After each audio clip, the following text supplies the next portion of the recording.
Welcome, everyone. This is your friend, the DN What If, here with another exciting fanfiction. Today, we're diving into the story of what if Deku inherited breathing fire from All Might? If you enjoy this video, don't forget to hit that like button and subscribe for more fanfiction content just like this. Now, let's get started with the fanfic. It was a question that Inko Midoriya had been dreading for years. She had been keeping herself busy washing the dishes from dinner when she felt a light tug on her skirt. She looked down into the wide and innocent eyes of her precious 4-year-old son. "Do you want something, little man?"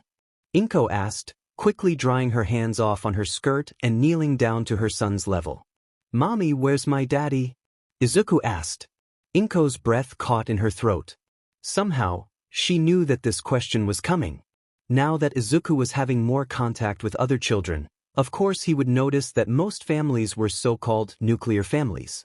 Thankfully, she had 4 years to think about this. From the time she had found out she was pregnant, she'd known that she couldn't tell her child the truth, at least for a very long time. She'd had a lot of time to think of a story. She opened her arms wide. "Come here," she said, and Izuku obediently jumped into his mother's arms. Inko stood up and carried the small boy over to the couch and sat down. "So, you want to know about your father?" Inko asked. "Yeah. All of the other kids always talk about their dads. But I don't know mine at all. Kaken says that a father is a man who stays around moms all the time and help raise children. But we don't have any men around at all." "Well, Kaken is sort of right," Inko said slowly. "But sometimes, a father can't be around all the time. Sometimes they have to work far away to take care of their families." Inko reached over to the side table and pulled over an envelope.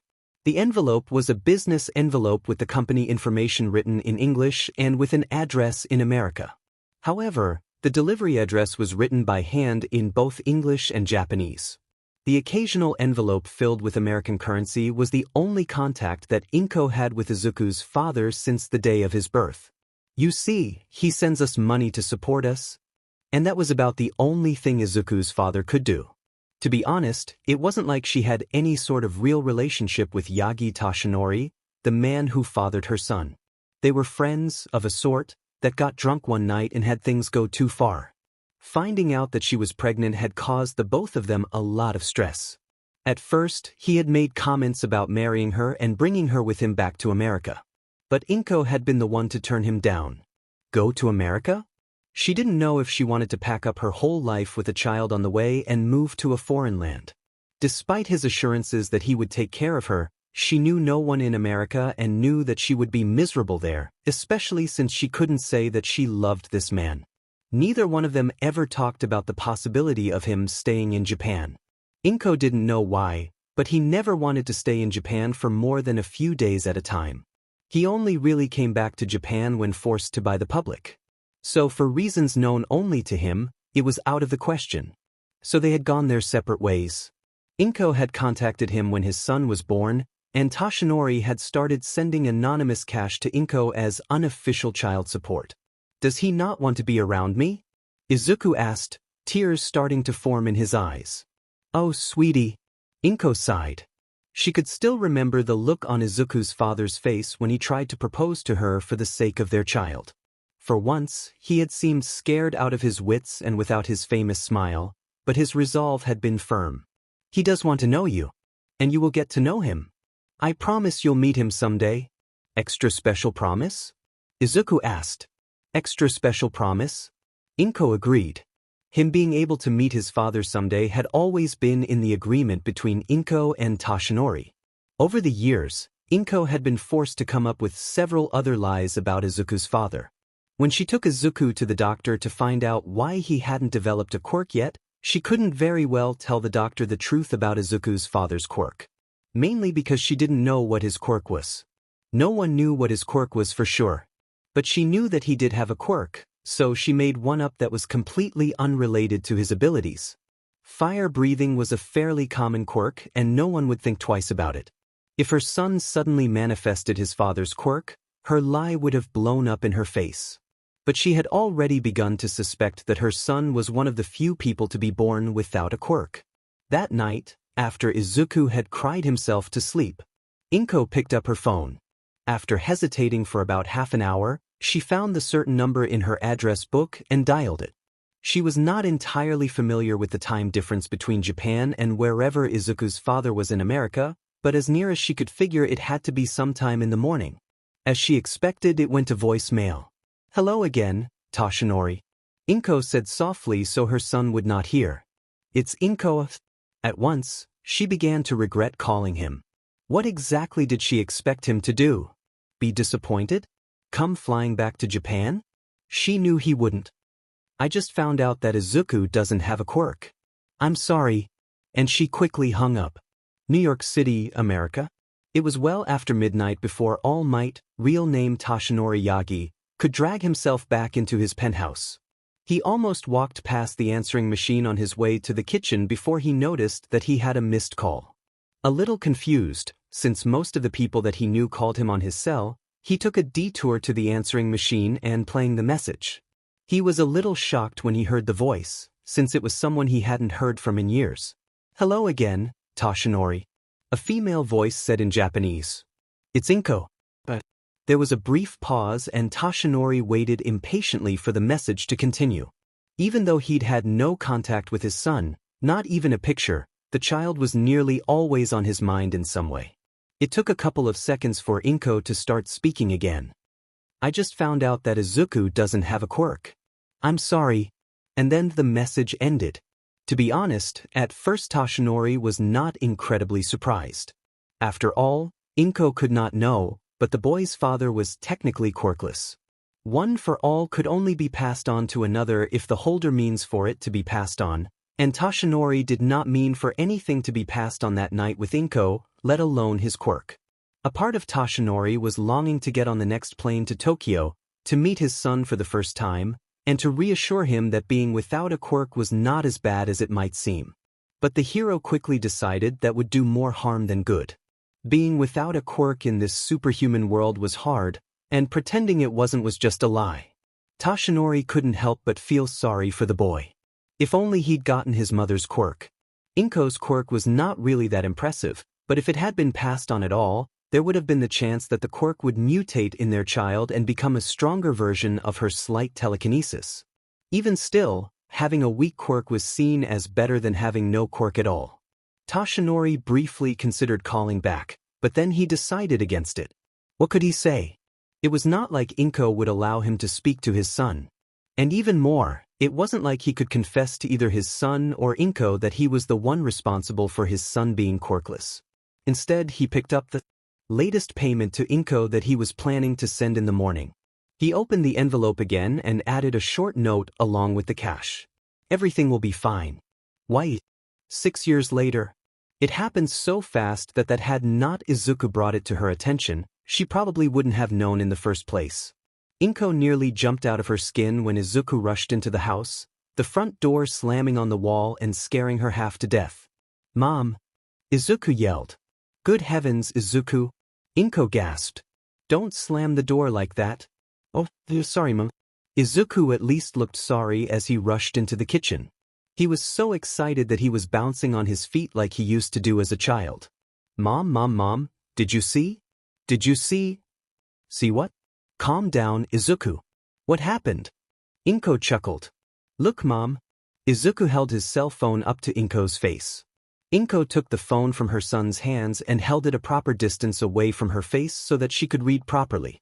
It was open to a hero news site that her son practically stalked, and she knew who he was excited about before she even saw his name. There was only one hero that could get Izuku this excited, and that was the hero All Might.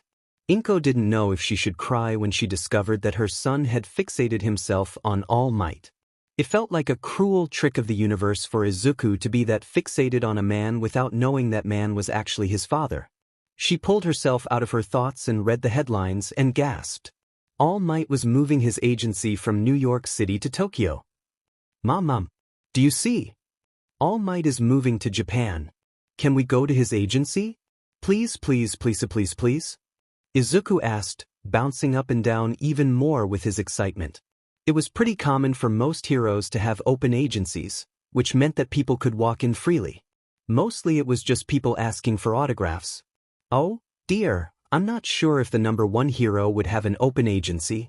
Inko said. Was it open when he was in America? No. Izuku said. But we can still see him, right? His eyes got even wider, now turning on the puppy dog look, TM. When will he come to Japan? She asked. Izuku briefly scanned through the article. Next week. Sunday. Inko sighed. Well, I suppose. But you have to promise not to bother him. He's the number one hero, and will probably be very busy. I promise. I promise. Izuku cheered happily, and then rushed back to his room, loudly choosing which of his All Might merchandise to take if he got the chance for an autograph. Inko sighed, picked up her address book and flipped to the page that had Toshinori's number on it. Should she call him? Give him warning?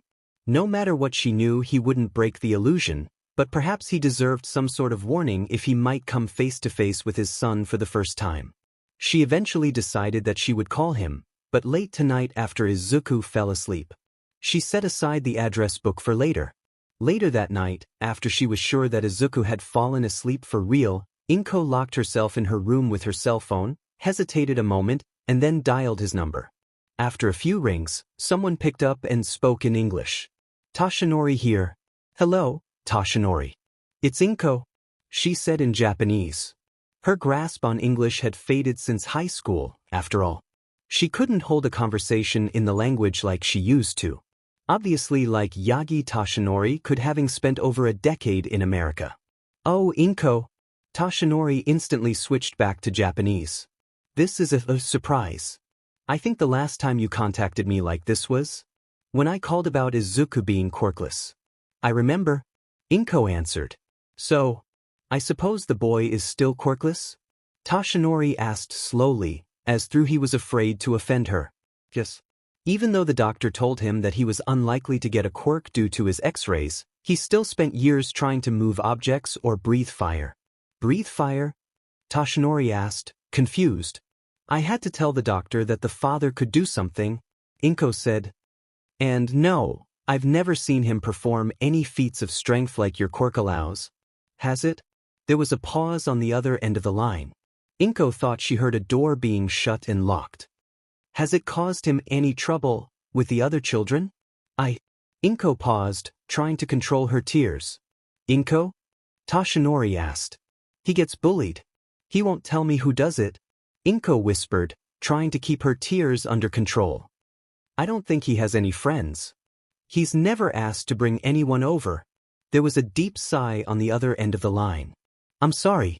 I really wish I could have been there for him. That's what I'm calling about. Inko said. We just got the news that you're moving back to Japan after all these years. Guess what?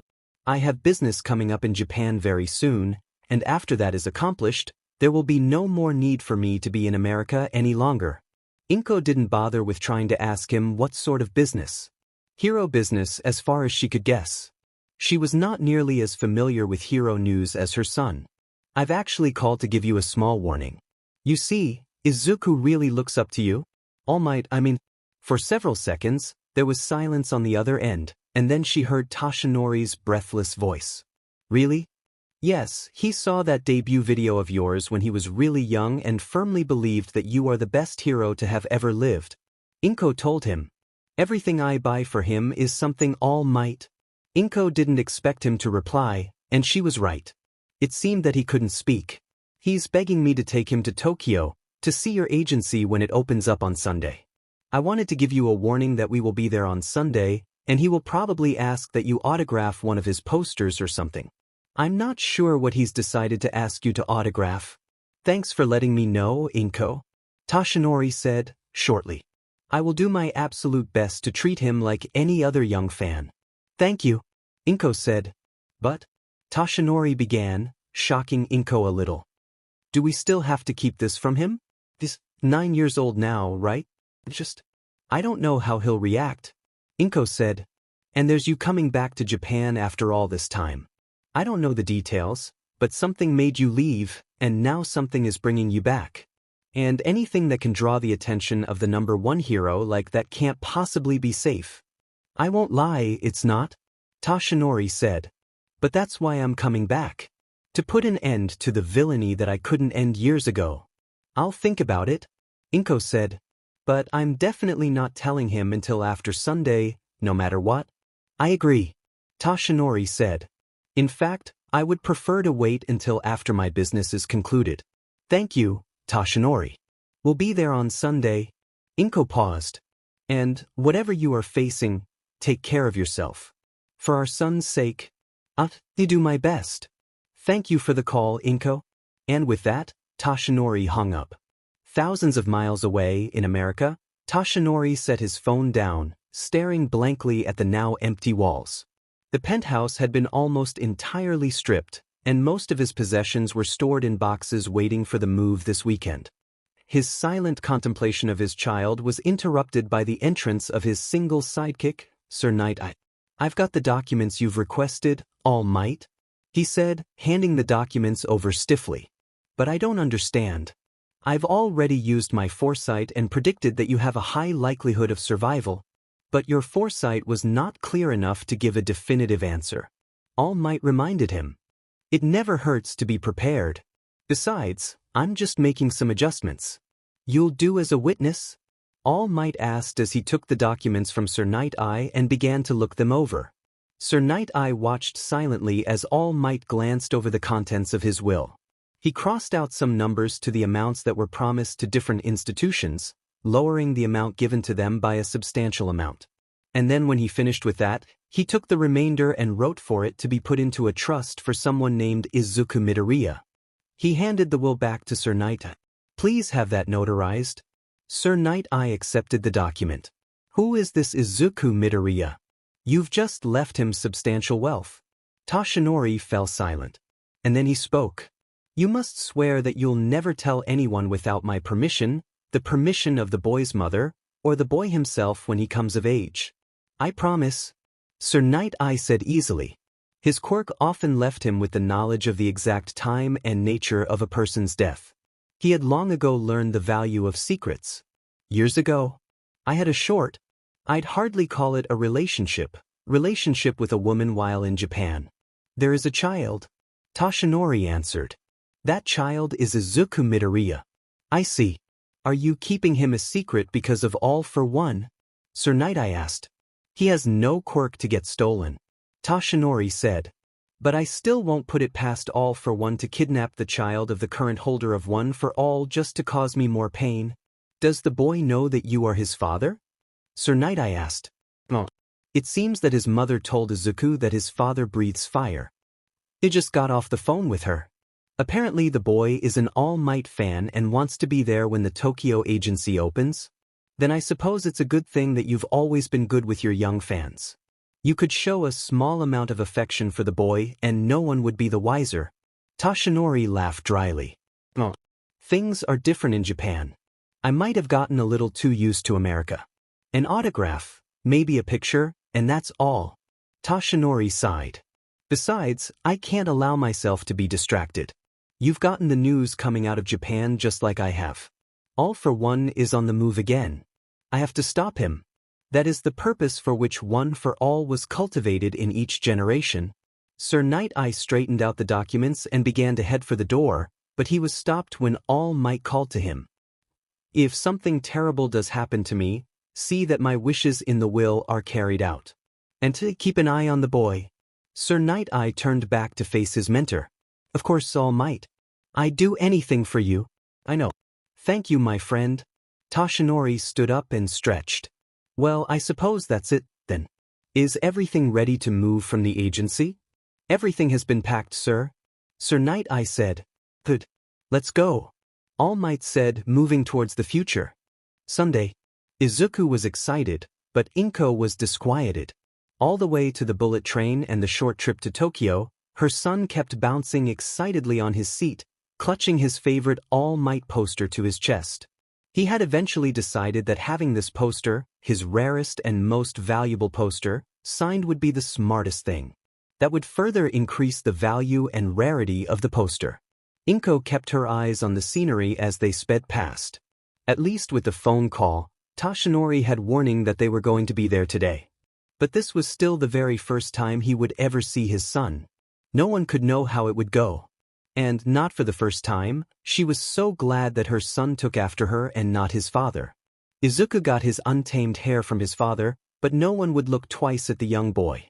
But it did make her grow even more concerned if he found out about Toshinori being his father before he was ready. How could you even begin to explain to a child that the man they've looked up to for most of their life was actually their father?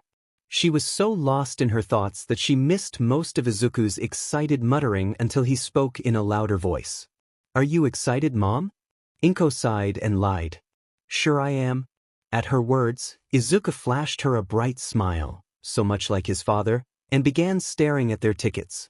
Inko just knew that he was trying to decide if the tickets were too expensive for them to make regular trips to Tokyo. Izuku was practically vibrating with excitement the entire way. This was just the climax of one of the first good weeks he'd had at school in a long time. When he told his classmates that he was going to Tokyo to see All Might, for the first time in his life it was like they forgot he was quirkless. Kaken was still cold and distant, but even he didn't speak a word to Izuku all week. For the first time in his life, his peers spoke to him about something besides being quirkless, because he was lucky enough to be going to Tokyo to see All Might himself. In order to keep Izuku busy, Inko told him to keep track of their stop. His countdown to their stop was a little annoying, but at least it stopped him from jumping up and down in his seat and annoying the other passengers. Finally, they arrived to the proper stop, and a great many people got off the train with Inko and Izuku. A little panicked, Inko reached out for Izuku's hand. "Take my hand and don't run off," she told him, and he took her hand without complaint. So they set off, Inko making sure that she kept a firm grip on Izuku's hand as they walked down the crowded streets. It had been a couple of years since Inko had visited Tokyo, but even she could tell that the city was busier than normal, and the crowds all seemed to be moving in the same direction.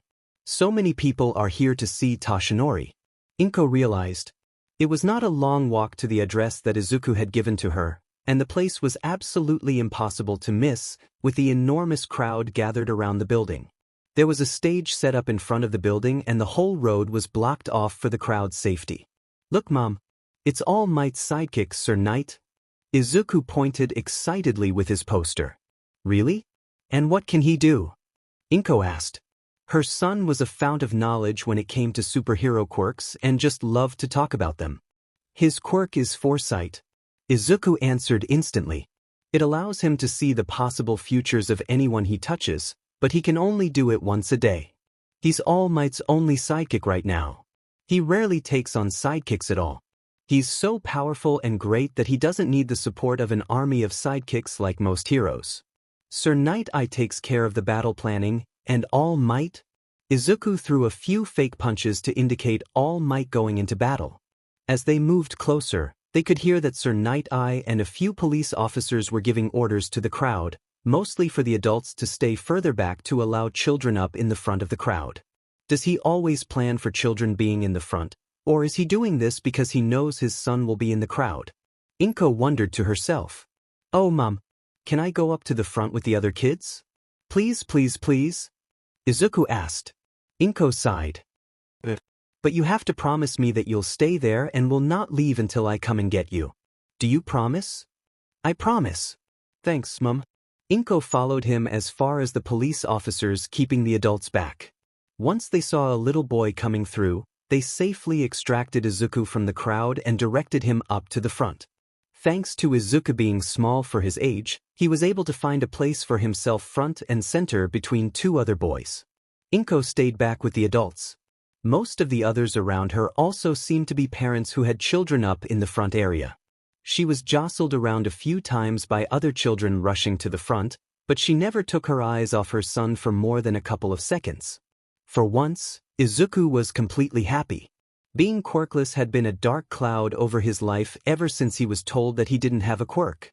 And it was often the first question asked when meeting new kids. "What is your quirk?" That question was often asked before asking the other kid's name. But the kids that Izuku was sitting with had no interest in discussing each other's quirks.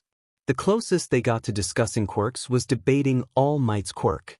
Izuku believed his quirk was an incredibly strong boost to all of All Might's physical abilities, while another kid thought All Might had two quirks, super strength and invulnerability. As the two children discussed whether All Might was invulnerable or not, All Might's sidekick, Sir Night-Eye, took to the stage. He looked a little nervous, but Izuku knew that Sir Night-Eye preferred to stay out of the limelight, supporting All Might's battles quietly from the shadows. Talking to this many people was probably something he was not accustomed to. "Hello, can everyone hear me?" Sir Night-Eye asked into the microphone. He was answered with a cheer. "First of all, both All Might and I would like to thank the people of Tokyo and Japan for their kind welcome. I know that All Might is excited to be back home in Japan after so many years of being in America." Again, this statement was met with a cheer, and Sir Night-Eye patiently awaited for the sound to die down. "I'm not very good at this," he said shortly, to a small laugh from the audience.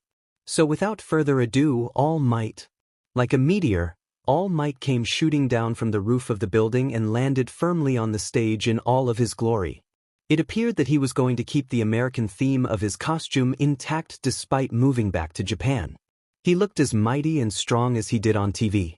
In a world of superheroes, this was a true superhuman. He straightened and flashed the crowd a dazzling smile, resulting in a roar of noise from the sheer volume of the cheers. And Izuku was front and center.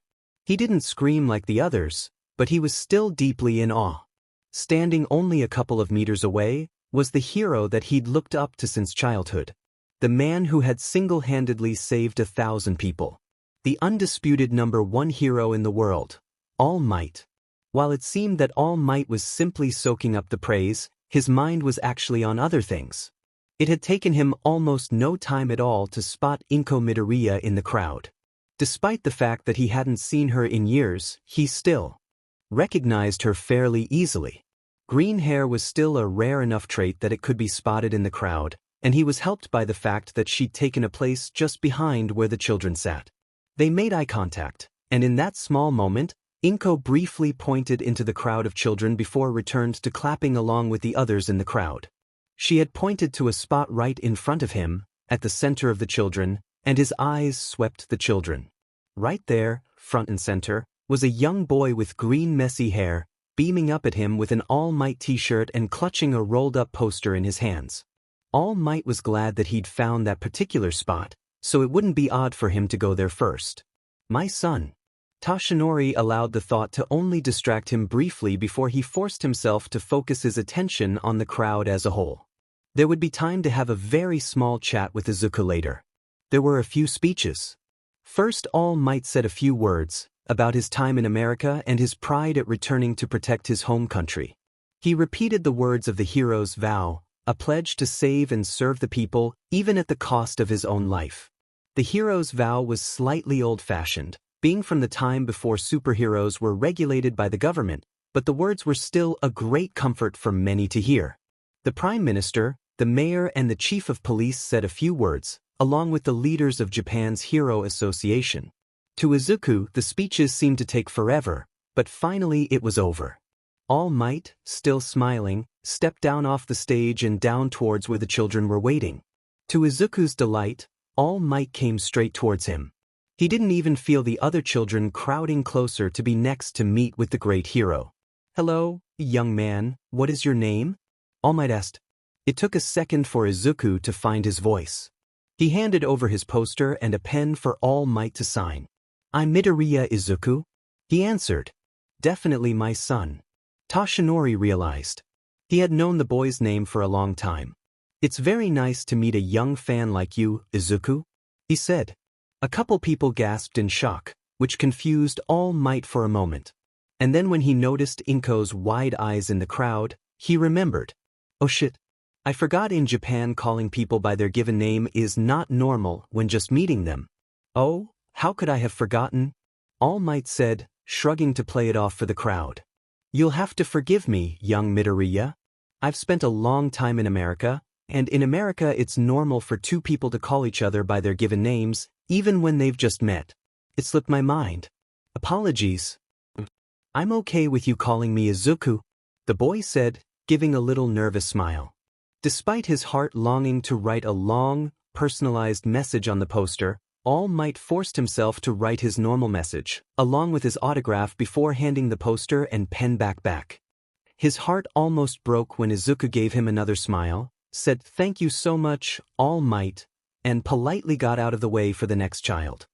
He forced himself to give the same amount of attention to the other children, except now all of the children were asking for All Might to call them by their given names, which was fine. But he kept glancing at Izuku in moments between signing autographs for the children and chatting with them. The young boy had rushed over to his mother, showing her the signed poster. She smiled at her son's enthusiasm, but her smile fell away when she noticed All Might still glancing at them. She took her phone out of her purse, held it just so All Might could see, tapped the screen twice and mouthed the words tonight. But he couldn't let her get away just yet. Thankfully, she did not leave, because Izuku apparently didn't want to leave yet. So once the autographs were over, he made his way over to Sir Night-Eye. You saw young Midoriya and his mother? He asked his sidekick quietly. I did. Sir Night-Eye replied. Give this to the mother as discreetly as you can. Toshinori took one of the flyers announcing the event, flipped it over to the back and wrote down his new local number. Of course. Sir Night-Eye said, taking the paper, folded it into his palm and headed back into the crowd. He stepped out of his element, talking to the children as he slowly made his way over to All Might's son and the boy's mother. Finally, he made his way up to the young boy. Did you have fun meeting All Might? Sir Night-Eye asked. Midoriya Izuku nearly toppled over with shock when he saw who was speaking to him. Sir Night, he's just as cool as he is on TV. He is certainly cool to work with. Sir Night-Eye agreed. Would you like me to sign your poster too? Would you? Izuku asked, shocked, and immediately handing over his poster and pen. Sir Night-Eye quickly scrawled his autograph and handed the poster and pen back to the boy. While Izuku was staring down at the poster in amazement, Sir Night-Eye reached to shake Miss Midoriya's hand. This is a wonderful boy you've got here. Thank you. I'm very proud of him. Inko shook his hand, and he slipped the paper over to her. When he knew she had it, he released her hand, and she discreetly dropped the paper into her bag without looking at it. The woman values discretion. But I suppose that's only to be expected of the woman who has mothered All Might's secret son. Thank you for coming today, young Midoriya. Thank you, Sir Night-Eye. Izuku gasped. As it grew later and all of the children had their meet and greet with the great hero, the crowd began to disperse. Inko took hold of Izuku's hand once again and began to lead him away from the crowd that was still gathered around All Might. It's time to go home, Izuku. You still have school in the morning. Thanks for letting me come here today, Mom. Izuku said, beaming happily at the poster that not only had All Might's autograph, but Sir Night-Eye's as well. You're welcome, Izuku. I'm just glad you're happy, she said. But she knew that today's meeting, while leaving Izuku ecstatic, had done little more than wound Toshinori's heart. She could tell just from looking at him that he had longed to drop the ruse, end the event, and spend real time with his son. Perhaps keeping the secret for too much longer would be painful for the both of them? What if Izuku reached the age of resentment before she had a chance to tell him? What if Toshinori hated her for keeping his son from him? No, he wouldn't. They had both agreed to keep it secret at least until All Might finished whatever business drew him back to Japan. Today's meeting was probably just more painful than he expected. She would at least call him tonight and apologize. It was the least she could do. She took one last glance backwards at Toshinori surrounded by his fans before she began to lead Izuku back to the bullet train and back home. Sir Night-Eye was concerned. In the days following his move back to Japan, All Might had shut himself up in his office. He knew the reason, of course. He had seen his son for the first time, but had been unable to interact with the young boy any more than All Might should interact with his fans. Things had gotten even more gloomy around the All Might Hero Agency after the newspaper article was released. The newspaper took several pictures of the event for the front page, and one of those pictures just happened to be when Toshinori was signing Izuku's poster. When he was not out on patrol for the purpose of drawing All for One out of hiding, he was locked up in his office, staring at the article and at the beaming face of his child. Sir Night-Eye knocked on the door. All Might? He asked. There was a deep sigh on the other side of the door. Come in. Sir Night-Eye took the invitation and stepped into All Might's office. He was sitting alone in the dark. The sidekick had never seen All Might look this intense before. Do you have anything to report? he asked. I believe that I have made a breakthrough, Sir Night Eye reported, placing his report on All Might's desk. It took a few seconds for the great hero to pick up the papers and look them over. Last night I found myself with the fortune to be able to use my quirk on one of All for One's inner circle. I have his location for the next 3 days, but not after that. He moves frequently, and none of his inner circle are given the information as to where until the move is completed. Then it is time, All Might said, standing up. Please reach out to all of my contacts. Gran Torino, Naomesa, Tsukachi, in case we need police support, and perhaps Recovery Girl as well, in case something goes wrong. We can never be too careful with a villain with this power.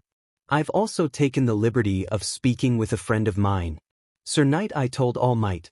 He is the editor for one of Japan's major newspapers. He'll keep the story out of the media. No one can know that there exists a villain this powerful out there. Wonderful thinking, All Might said. This is not a battle for fame or recognition.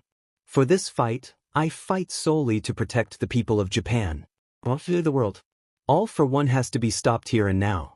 Who knows how strong he is with over a century of time to steal quirks. And the longer he is alive, the worse it will be. Are you strong enough, sir? Sir Night Eye asked. One for All has only been held and improved by 8 people. Passing it on just a few more times could yield a holder with almost god-level strength. The longer we wait, the more powerful All for One grows as well. All Might reminded him. And unlike All for One, One for All doesn't stockpile quirks, only power. See footnote. All for One might not be able to match me in raw strength, but he certainly could have far more versatility than me. The top hero stood up. Are you ready? Will you support me as I face down All for One? Sir Night Eye didn't even hesitate with his answer. Of course, All Might. The battle was horrific. Sir Night Eye had helped plan many battles for All Might during his career as the #1 hero's sidekick, but he'd never found himself in a situation like this. The man was not worried about himself, per se. Despite having a quirk that only gave him an advantage once per day, most of the henchmen that belonged to All for One were hardly more than small time. And Gran Torino, despite his growing age, was more than a match for All for One's inner circle of henchmen. This was probably due to All for One stealing the best quirks, leaving those working under him who did still have their quirks with near useless or useless quirks. They were not much of a challenge. See footnote number 2. It was the battle between All Might and his enemy that drew most of Sir Night Eye's attention. All Might had been correct in saying that he was physically the more powerful of the two, but All for One had managed to find some useful quirks that allowed him to actually go on the offensive against the #1 hero. Sir Night Eye had turned away for a moment when he heard Gran Torino call out a warning and then the most horrible sound that he could imagine, All Might screaming in agony. Almost completely forgetting his own fight for the moment, Sir Night Eye spun around in the direction of the main battle between All Might and All for One, and what the sidekick saw nearly caused him to vomit in horror. I can see through All Might, Sir Night Eye realized, fighting the bile rising in his throat. It seemed that All for One had some sort of tentacle quirk, which he used to catch All Might off guard and spear him through his side, leaving an enormous and bloody hole in its wake. Tashinori! Gran Torino yelled, and attempted to abandon his battle to rush to his student's aid, and Sir Night Eye was on the verge of joining the old hero when the man he had been fighting punched him in the side of the head hard enough to almost cause him to lose consciousness. Thankfully, that's when the police stepped in, taking over the fight with the small fry. Go and help All Might. All Might's police friend yelled. We'll handle these guys. Without any further hesitation, Sir Night Eye began to run across the battlefield towards his fallen friend. But, perhaps, he had not fallen. He was kneeling down, clutching at his side in a vain attempt to stop his organs from spilling out onto the ground. But it was too late. The ground was already littered with the torn remains of his intestines and shredded pieces of his stomach. Sir Night Eye and Gran Torino's eyes met and they immediately agreed what to do. Sir Night Eye knew he couldn't last more than a few seconds in battle against All for One. He would be more use seeing to All Might. Gran Torino, meanwhile, would buy him all the time he could, even if it cost him his life. Like a rocket, Gran Torino launched at All for One, hoping that his speed and experience alone would be enough to hold off the villain. So Sir Night-Eye ran up to All Might, ripped the hero's cape off his costume, and used the fabric as a makeshift bandage, tying it firmly around All Might's waist to stop any more of his organs from spilling out. But even as he did this, Sir Night-Eye wondered if the damage was too much for All Might to fight through. He'd never seen All Might, or any hero, injured this badly continue to fight. He'd never even seen All Might injured with anything more than scratches. And even if he could get back up on his feet, there was now the very real possibility that All Might would die from this battle. Sir Night-Eye reached forward to put his hand on All Might's shoulder, intending to determine his future and if All Might was dying when his hand was stopped by All Might. No. All Might growled in a firm voice. Don't use your quirk on me. Defeating All for One is all that matters. But All Might? Sir Night-Eye began. Maybe the hero was going into shock and didn't realize how bad his injuries are? My life doesn't matter. All Might planted his feet under himself and stood tall once again. He was no longer smiling, his face in a snarl and his teeth grit with agony and determination. All that matters is stopping him. Gran Torino had only managed to buy them a few seconds, but then he too was knocked away with one of All for One's strength-enhanced punches. Wait for the right moment. All Might whispered harshly to Sir Night. Use your quirk on All for One, find a way for us to capture him, or a weakness. I'm counting on you. All for One said with a sadistic smile when he saw that All Might had gotten back on his feet. And I was sure that blow would have slowed you down at least a little. You have more willpower than I initially thought. The coward who ran to hide in America actually has a backbone. Shut up, All Might yelled. Even All Might knew that he was running on borrowed time. One for All was giving him the power to fight through the pain, but it couldn't stop him from dying. If this fight was not ended within the next minute or so, he would not be able to continue. He would die, and without having passed on One for All to carry forward into the future. Thankfully, All for One was gloating and did not realize that All Might was about to make a last, desperate strike. All Might poured every ounce of power that he had into his limbs and leapt forward fast enough to break the sound barrier. It was too fast for All for One to react, and the last thing he ever saw was All Might's grim and determined blood-covered face, leaping at him from the ground soaked in his blood and entrails. And then All for One's entire world exploded into pain and darkness. All Might's fist made contact with All for One right between his eyes, instantly crushing his skull like it was made of little more than papier-mâché. His eyes were ruptured and most of All for One's frontal lobe was destroyed in an instant. Both All Might and All for One fell to the ground. Toshinori screamed in agony once again as he hit the hard ground. It felt like his ribs had now been shattered, and it was nearly impossible to breathe. He started choking and instead of any sort of air, he coughed up mouthful after mouthful of blood. His lung was probably damaged too. Between coughs of blood, All Might groaned two words, Night. Sir Night-Eye rushed forward. All he needed to do was touch All for One once, and they would know if he was down for the count or how to capture him. Personally, Sir Night-Eye believed that All for One was going to die. All Might had almost completely destroyed the man's skull and brain. But he knew All Might wouldn't be content unless they could confirm that All for One was no longer going to be a threat. But before Sir Night-Eye could touch the villain, a dark mist wrapped around the fallen body. It was one of All for One's inner circle. He was pouring out a dark mist. And then the mist vanished, along with the quirk user and All for One's body. Shit! Sir Night-Eye cursed, but he quickly turned his attention back to All Might.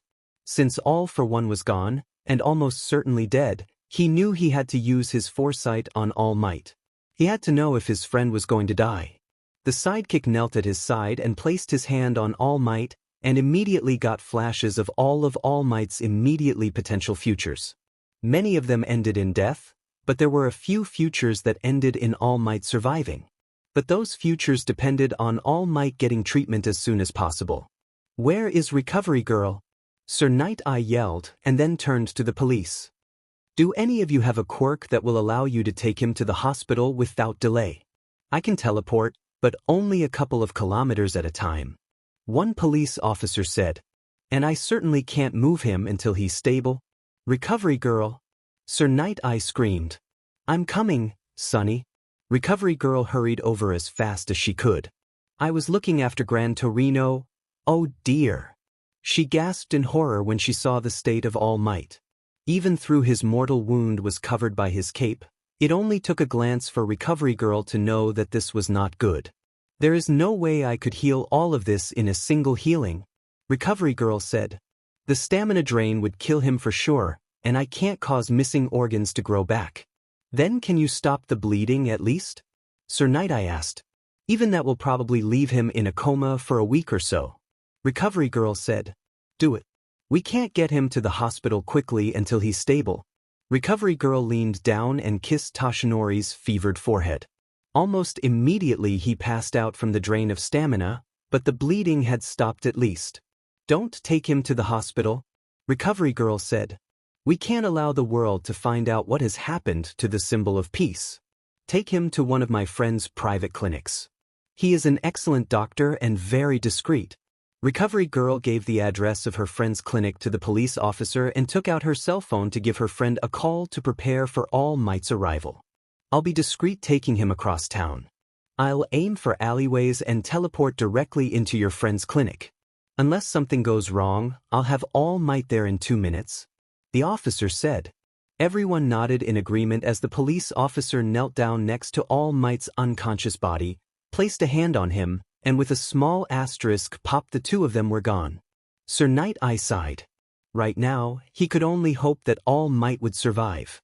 But as for being able to continue on with hero work, he didn't see how All Might would be able to continue being the symbol of peace after this injury. This was a career-ending injury, without a doubt. And there was another problem. Sir Night-Eye had been unable to confirm All for One's death. Of course, the sidekick was about 99% sure that All for One was dead. He had seen the villain's brain turn into rice pudding from All Might's blow with his own eyes. It would take a healing quirk bordering on immortality to come back from that. In all of history, there is only one immortality quirk, and as far as Sir Night-Eye knew, the one who had that quirk still owned it and was living in almost total seclusion. All for One had to be dead. He just had to be. The world just couldn't be cruel enough to take the greatest good without also removing the greatest evil. Sir Night-Eye had tried to go straight to the clinic that had taken All Might, but almost as soon as he walked through the door, one of the nurses forced him back out again. The doctor took him into emergency surgery. The nurse explained as she shoved Sir Night-Eye out the door. He needs to give his complete focus to the patient if he has a chance of survival. I'll call his agency line once I have news. How long will he be in surgery? Sir Night-Eye asked. Possibly all night. It's hard to say at the moment, the nurse replied. Now please let us do our jobs. Sir Night-Eye did not sleep a wink that night. It was the next afternoon when the clinic finally called, and Sir Night-Eye rushed back to the clinic. When he arrived, he was ushered into one of the exam rooms normally used for normal doctor visits.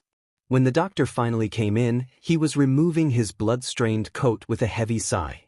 Doctor, could you please tell me if he's alive? Sir Night-Eye asked desperately. He's alive, the doctor said. But I'm afraid that's all I can say until you give me the hero agency paperwork that will allow me to discuss All Might's condition with you. Of course. Sir Night-Eye picked up his briefcase and pulled out the required APPI paperwork. *C footnote number 3. The doctor took a moment to glance over the paperwork, and once he knew that Sir Night-Eye, as All Might's sidekick, had the hero's consent to be privy to his medical condition, he set aside the paperwork. Then I suppose I'll be frank, the doctor said. All Might is alive and is still in a coma from the aftereffects of recovery. Girl using her quirk to stanch the bleeding. The quick application of the makeshift bandage and Recovery Girl saved his life, but he's still in a bad way. He lost a sizable portion of his small and large intestines. His stomach was ripped to shreds beyond repair. I had to perform a total gastrectomy, the complete removal of his stomach. Will he be able to survive without a stomach? Sir Night-Eye asked, shocked. The doctor nodded. Gastrectomies are not that uncommon of a procedure. In fact, partial gastrectomies are often used for weight loss. He will need to stick to a very strict diet from now on. Little to no fiber. Lots of small meals through the day instead of 3 large ones. He'll need to pay attention to the nutrition he receives from every single meal. Vitamin supplements might also be a good idea. But that's not the bad part. The doctor took another glance at All Might's chart. What I'm really worried about is his respiratory system. His lung was punctured in multiple places due to his fractured ribs. I was able to repair that, but the hole that was made in him damaged his diaphragm. As you probably know, the diaphragm is the organ that controls a person's breathing.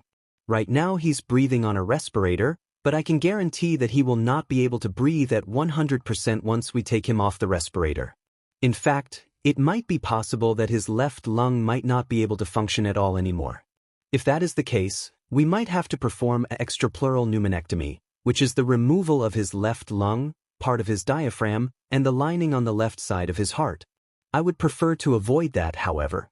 The procedure is extremely painful and could further compromise his body. Throughout the doctor's words, Sir Night-Eye's hands had been shaking. He knew it was bad, but he had never imagined it would be this bad without resulting in death. Will he be able to continue hero work? Sir Night-Eye asked. The doctor sighed. I've treated pro-heroes before. And if there's one thing I know about the top-ranked heroes is that they will not stop until they are literally unable to move their bodies anymore. If it were up to me, I would make him retire. But I have a feeling that I will not be able to stop All Might. This is the man who has built himself up as the symbol of peace, and I don't see a man like that willing to stop just from an injury, even an injury this bad.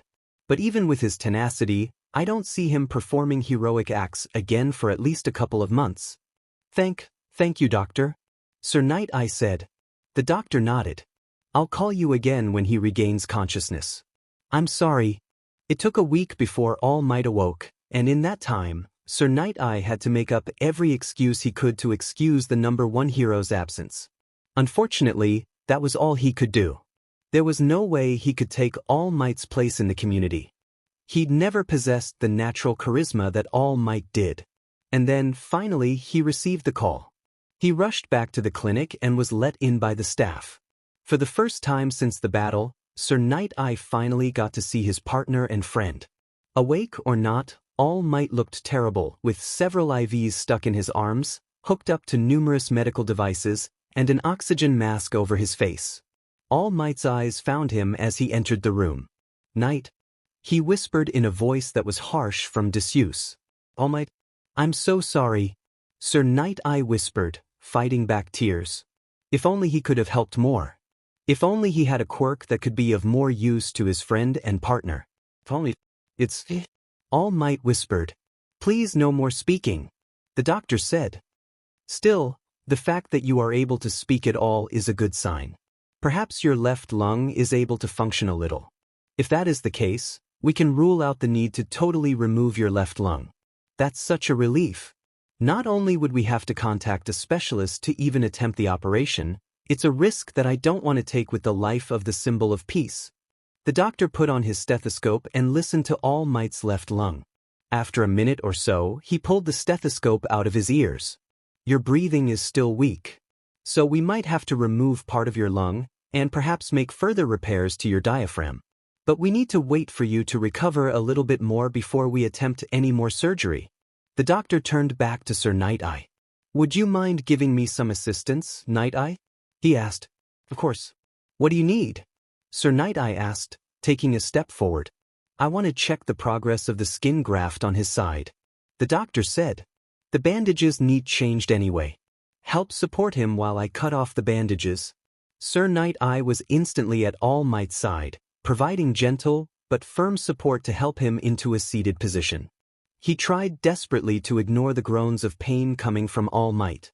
The doctor cut off the bandages and Sir Night-Eye gasped in shock. It didn't look good at all, like an open, festering bloody wound covered in a thin, latticed white material. I know it looks awful, the doctor said, but this seems to actually be taking quite well. It will probably leave a lasting scar, but at least the wound will close up. The doctor quickly applied new bandages to All Might, and Sir Night-Eye allowed him to fall back down on the bed. So he'll survive? Sir Night-Eye asked. If the rest of the surgeries go well, I don't see why not. The doctor said, taking off his gloves. But All Might will never be the same, I can assure you both. He turned to look directly at All Might, who was watching him silently. I haven't been made privy to what your quirk is, but it is obviously not invulnerability. Your body has been damaged beyond repair by whatever fight caused this. To be honest, I'm terrified that there was someone out there who could do this. He trailed off. So I suppose that's why I can see from the look in your eyes that you are going to ignore my advice and continue being a hero. Just know that this will lead you to an early grave. Please, All Might, retire. Enjoy the rest of your life and focus on taking care of yourself instead of others. You certainly deserve that after everything you've done for society at large. The doctor stepped out of the room. Sir Night-Eye waited a few moments before he grabbed the nearest chair and pulled it closer to All Might's bed. Sir Night-Eye fixed his partner with a level stare. The doctor is right, you know. No one would blame you for retiring after an injury like this. He had switched to English to prevent eavesdropping. Most Japanese students learned English, but were also not as fluent in the language as Sir Night-Eye and All Might were. All Might tapped his fingers on the mattress. Sir Night-Eye stared at him for a moment before pulling out a legal pad and a pen, handing it over. All Might wrote slowly, clumsily, but it was still legible English. Can't stop now. You always were too stubborn. Too stubborn for your own good. Sir Night-Eye sighed. The most intelligent thing to do right now is to look for a successor to hold one for all. I'm sure that if we sent word to UA, the staff would be more than happy to send us their recommendations. All Might started writing again. But it was only 2 letters. No. No? What do you mean no? Sir Night-Eye asked, confused. All Might underlined his previous message. Can't stop now. But, sir, that's madness. Sir Night-Eye said, shocked. He reached forward to touch All Might, ignoring the hero's gasp of shock. Within an instant, the future flooded into Sir Night-Eye's mind, with far less variables in the future than he was used to. There was 2 things he could be sure of at that moment. All Might would never fully recover from these injuries. These injuries have made your future crystal clear. Sir Night-Eye said, tears starting to run down his face. The time will come when your body will fail you. You will not be able to protect yourself. 6, maybe 7 years, after that, you will die. That, at least, seemed to give All Might a bit of pause. And then, finally, he wrote, no one can stop death, not even me. He turned his gaze back to the window, staring up at the sky for a few moments, and then he started writing again. I'll start searching, but on my own terms. Where will you start if not you? Sir Night-Eye asked. I'm almost certain that we can find someone in the hero course with a strong quirk and the right personality to take over as your successor, maybe to even become the new symbol of peace. All Might did not respond, and a sick feeling started in Sir Night-Eye's stomach. Nepotism, he realized. You're going to give that boy, your illegitimate son, the first choice, aren't you? His mind flew back to their single meeting with the boy. The kid had seemed nice enough, but he was just a normal boy meeting with his heroes that day. They knew nothing about his personality or his own plans for the future. You hardly know him at all.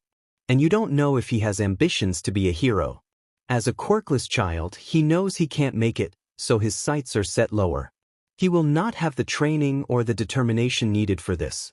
Finally, All Might replied in writing. I will not force this quirk on anyone. But first you are going to offer it to a child that you hardly know just because you are related by blood? Sir Night-Eye stood up, his voice getting louder and more hysterical. All Might, I cannot condone this. If you are going to raise your voice like that, please leave, one of the nurses said, sticking her head in the door. Please, this patient needs to rest, not to be yelled at or lectured. Sir Night-Eye stood frozen, his hands clenched into fists and angry tears running down his face. How could All Might be so fucking foolish? I suppose? Sir Night-Eye began, forcing his emotions back under control. We'll speak about this again once you get released. Please, focus on healing. All Might, Sir Night-Eye said, turning around and storming out the door. All Might closed his eyes, tears starting to gather in the corner of his eyes as well. It's stupid, Toshinori thought to himself. But he couldn't stop thinking about the way that young Izuku had looked up at him when they met. The broad smile that was so like his own. The excited gleam in his eyes. The way he had practically vibrated with excitement when he went to show his mother his signed poster. Quirkless or not, that boy admires heroes. Toshinori thought to himself. I can tell because I used to be just like him, a quirkless boy following after heroes with such a fanboyish excitement. All it took was one person to believe in me for me to reach where I am today. And perhaps, if my son desires it, he will reach the same heights. His thoughts were cut off when he started coughing, and the nurse rushed over, briefly removing the oxygen mask so that it was not filled with the blood he was coughing up. As soon as the coughing fit passed, the mask was replaced. Oh dear, that must have been too much for you. The nurse said. It's not good for you to be coughing while your lungs are still recovering. She adjusted some of the machines, and Toshinori realized that he was being sedated. Within 15 seconds, he had fallen into a dreamless sleep. Sleep and recover, All Might. We'll take care of you, the nurse said. Another month passed, and by this time the entire world was losing its mind wondering where All Might was. The worry and fear had traveled all the way up to the United Nations in New York, whose meetings had devolved into little more than the American delegation screaming at their Japanese counterparts for losing track of the world's top hero days after leaving America. The Japanese ambassador had stayed polite at first, but as the venom spewed at him got worse and worse, they eventually started yelling back about how All Might was on a covert mission, and he could certainly take care of himself. Of course, the ambassador actually had no idea, personally, where All Might was. All he had was the assurances from the Japanese Hero Association that, according to All Might's sidekick, Sir Night Eye, the top hero was fine. All Might was still in the private clinic. He'd had 2 more surgeries in the last month. The first was to remove and replace the diaphragm with a synthetic replacement. The left side of his diaphragm had been mangled and could hardly function at all anymore.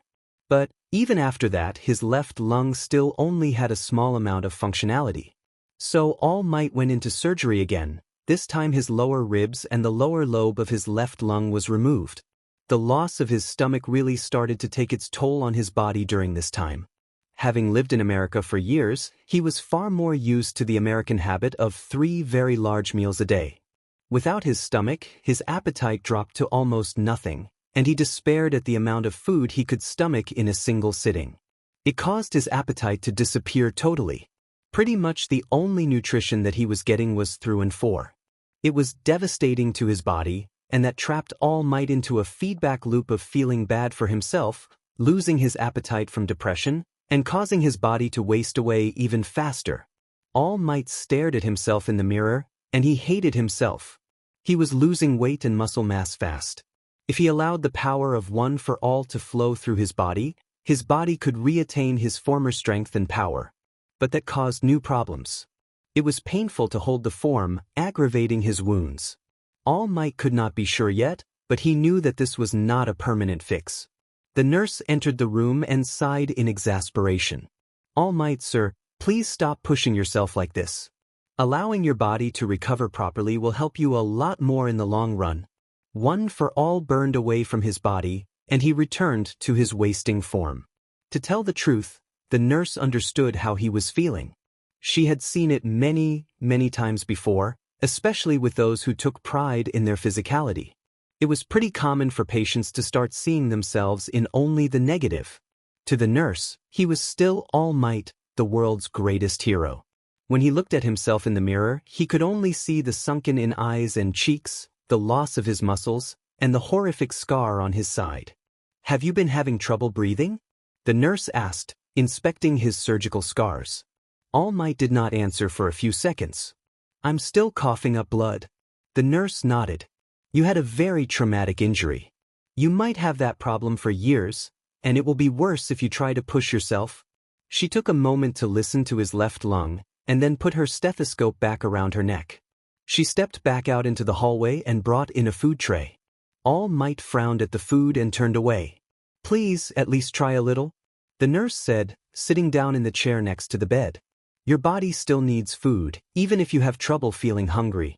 All Might frowned again at the bland food, but then relented. At least a little. He ate a few bites before he pushed the rest of the food away. The nurse sighed.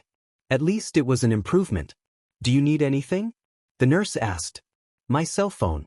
All Might answered. Of course. The nurse walked over to the table and picked up All Might's cell phone and handed it to the man. As he reached for it, the nurse put her hand on his. He looked up at her, a little shocked. I know that you're feeling discouraged, the nurse said. But you are recovering pretty well for how badly you were injured when you first arrived. Everyone thought you were going to die, but here you are, proving just how strong you are.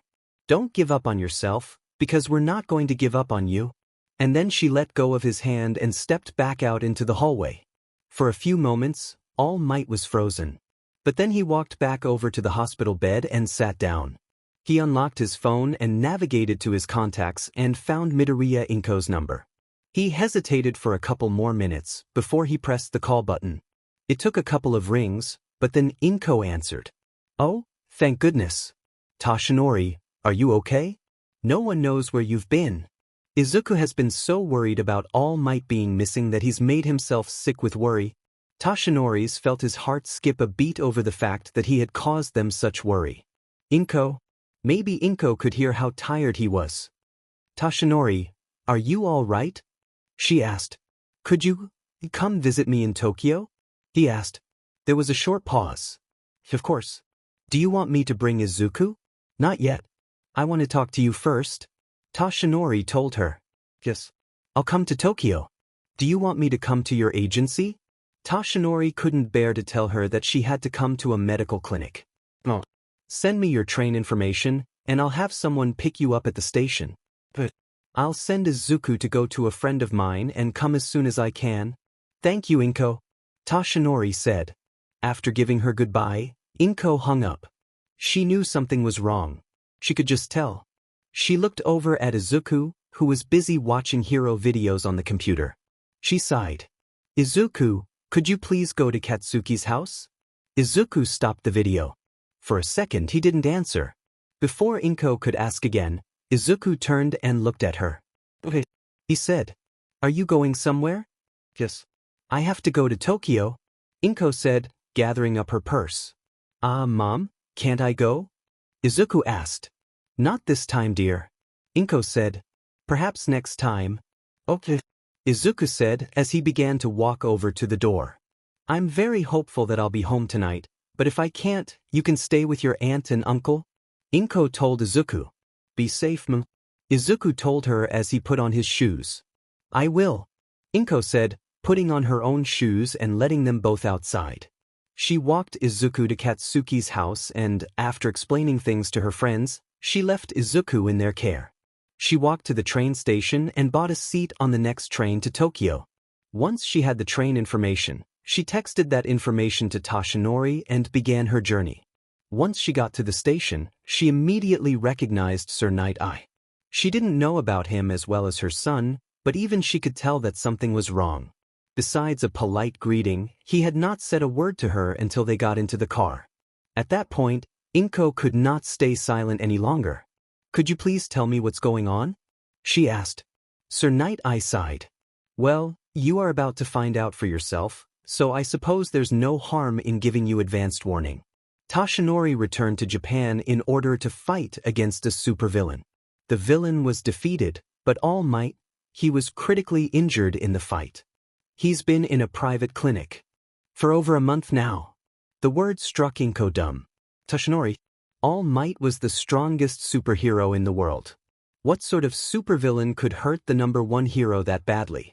Just a fair warning, he doesn't look the same anymore.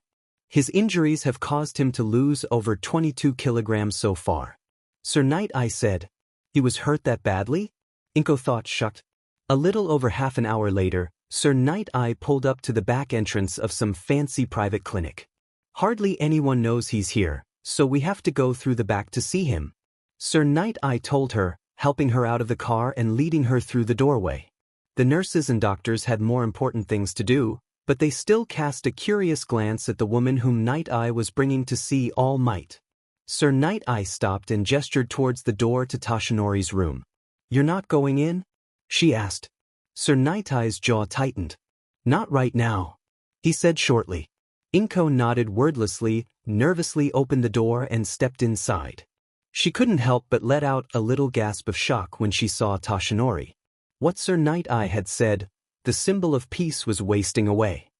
He was laying on the hospital bed, staring glumly at the food that was set before him. Inko was shocked at the food. Wasn't this supposed to be a fancy private clinic? And they couldn't afford to give the #1 hero food that was not that bland, or at least in a larger portion. Even Izuku, with as small as his body was, would be asking for seconds after such a tiny meal. No wonder he had lost so much weight. Toshinori, she said to get his attention. He looked around. Inko, it's good to? What the hell are they doing to you in here? She asked, moving up to his bedside. Surely they could spare you more food than this? If this is what they are feeding you, then it's no wonder. Inko, Toshinori said, a little more firmly now, and she quieted down. I had to have my stomach removed. This is about all I can eat now without vomiting. Oh God, are you? She trailed off. Of course he's not all right. She thought to herself. Just look at him. Why did you call me now? Is this about wanting to meet Izuku? Wouldn't you want to wait until you are out of the hospital? They are probably going to let me go in 2 weeks. Toshinori said. Right now they are mostly worried about me because I have no appetite. I suppose they are waiting for someone to volunteer to take care of me, or for me to say that I'll retire. Is that what this is about? Inko asked. Are you going to retire? Not yet. Toshinori said. Inko, I do want to speak to you about Izuku. Besides being a fan of mine and not having a quirk, how does he feel about heroes? Inko smiled fondly. He loves heroes. When he was a small child, before we found out about him being quirkless, the only thing he would talk about was how he'd become a great hero like you once he got his quirk. And that hasn't really changed. He told me that he wants to be the first quirkless child to attend the UA hero course. Can you imagine? That's a lofty goal. What's he doing to make that dream a reality? Toshinori asked. Inko sighed. He runs all over the city, hunting down as many hero fights as he can find. He has these notebooks that he started writing in when he was just 5 years old. They are hero analysis books. They are pretty amazing. He can watch a hero fight just a few times and pick apart the strengths and weaknesses of the individual hero and villain. He also says that the running helps him build up stamina. Toshinori nodded thoughtfully. Building up stamina was a good start, but if he wanted to pass one for all to Izuku, he would have to build up his strength too. Thankfully, the child was still young enough for this to be corrected with a proper training regimen. But what really impressed Toshinori was the idea of Izuku analyzing hero fights. Despite being a hero who largely solved fights by punching the other guys really hard, he was not one to look down upon the application of intelligence in battle. Taking a child that analytical and cultivating their instincts in a fight to complement their intelligence could make Izuku an incredible hero. He still does this? He still wants to be a hero? Toshinori asked. Well, if there are villains out there capable of doing something like this to the top hero, I'm not sure if I'd want Izuku anywhere near villain fights anymore. Inko said honestly. This? Not every villain is like this. Toshinori told her. The man who did this was one of a kind. But I don't want to talk about the fight that did this to me. It's over and he's gone. What I want to talk about right now is Izuku's future as a young hero. Does he have a future in any hero course without a quirk? Inko asked. Inko, I've never spoken to you about this, but let me tell you about my quirk and what I can do with it, he said in a hushed voice. 20 minutes later, Inko was in shock. Let me see if I understand you. You possess a quirk that, by its very nature, is one that is passed on from person to person, growing stronger every time it is passed along? And you want to transfer this quirk to my son? Our son? Toshinori gently reminded her. How? How is this possible? Inko asked. I can assure you it is. Hardly anyone knows, but I was not born with a quirk. It's my fault that Izuku was born without a quirk. This stockpiling quirk was passed on to me from my mentor, and now I want to pass it on to our son, if he is willing to accept the power. A quirk that can be passed on to others? Inko gasped. But then wouldn't that make him a target for people who would want your power? She asked. It might, if they only know the basics and have no understanding of how the quirk actually works. It is passed on via DNA, and Izuku already has my DNA. But he did not get my quirk because the holder has to mean for it to be passed on. This quirk cannot be taken by force or transferred by accident. What do you mean it is passed on with DNA? Inko asked. Well, when my mentor passed it to me, I had to swallow a strand of her hair. Toshinori admitted. He had been totally grossed out when Nana handed him a strand of her hair with the instruction to eat it. But one for all was worth a few seconds of disgust and a couple minutes of nausea. But before all of that, I'll want to train his so he'll be stronger. He'll need a strong body to handle my quirk, and that should take no more than a couple of years. If everything goes right, he'll could have my quirk and have it completely under control by the time of the UA entrance exam. Train him how? Inko asked. I can't afford to. She trailed off, embarrassed to admit that she couldn't afford to send Izuku to Tokyo by train and back every single day for the next couple of years. Inko, he's my son. Do you really think I would not financially support him, or you? Toshinori asked. I may have been out of commission for over a month, but I'm nowhere near financial ruin. In fact, I could buy you and Izuku a house in Tokyo. Goodness, Toshinori, this is all so sudden. Inko gasped. Are you sure you want to do all this? Of course. Toshinori said. If Izuku wants it that way. I'll do nothing without your permission or his. Inko sighed. You have my permission. I'll bring Izuku with me next time so we can air all of this out with him. And we can decide everything else later. She stood up. I'll see you later, Toshinori. And she walked out. Toshinori sighed. All in all, that had not gone as bad as it could have gone. Izuku greeted Inko happily when she came to pick him up from the Bakuga household. Thanks for looking after him. Inko bowed to her friends. It was no problem at all. They replied, waving her off with a smile. Perhaps we can have dinner together sometime? Of course. Inko answered, taking Izuku's hand and waving to her friends as they began the walk home. Mom? Izuku asked. Yes? Why did you have to go to Tokyo so suddenly? He asked. I'll tell you when we get home. Inko sighed. They were silent the rest of the way home. Once Inko locked the door behind her, she turned to her son. Please sit down on the couch, Izuku. Her son gazed up at her, concern radiating from his eyes. But he followed her instruction. Inko sat down next to him, wondering where to start. She had thought about it all the way home, but still wasn't quite sure where to start. I don't know where to begin, she said nervously. Is everything all right, Mom? Inko let out another sigh. Your father is back in Japan. He's in Tokyo, in fact. I went to go and see him. And my dad? Izuku asked. But, Mom, why couldn't I go? Does he not want to see me? To get to know me? Don't I have the right to meet my dad? It's complicated. Inko said, tears starting to form in her eyes, and Izuku instantly quieted down. I'm sorry. Izuku. I'm so sorry. Izuku stared at her. He remembered the words she had cried when they found out he wasn't going to have a quirk. She seemed just as distraught now as she did then. Izuku. Inko took a deep breath, wiping away her tears. You know that your father and I are not married. We didn't mean to have a child together, but that's how things ended up. And he was always so busy, only spending days at a time in Japan. I never knew why, but he could not stay in Japan. And even if he did, there was an element of danger involved. Danger? I don't understand. Izuku said, confused. Izuku, this is very hard for me to explain. Your father? Oh God? She trailed off. Your father, he is a very famous and very important person. If villains found out that your father had a child, it could put us in very grave danger. And when your father in America for a vast majority of time, he couldn't protect us from those dangers. But how? How could my father be that important? Izuku asked. Your father? Inko asked. And then she leaned over to the table that contained most of Toshinori's correspondence.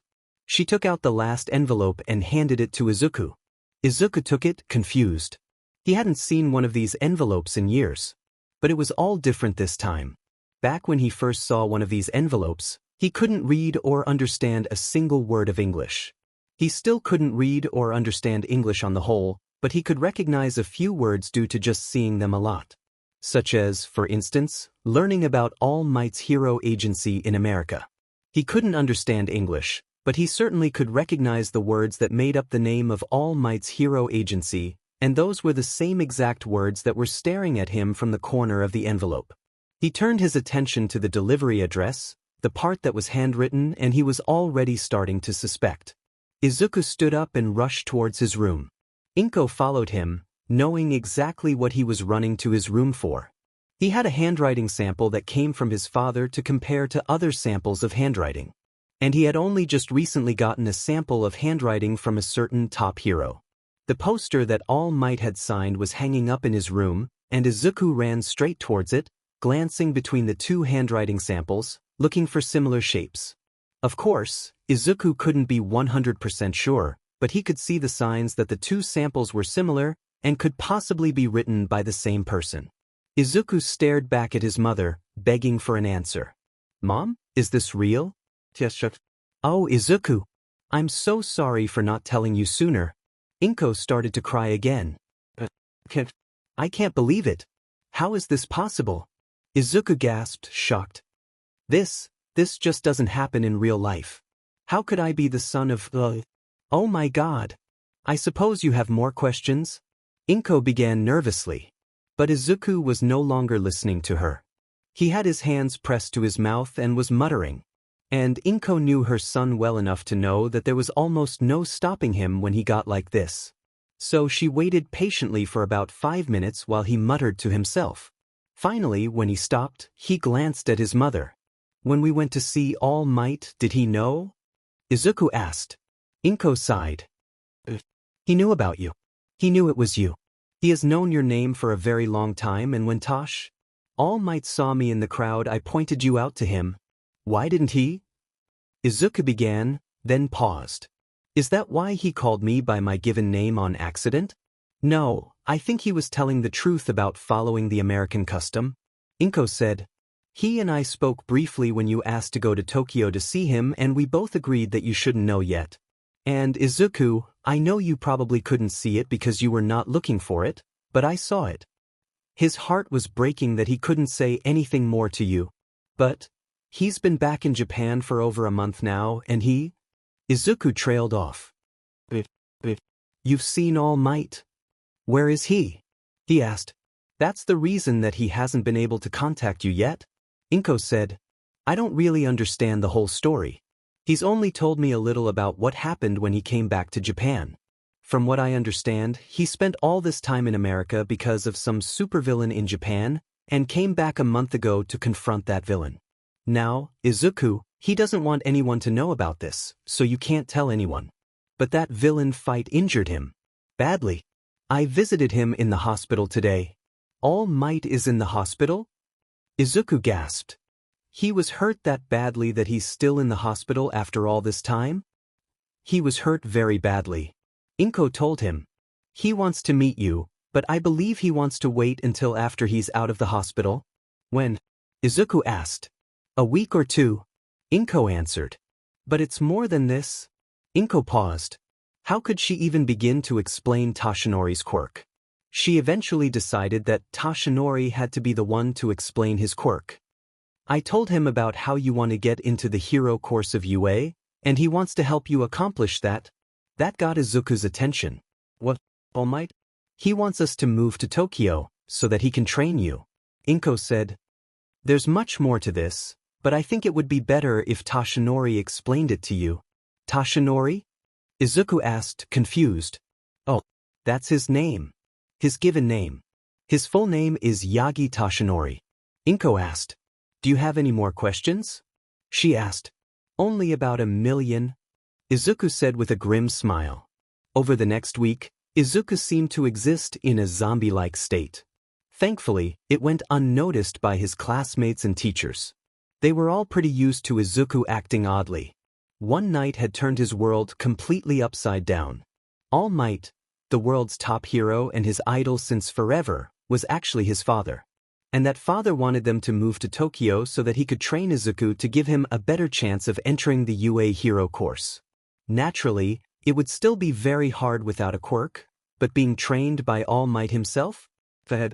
To up his odds if nothing else. Right now, Izuku was doing what he could.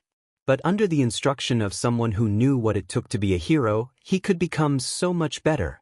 Moving to Tokyo would mean a new school, but Izuku didn't mind. He is quirkless here, and he will be quirkless in his new school, so he didn't expect to make any friends at all. There would probably even be a new Kaken to bully him. No, All Might was the only reason to move to Tokyo, but a compelling one. So the week passed and finally Midoriya Inko got the call from All Might. He was out of the hospital and ready for her to bring Izuku to meet him. She told him that Izuku knew about him being his father, but not about his quirk and inheriting it. She had decided to leave that to him. He agreed that it would probably be best. Izuku fidgeted the entire train ride to Tokyo, but still didn't say a word. They were picked up at the station once again by Sir Night Eye, and Izuku, so unlike himself, didn't even say a word to the hero. "I suppose you've told him?" Night Eye asked. "Yes." Inko replied. "He's still a little in shock." "I suppose it's to be a little expected," Sir Night Eye said. He turned a critical eye on the young boy. Sir Night Eye and All Might had another shouting match with one another before Night Eye left to pick up the Midoriyas at the train station. Sir Night Eye was still standing firm that All Might was choosing to offer his power to the boy for selfish reasons, while All Might insisted that he saw the same seeds of potential that his master once saw in him. Neither one seemed to be willing to budge in this situation, and a rift was steadily growing between hero and sidekick. In fact, Sir Night Eye was already starting to look into the possibility of forming his own agency. Making the leap from All Might's sidekick to independent hero would be an easy task, since being All Might's sidekick was all the credibility he would need to form his own agency and start taking on his own sidekicks. It was hurting Sir Night Eye to consider leaving, but he and All Might just couldn't see eye to eye on this incredibly important issue. He would step out from under All Might's shadow and begin taking on his own sidekicks and interns. And he would always be on the lookout for young heroes with the training and heart to properly take All Might's place as the true symbol of peace. Izuku was kind of shocked when they got to the house. It was certainly a lot larger than the apartment that he shared with his mother, but it was not that much larger than many of the other houses in Tokyo. It was pretty average on all accounts, and nothing about it suggested that it was the home of the world's top hero. Inko helped Izuku out of the car, and Sir Night Eye gave them a brief nod before he drove away. "Now remember, dear," Inko began as she led Izuku up to the front door. "All Might has been hurt incredibly bad and spent almost a month and a half in the hospital because of it. He hasn't been able to eat properly since and has lost a lot of weight. He will not look the same as you are used to seeing him," Izuku said. He was starting to shake with nerves, and his mother could feel that from where she was holding his hand. "Everything is going to be fine," Inko told her son. "He wants to meet you. He's wanted to get to know you for a long time. But this is the top hero, All Might. And he is also Yagi Toshinori, your father," Inko reminded him. "Everything will be fine," she repeated. She led Izuku up to the doorway and knocked. A voice from inside told them to come in, and she opened the door, leading the young boy inside. All Might, his father, was sitting on a chair, waiting for them in the family room. His mother had warned him that All Might looked different following his injury, but it was still a horrible shock. Instead of his famous fearless smile, his smile seemed to be much more forced and seemed more like a soundless snarl. His eyes and cheeks were hollow and sunken in, and his muscles seemed to have wasted away. It didn't help that he was wearing clothes that seemed to be 5 sizes too big. "What do I call him?" Izuku wondered to himself. "All Might? Yagi-san? That?" He couldn't decide what to say, so he just wordlessly bowed. Toshinori looked at his son's bowed form a little sadly, but he understood. This whole situation was pretty awkward. Even he felt it. To the young boy, going super polite was about the only option he had. "My boy, come closer." Izuku looked up at him nervously, and then stepped closer. Toshinori stood up and met Izuku halfway across the room. Izuku noticed that he seemed to have his hand pressed to his side. He wondered what had happened to him, but then he forced his eyes away from All Might's side. But the tall man's eyes were pretty scary too, without the familiar All Might smile. It broke Toshinori's heart to see the fear in Izuku's eyes. He had seen fear in a lot of children's eyes over the years, but he was also used to that fear disappearing at the sight of him. I know that I look kind of scary like this, he said, kneeling down so that he was closer to Izuku's size. Is this better? Toshinori activated his quirk and took on his former appearance. But it didn't last too long, because he started coughing. Toshinori held his hand up to his mouth to stop any blood he might be coughing up. Thankfully, it was not a lot, but it did force him out of his muscled form. That was not what he intended by bringing out his old form, but in a strange way it did break the ice. Izuku completely forgot about his own fear and rushed forward, placing his hands firmly on Toshinori's shoulders. All Might, are you all right? When the boy saw the small splattering of blood on Toshinori's hand, he turned to his mother. Mom, do you have a tissue or a handkerchief? I'm fine, young Izuku, Toshinori said, wiping away the blood with his own tissue. This is just the way that my body is going to behave from now on, and I'm going to have to live with that. He smiled at his son, and Izuku saw the shadow of his former self in that happy expression. You saw someone in trouble and instantly forgot that you were afraid of me and rushed forward to help me? He reached out and carted his hand through Izuku's curly hair and looked up at Inko with a wide smile. You certainly were not lying to me when you said he longs to be a hero. You, my boy, have the heart of a hero. To Toshinori's shock, Izuku suddenly burst into tears, and he looked over to Inko, a little alarmed. But she didn't seem to be alarmed. In fact, she was smiling happily. Are you all right, young Izuku? Toshinori asked. Yeah. Izuku sniffed, wiping away his tears. I've waited all my life for someone to say that I have the potential to be a hero. Is that because you don't have a quirk? Toshinori asked. Izuku flinched. Are you disappointed in me? Disappointed for what? For not having a quirk? Toshinori asked. Izuku kept staring down at his feet. Well, no one really knows what your quirk is, but it's really amazing. Are you mad that I didn't have your quirk? Not at all, Toshinori said. It's not your fault that you didn't receive my quirk through birth. My quirk doesn't work like that. It cannot be passed on without intention. Izuku stared at him in confusion. Toshinori smiled at him. I know that doesn't make much sense. Come sit down with me on the couch. Sitting on the ground like this is making me sore. Inko and Izuku helped Toshinori stand up and they walked him over to the couch. Toshinori sat down and Izuku sat next to him. Inko knew that this talk was going to take a long time. Do you need anything, Toshinori? She asked. Have you eaten at all yet today? I've eaten a few meals. I'd appreciate some tea, if that's not too much trouble. No trouble at all. Where is the kitchen? She asked. Just around that corner. Toshinori pointed. Thank you, Inko. She nodded and walked into the kitchen. Once she was gone, Toshinori turned his attention on Izuku. Your mother told me that she told you about my desire to train you to become a hero, but she has not told you about the nature of my quirk, is that correct? She hasn't told me anything about your quirk? Izuku answered. And no one really knows what your quirk is, at least on all the hero forums that I read. I think it's a boost of your physical abilities, but others? On the surface, you are right, Toshinori said. My quirk does boost my physical abilities, and I've dedicated my life to making sure that people do not guess beyond that. The truth about my power is that it is not something I was born with. My quirk was passed down to me from another. Passed down? But I don't understand. There's never been evidence of a quirk that is passed down this way before.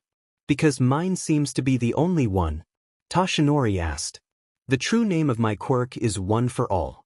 One person holds the quirk, cultivating it, and making it stronger until it is passed to the next person who begins cultivating it even further. Each time One for All is passed on, the new holder's strengths are added to it, so it grows more powerful every time it is passed on. It is this generations-long network of power that allows me to save those in need. And you want to give this quirk to me? Izuku asked, shocked.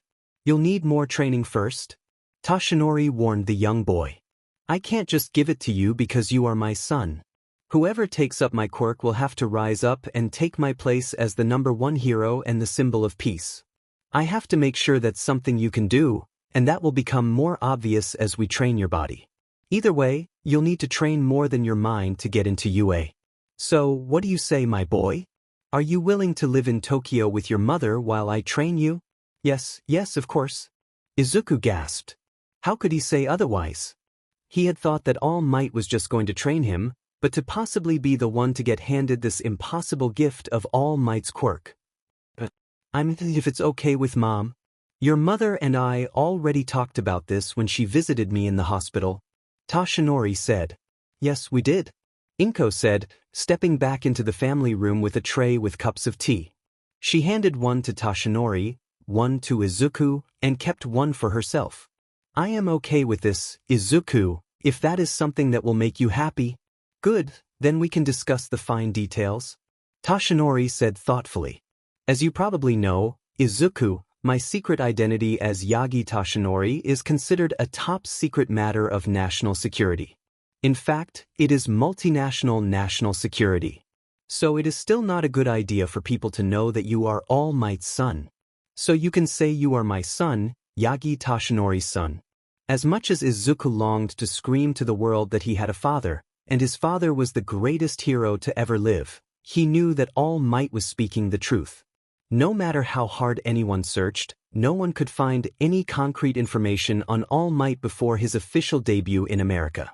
Everyone knew that he had attended UA, but no one could find his actual name in connection with his eventual hero name because of All Might going by a different hero name when he was in school.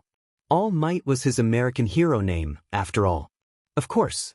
A couple of days later, Tashinori had purchased a house for Inko and Izuku to live in Tokyo so that they could be close enough for Tashinori to train his son, and he had even made arrangements for Izuku's schooling at a private academy.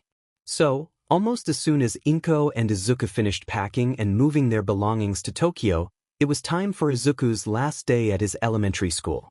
Just before Izuku left at the end of the day, his homeroom teacher pulled him aside. I just want to wish you luck, Midoriya, he said. I know that the future might not look very bright for those without a quirk, but you do have a future wherever you end up. You are a very intelligent young man. Izuku looked at him, confused. He had always sort of assumed that his teachers barely knew his name, let alone paid him any attention. Oh, thank you, sir, Izuku said. Good luck, Midoriya. The teacher bowed to him, and Midoriya bowed back. As Izuku was leaving, Kaken called out to him. Are you really leaving? He called. Yes, Izuku said nervously. My father has come back from overseas and wants my mother and I to move to Tokyo with him. Bakugo snorted. You're right. You can leave this little shithole town if you want, but you'll never escape being quirkless. So whatever. See you never, Deku, and good riddance. With that, Bakugo turned and stomped away. Izuku stared after him for a moment, and then turned and left that part of his life behind and turned towards the future. When Izuku first moved to Tokyo, he kind of expected the place his father bought for his family to stay to be another apartment, but he was pretty shocked to find that he had bought them a house very much like his own. It was more than large enough for the two of them, and Izuku's new room was about twice the size of his old one, which was very exciting for him. But what really got Izuku excited was his first training session with his father. He had seen Tashinori one time since moving to Tokyo, and his father had finished off the visit by telling Izuku to come over to his house on Sunday. The rest of the week was spent unpacking and learning their new neighborhood, and checking out Izuku's new elementary school where he would start the next week. But finally, Sunday arrived. Inko walked Izuku back to Tashinori's house. When they arrived, it was pretty clear that his father was still having trouble recovering from his injury. He had lost more weight and was using a cane for his weaker left side. Oh my God, Tashinori, you have not been taking care of yourself, have you? Inko asked with a sigh. Tashinori sighed in response. Inko, I've been trying to eat, but that's a little hard when I don't feel hunger and I can't keep more than a few bites at a time down. Inko sighed again. Let me go see what I can make for you. She made her way to the kitchen. Tashinori sighed in exasperation. I suppose I should just get used to that? Is something wrong, Dad? Izuku asked. It's nothing. Tashinori sighed. I suppose I'm just not used to needing help. He stood up slowly, really favoring his left side. Now come with me. Izuku fell into step behind his father. Toshinori led him through the house until they made their way to a gym. Izuku looked around in shock. This was the sort of gym he would expect to see in a school. Life really was different for the number one hero. Wow. There's so much equipment. Izuku gasped, looking around. Are you going to train me on these? He asked. No. Toshinori said. We are just using this room so that I can learn where you are at physically. Once I know where you are, I can make a training plan for you. Toshinori settled himself down on a chair. Once I'm feeling better, most of your training will be out there, doing practical tasks. Izuku looked around, a little lost. Where do you want me to start? Toshinori smiled. First, I want to talk about what you have been doing. Your mother told me that you've done some running for your stamina. Izuku blushed a little in embarrassment. Yeah. I spend about an hour after school running around looking for villain fights. About an hour of intermittent running? Toshinori considered. It's not much, but I can work with that. We have more than enough time. He turned his attention back to Izuku. Stamina is a very important part of being a good hero, and we will continue to work on that. But the thing that I want you to shift your focus to is enhancing your strength. One for All is a quirk that combines the physical abilities of everyone who has ever held it. So if it is passed on to you, you will be getting the physical strength of 8 extra people.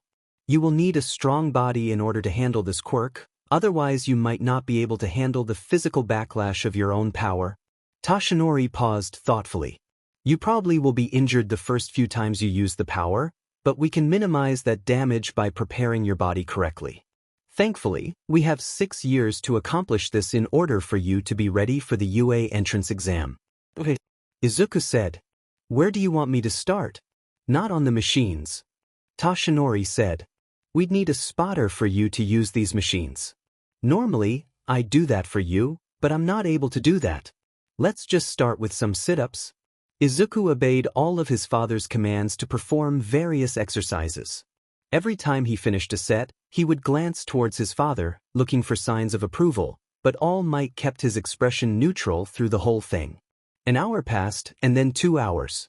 Izuku's limbs were shaking in an effort to keep going, desperate to prove himself to his father even if it meant working himself into exhaustion. As All Might watched, he knew that one of the first things he would have to do was to teach Izuku the dangers of overworking yourself. He didn't blame Izuku for the way he felt. Toshinori had felt the same exact things when his own mentor had held her quirk out to him. Toshinori had spent many an evening in his youth completely passing out in the middle of training from overwork. Finally, Toshinori saw signs that Izuku was going past normal muscle fatigue. He was trying to accomplish more push-ups when Izuku's arms gave out and he fell face first on the ground. You've reached your limit? Toshinori told the boy calmly. No. Izuku groaned, trying to push himself off the ground, but falling back down when his arms failed him. There is no shame in knowing your limits, Toshinori said, standing up and walking over to Izuku's prone form. I was not expecting record-setting performances from you today, Izuku. I just wanted to know your current fitness level so that we know what we have to build upon. Is it just your arms that you've exhausted, or have you pushed your whole body to its limit? I think I can stand and walk if I can just get up, Izuku said, blushing into the padded floor. Very well. Toshinori positioned himself so that when he bent down to help Izuku up, he was lifting the boy almost exclusively with his right side. Izuku was so light he probably could pick up the boy with his left side, but it would cause his wound to flare up with pain and maybe cause him to cough up blood again.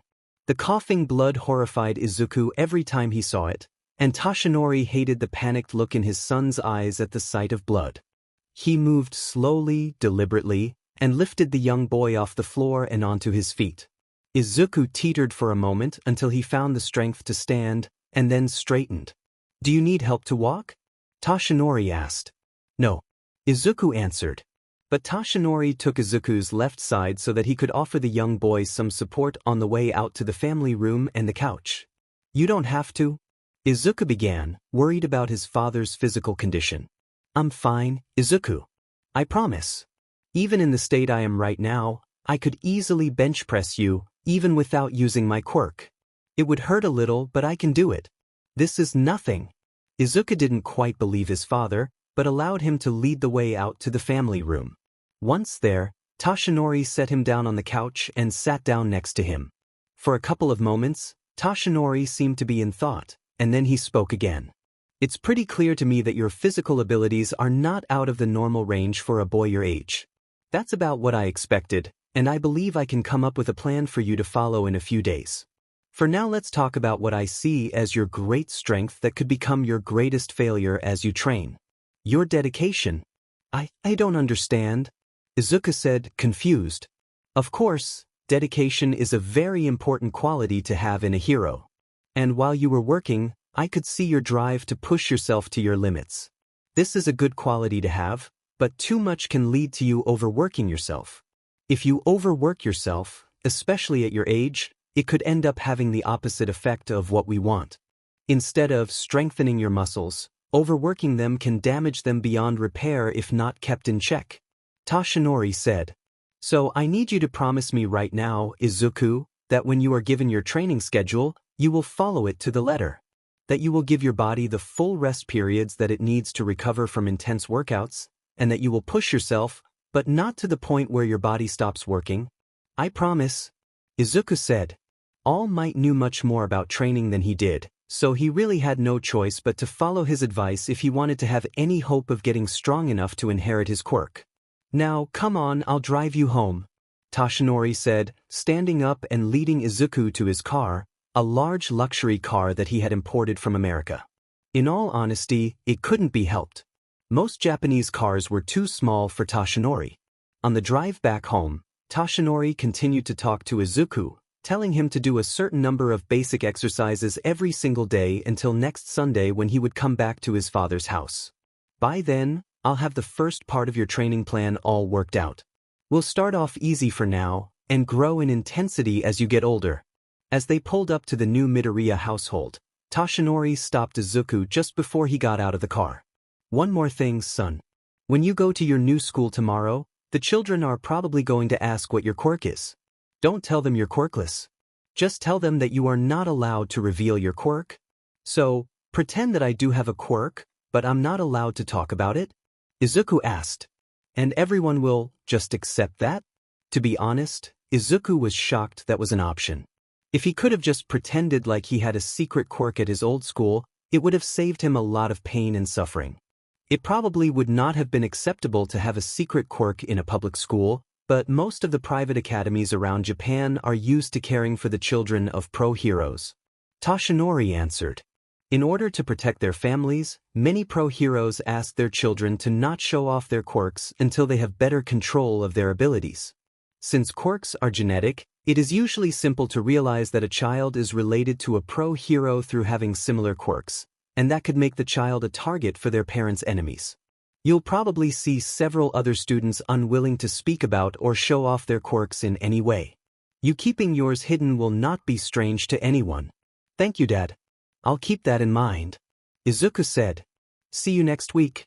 Bye, son, Toshinori said as the car door slammed shut. Izuku had to stop himself from skipping as he made his way up to the front door of his new house. Finally being free of the label of being quirkless, even if it was just pretending? Maybe, at long last, he could finally have some real friends. Izuku was a little nervous as he made his way to the office of his new elementary school. He opened the door and stepped into the office, and one of the people there took immediate notice of him. Oh, are you our new 4th grade student, Midoriya Izuku? One nice-looking lady asked as Izuku stepped into the room. Yes, ma'am, Izuku answered. The woman got up from her desk and walked around to Izuku's side, kneeling down to his level. Welcome to Rishi Elementary School. I've already read your file. Your father is the pro hero, and it's only recently that you discovered that your father is a pro hero. That's right, Izuku answered, a little shocked. This woman knew at least a little bit about his story? Did she know that his father is All Might? Maybe she did as an administrator of the school. Then I'm sure that you've gone through a lot of changes recently, like transferring out of a public school. You don't need to worry too much. On the whole, you won't have a much different experience as you would in public school. The main difference is the teachers. Many of them are former pro heroes, and all of them have the license needed to use their quirk for the protection of students. In the event that you are ever endangered because of your father's identity, none of the teachers will hesitate to protect you. Of course, using your quirk is not permitted for the students just like any school. I understand. I promise I won't use my quirk. It was an easy promise to make, since he didn't have a quirk and his father had told him several times that receiving one for all was not guaranteed. All Might was giving him first choice, but he still had to prove himself worthy of one for all. Very good. Now, if you'll follow me, I'll take you to your homeroom. The woman stood up and began to walk away, but Izuku stopped her. I have a couple more questions? Izuku asked. Yes, of course. Does the school know who my father is? Izuku asked. Only the administration and your teachers. The woman answered. We were all very shocked when we found out who your father was, but I can promise you that we will keep your secret. You're not the only child of one of the top 5 heroes in this school. Izuku stared in shock, wondering who it could be. After a few seconds, he settled on Endeavor. Any one of the other top 5 heroes could have a secret child like All Might, but he knew for a fact that Endeavor had a couple of children. The number 2 hero made no secret of his family, because only a fool would go up against a hero neck and neck with wins with even All Might, maybe with even more wins since All Might's injury. When Izuku was very small, a villain had attempted to kidnap one of Endeavor's sons. The unlucky criminal was put in the hospital burn unit for over a year due to his injuries in the attempt. The incident had cost Endeavor a pay cut and the loss of a couple ranks, but the Flame Hero had not said a word in his defense, taking his punishment stoically. Are all of the children here the children of pro heroes? Izuku asked. Not all but most. The woman answered. Some of the children come from wealthy families, and some are related to pro heroes in more ways than just being the child of one. Now, are you ready to meet your new classmates? She asked kindly. I guess so, Izuku said. She smiled at him and led him back out into the hallway, and then down a few corridors. Izuku tried to remember the way, but it would probably be a few days before Izuku could make his way around the school. Finally, they made it to a door marked 4C, and opened the door. Good morning, Sakai-sensei. I have your new student with me. Izuku took a slow step through the door, turning his attention first to the students looking back at him. If this class was anything like his last one, it could hold about 20 students, but there was one empty seat probably meant to be his. Many of the students had quirks that affected their physical bodies, but most of them had quirks that didn't affect their bodies like normal. Izuku looked around for a boy that looked like a child of Endeavor, since he knew that Endeavor's youngest child was about his age and a boy, but he didn't see anyone like that in the classroom. Nor did he recognize any of the known children of pro heroes. Finally, he turned his attention to his new sensei. Sakai-sensei was a woman, and kind of pretty if Izuku was any judge of such things. She gave Izuku a friendly smile. Good morning, young man. Would you like to come up to the front and tell the class a little about yourself? She asked. Izuku stepped forward nervously. Hello. My name is Midoriya Izuku, and I just recently moved to Tokyo. It's nice to meet you. Sakai-sensei was probably used to students being reluctant to talk about more, say like about their quirks or their parents, and according to the lady from administration, Sakai-sensei knew that he was the son of All Might, but wouldn't talk about it. It's very nice to meet you, Midoriya. Would you please take the empty seat next to Ida? Ida, would you assist young Midoriya to get him started? Of course, Sakai-sensei. A young boy with bluish hair said from the seat next to the empty chair. As Midoriya made his way to the empty seat, some of the students began to whisper to each other. So, what do you think? Is he the child of a pro hero or just comes from money? I don't know any pro heroes named Midoriya. Another student answered. Maybe money? I don't know. Just because there's no pro hero named Midoriya doesn't mean he's not the child of a pro hero that keeps their real name secret. Plenty of pro heroes keep their real names secret. My aunt does everything she can to keep her real name out of the press. Izuku blushed a little as he took his seat. There was a stack of general education books on his desk, all of them looking brand new rather than the old used books he was used to from his old school. We start the morning by studying maths. The blue-haired boy stage whispered to Izuku. The sensei called him Ida. Why does that name sound familiar? He's probably related to a pro hero, but I can't think of an Ida off the top of my head. Izuku thought to himself. Oh, thank you. No problem, Ida said, chopping the air in front of him with a strange motion. Izuku stared a little, but then quickly averted his eyes. In this quirk-based society, staring had become incredibly rude. Some people had quirks that changed their appearance or made them behave oddly, so staring had transformed into a social taboo. Your name is Ida, right? Izuku asked to make sure. Yes. Ida replied. But we can talk later, class is about to start. He already had his math textbook open to today's lesson, with his notebook and pen ready to go. We're starting on page 394. Izuku nodded and opened his math book up to the correct page, pulling out his notebook and pen as well.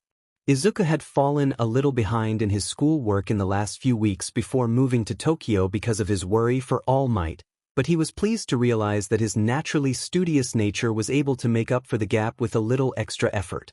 For every class, he had to look back on some of the previous lessons in the textbooks, but he was starting to fall back into his old study habits. Finally, lunchtime arrived and Izuku made his way to the cafeteria.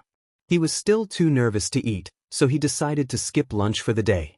Instead, he sat down at a rather empty table and pulled out his latest hero notebook. He had just finished number 4, and this new notebook was to be number 5. None of the students had revealed their quirks, except for the ones whose quirks affected their physical bodies in a noticeable way, but some of the teachers had. So Izuku began to write in his notebook, taking notes of the quirks he had seen thus far, comparing the quirks he had seen to lists of former pro heroes, and trying to find out which retired pro heroes his teachers were. His homeroom teacher, Sakai-sensei, was perhaps the easiest. He had seen her flying to get a book off the top shelf in their classroom. She was a famous rescue hero named Jetstream.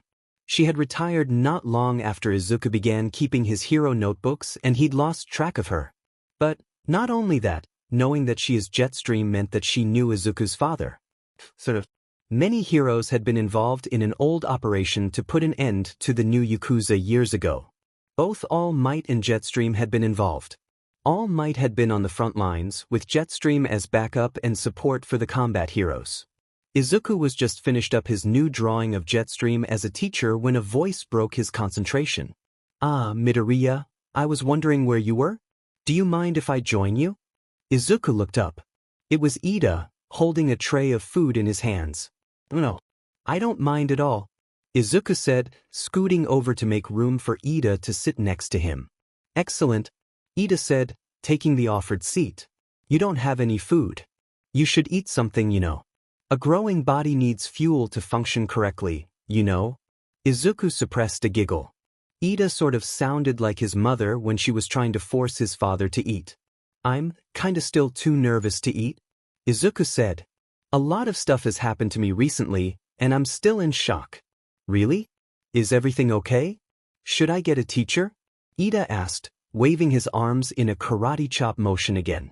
No, nothing like that, Izuku said, holding up his own hands to placate the boy before he called one of the teachers over. Izuku considered what he could speak about. His father had told him that he couldn't reveal that he was All Might's son, nor anything about One for All or being quirkless. But he didn't see any harm in just talking to his peers. Well, I spent my life being raised by my mother, without ever really knowing who my father was. I only found out who my father is a few weeks ago, and my whole life kind of changed really quickly after that. Just a few weeks ago, I was attending a run-down public school about 40 minutes outside Tokyo. And now suddenly I'm here. So I suppose it's fair to say that your father is the pro hero in the family? Ida asked. I'm sorry, but I'm not allowed to say which pro hero. Sorry. Izuku apologized. That is completely understandable, Ida said. Many of the students here keep their family connections a secret. However, it is harder for some than it is for others. Todoroki Shoto, in class 4, everyone knows that he's Endeavor's son. All of the teachers watch him carefully since he is the son of the number 2 hero. And, well, some hero families are like mine, who proudly wear their family name so it's hard for me to hide. Oh, I was wondering, Izuku began, and then flinched before starting again in a quieter voice as to not draw attention to them. I think I recognize the Ida name, but I can't quite place it. If you don't want to talk about it, that's fine. No. I don't mind at all, Ida said. The Ida family runs the Ida agency here in Tokyo.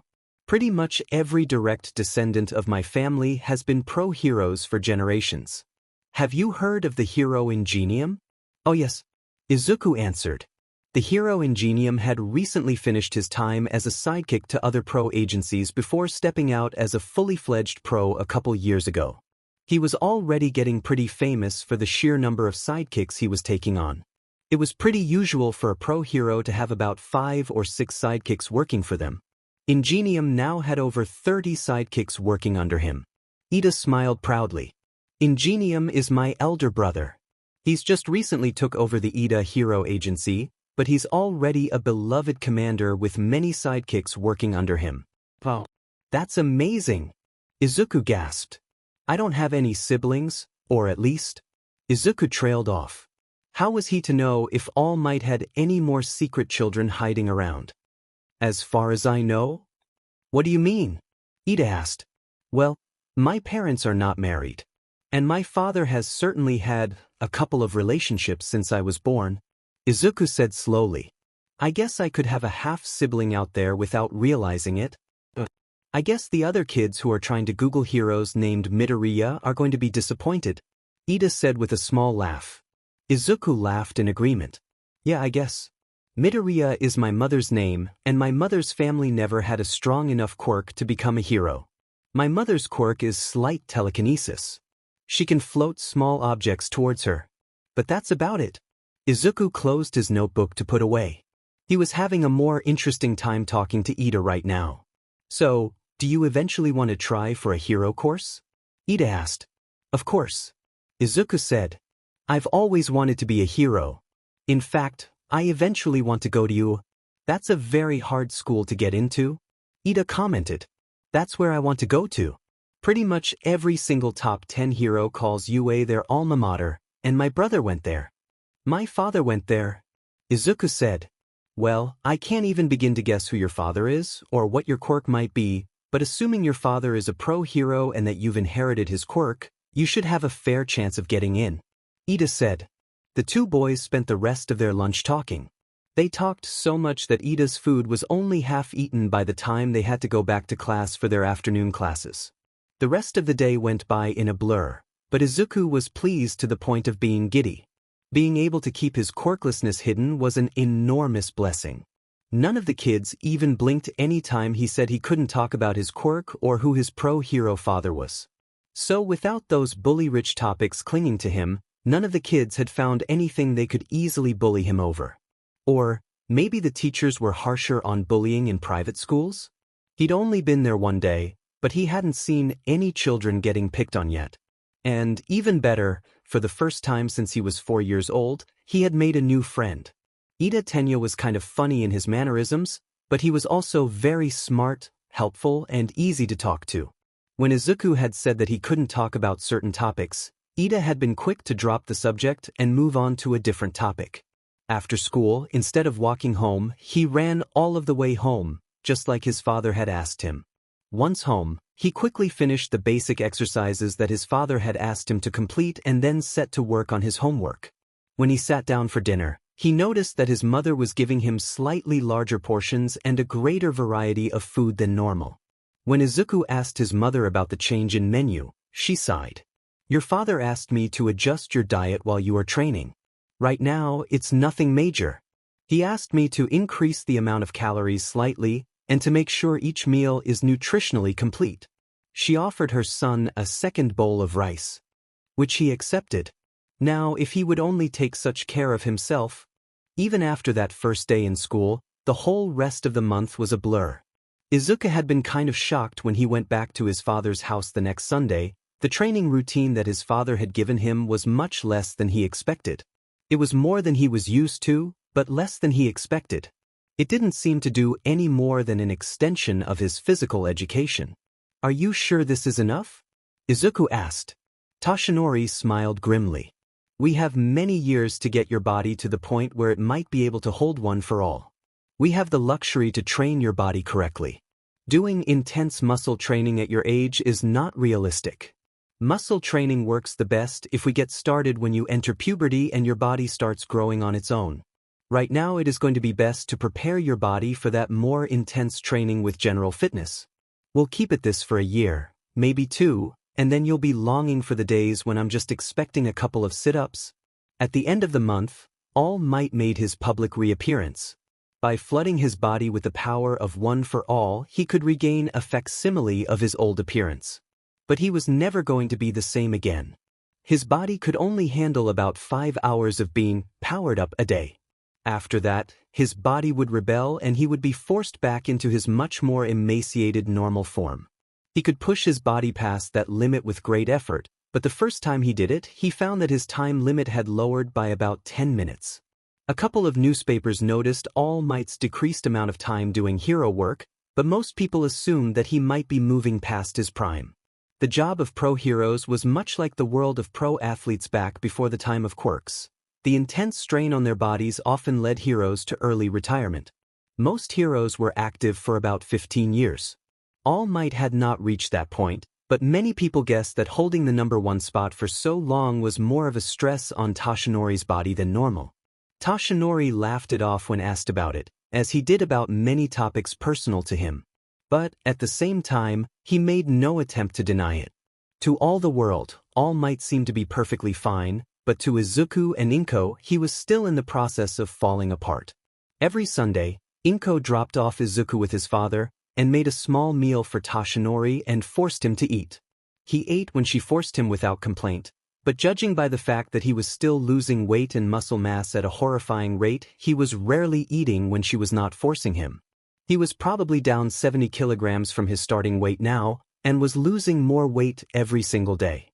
And no matter how many times Inko asked him to take care of himself, Toshinori assured her to her face that he would eat, but she knew it was a lie.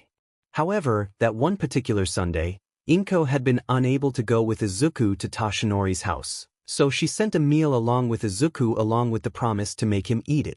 When Izuku got to Toshinori's house, he gave his father the food.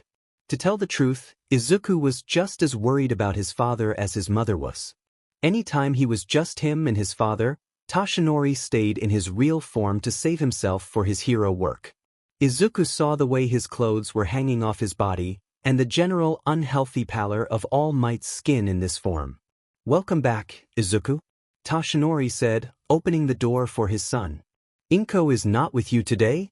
"No, she had to go shopping," Izuku answered, giving his father the small bento box. "But she sent me with this. She wants me to make sure you to eat it." Toshinori took the bento box from his son without complaint. "You'll have to thank your mother for me later. Now, come on in and let's get started. You can go through to the gym and get started on your exercise and I'll go eat this." Izuku was a little nervous about not seeing his father eat with his own eyes. But this man was All Might and his father. He didn't know how to refuse even as his conscience screamed at him to say no and stay at his father's side until he had finished eating. "Okay," Izuku said nervously, stepping past his father and slowly making his way to the gym. But it was pretty clear to Izuku that he was very distracted at the moment. He completely lost count when he was doing push-ups and ended up doing about twice as many as Toshinori asked him. He listened as closely as he could, hearing his father moving around the kitchen. He moved on to sit-ups. He had just completed his 15th sit-up when he heard the sound of his father coughing in the kitchen. It was a normal sound, one that he was pretty used to even if the reminder of All Might's poor health was still scary. But then the noises from the kitchen changed, and Izuku paused in his exercise, losing count once again. The noises changed from coughing to retching. The noises calmed down, and Izuku strained his hearing, but it was all silent. The young boy was about to call out to ask if his father was all right, but what happened next nearly caused him to jump out of his skin. "Fuck!" The sound of his father's voice yelling in rage and anger scared Izuku out of his wits. He didn't understand what his father had yelled, but he didn't need a translation to know that All Might was enraged at something. But even the yell paled in comparison to the racket that followed the exclamation. Izuku couldn't be sure, but it sounded like the kitchen was getting completely destroyed. There was the squeal of metal, the sound of many things crashing to the ground. "Fuck my life and fuck my fucking useless body," All Might screamed, probably in English since Izuku couldn't understand. The next noise was the loudest of all. An enormous crash rang through the house. Something so big had happened that it caused the whole house to shake. Izuku was absolutely terrified. Terrified to leave the gym, but also terrified to stay where he was. He stood frozen where he was for a few seconds, and when no more noises came from the direction of the kitchen, he decided that he had to go see what had happened. He slowly made his way towards the kitchen, completely unsure of himself. Only the knowledge that All Might would never hurt an innocent bystander kept him moving forward. Should I make noise to let him know that I'm coming down the hall, or do I stay silent and spy on him? Izuku wondered to himself. He still hadn't decided by the time he looked around the corner into the kitchen, so he just continued to stay silent, at least until he saw the state of the kitchen. His father had apparently collapsed on the floor after his bout of rage. The floor was a mess, covered in a refrigerator's worth of food and blood. The reason that all of the food from the refrigerator was on the floor was made immediately clear. In his rage, Toshinori had apparently transformed into his muscle form, ripped the refrigerator up and thrown it through the wall. The crushed remains of the refrigerator lay where it had landed on Toshinori's back porch. Izuku could see a couple of the neighbors peering over the fence in confusion, and he even saw one on her cell phone. If Izuku had to guess, she was probably calling the police. "All Might?" he asked, absolutely terrified and completely unsure of himself. "God fucking damn it?" Toshinori grumbled in English. He started retching again, and vomited a tiny amount of food onto the ground. Izuku found himself rushing forward, holding back his father's bangs out of his face as he continued to retch, but nothing else coming up. After a few moments of dry heaving, Toshinori was finally able to just breathe. Finally, he spoke to Izuku in Japanese, his voice weak from illness. "Sorry for interrupting your exercise. I'm fine. Go back to the gym and finish up." For a second, Izuku could only stare at his father in disbelief. Did he really expect Izuku to just ignore what was going on right now? "But you are obviously not okay," Izuku said nervously. Toshinori took another few moments to collect himself, and turned to give Izuku a smile. But Izuku knew that the smile was fake. "It's fine, Izuku. I needed to replace that refrigerator anyway. It was much too large for my needs now." "No, I don't believe that. I don't understand English, but I don't think you were yelling about renovation plans." Izuku gestured to the large hole in the wall. "And I don't think you needed to take out your kitchen wall if you just wanted a new refrigerator." Toshinori sighed. "Izuku, you don't need to worry about me. I know I just had a bad moment, but it's over now. I'm fine." "Oh, that's a lie," Izuku said firmly. "You're not fine. You've been getting worse and worse. Every week I come over here, you're getting sicker and sicker. I think my mom is right to think that you wouldn't eat a single bite if she didn't force you to eat. Now stop treating me like a baby that can't understand that you're hurt and let me help you." Izuku gave Toshinori no time to protest before he grabbed Toshinori's right arm and pulled to encourage his father to get to his feet. Toshinori wordlessly accepted Izuku's help in getting to his feet, finally really looking around at the mess he'd made. He saw one of his neighbors peering over the fence and tried to assure her that everything was okay, but she ducked down as soon as he opened his mouth. "I think one of your neighbors is calling the police. Go to the restroom and clean up the blood and throw up on your shirt and up." Izuku paused helplessly, looking around at the mess the kitchen was in. "I guess I'll start on this." "Izuku, you don't have to," Toshinori began to say, but his son cut him off. "Oh, go take care of yourself. I can at least clean up the food, blood, and some other stuff," Izuku said, shoving his father out of the kitchen. Realizing that Izuku would not budge on this, Toshinori left the boy in the kitchen and made his way to his bedroom for a new shirt and then made his way to the restroom. He took off his blood and vomit-stained shirt and threw it carelessly into the shower to deal with later and splashed water from the faucet onto his face. With his shirt off, he took a good, long look at himself. The body that he was once so proud of was deteriorating right before his very eyes. The remains of the wound that blossomed across his left side looked just as hideous as the day he'd left the hospital. He looked into the eyes of his reflection, deeply shadowed eyes where his eyes were sunken into his skull from malnutrition. His once strong cheekbones now jutted unnaturally from hollow cheeks. His bangs hung dull and lusterless in his face. He was hideous. Fucking hideous. But he couldn't dwell on that right now. If one of his neighbors had really called the police, they could show up any moment. He pulled his new shirt on, took a small sip of water from the faucet to get the taste of vomit out of his mouth, and left the restroom. He checked on Izuku in the kitchen. The boy had cleaned up the blood and vomit first, and was now picking up the food items that could be salvaged from the thrown refrigerator.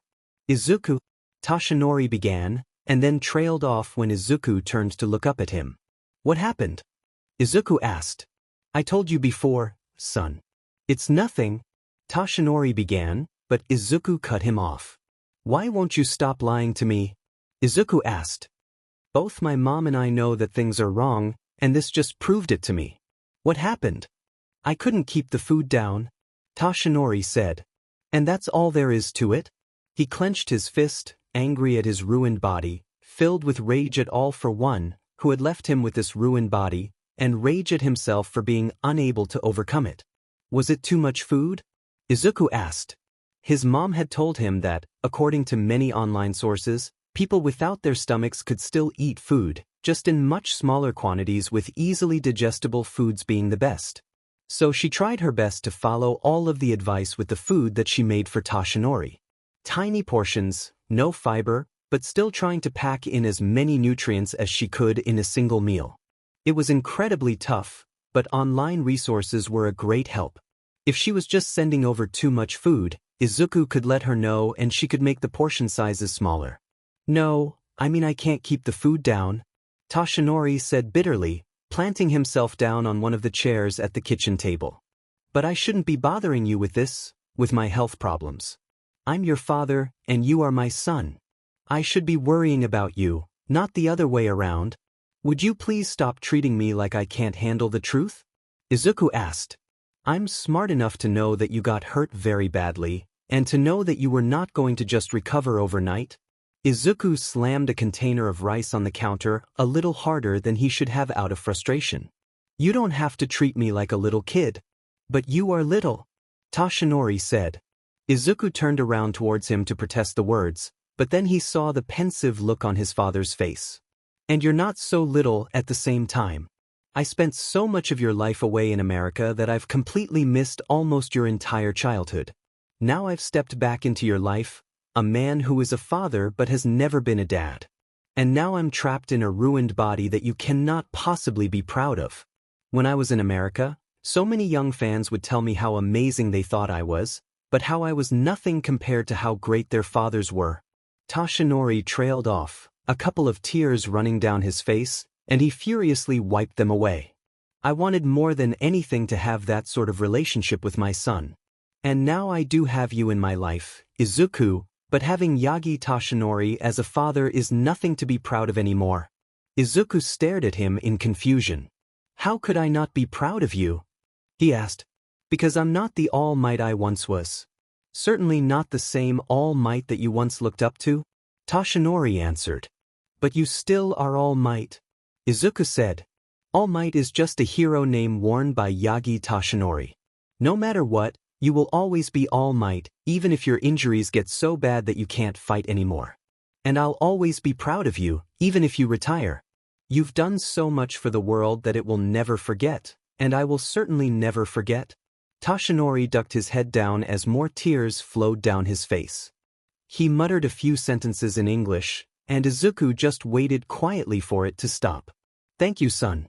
I'm so sorry you had to see me like that. Today has just been a bad day, and I promise it's not always this bad. Most days I can keep a few bites of food down, and my pain medication makes me feel better. Today is just... He trailed off, hopelessly.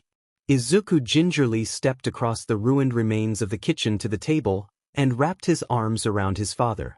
Toshinori started in surprise, but then relaxed into the hug, wrapping his arms around his son in return. Can you let me help you, Dad? Izuku asked. Within a couple of seconds, there were tears flowing down each of their faces. But it was only to be expected. This was the first time that Izuku had called Toshinori Dad. It had always been All Might or occasionally Father. For the very first time, their years apart didn't matter. Toshinori was hurting, and Izuku was determined to help in any way he could. Toshinori had seen this quality in Izuku before.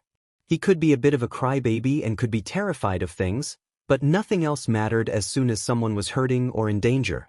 It was like the drive to save was so powerful that it shut off every other thought. It was something that Toshinori himself experienced, and why despite being a hero known more for his fights against villains, he secretly loved rescue work a lot more. Saving people's lives, that was Toshinori's motivation to be a hero. And he could see the same qualities blooming within his son. They held on to each other for what seemed an eternity, but then they were interrupted by a knock on the door. Toshinori reluctantly let go of Izuku. "Pretty sure that's the police," Toshinori said. "Leave this to me." He took a small moment to wipe the tears off his face before going over to the door and opening it. It was a police officer, but it was one that Toshinori was very glad to see. "Tsukachi," he gasped. "They sent you?" "Not really. They were going to send an officer who was closer, but when I saw the complaint came from your address, I pulled rank," Tsukachi said, stepping inside All Might's home. Tsukachi took a long look at this old friend. He had seen All Might a few times since he left the clinic, but his appearance was still a shock. "Now, would you care to explain to me what happened?" "Sure, come this way," Toshinori said, leading his friend through to the kitchen. Tsukachi looked around, a little shocked at the devastation in the kitchen. "Wow, please tell me no one was hurt from this." "You know me better than that," Toshinori said in reply. "I would never willingly put innocent people in danger. No one was hurt and the only property damage was done to my own things." "I'm still worried about you," Tsukachi said. "Sure, you are getting back into hero work, but I can tell that your identity as All Might is becoming more of a facade rather than who you really are. I'm starting to think that Sir Nightai was right. You should think about retiring." "It's not that I think you're wrong," Toshinori said. "But I can't stop. I don't know how to. I am the symbol of peace. What would happen to society if I were to retire without having a successor ready to take my place? And are you at least looking for a successor?" Toshinori gazed back at his friend thoughtfully. He trusted Tsukachi with his life, and even with the knowledge about his broken body and One for All. He knew in his heart that he could trust him with his most precious secret. "I have one candidate.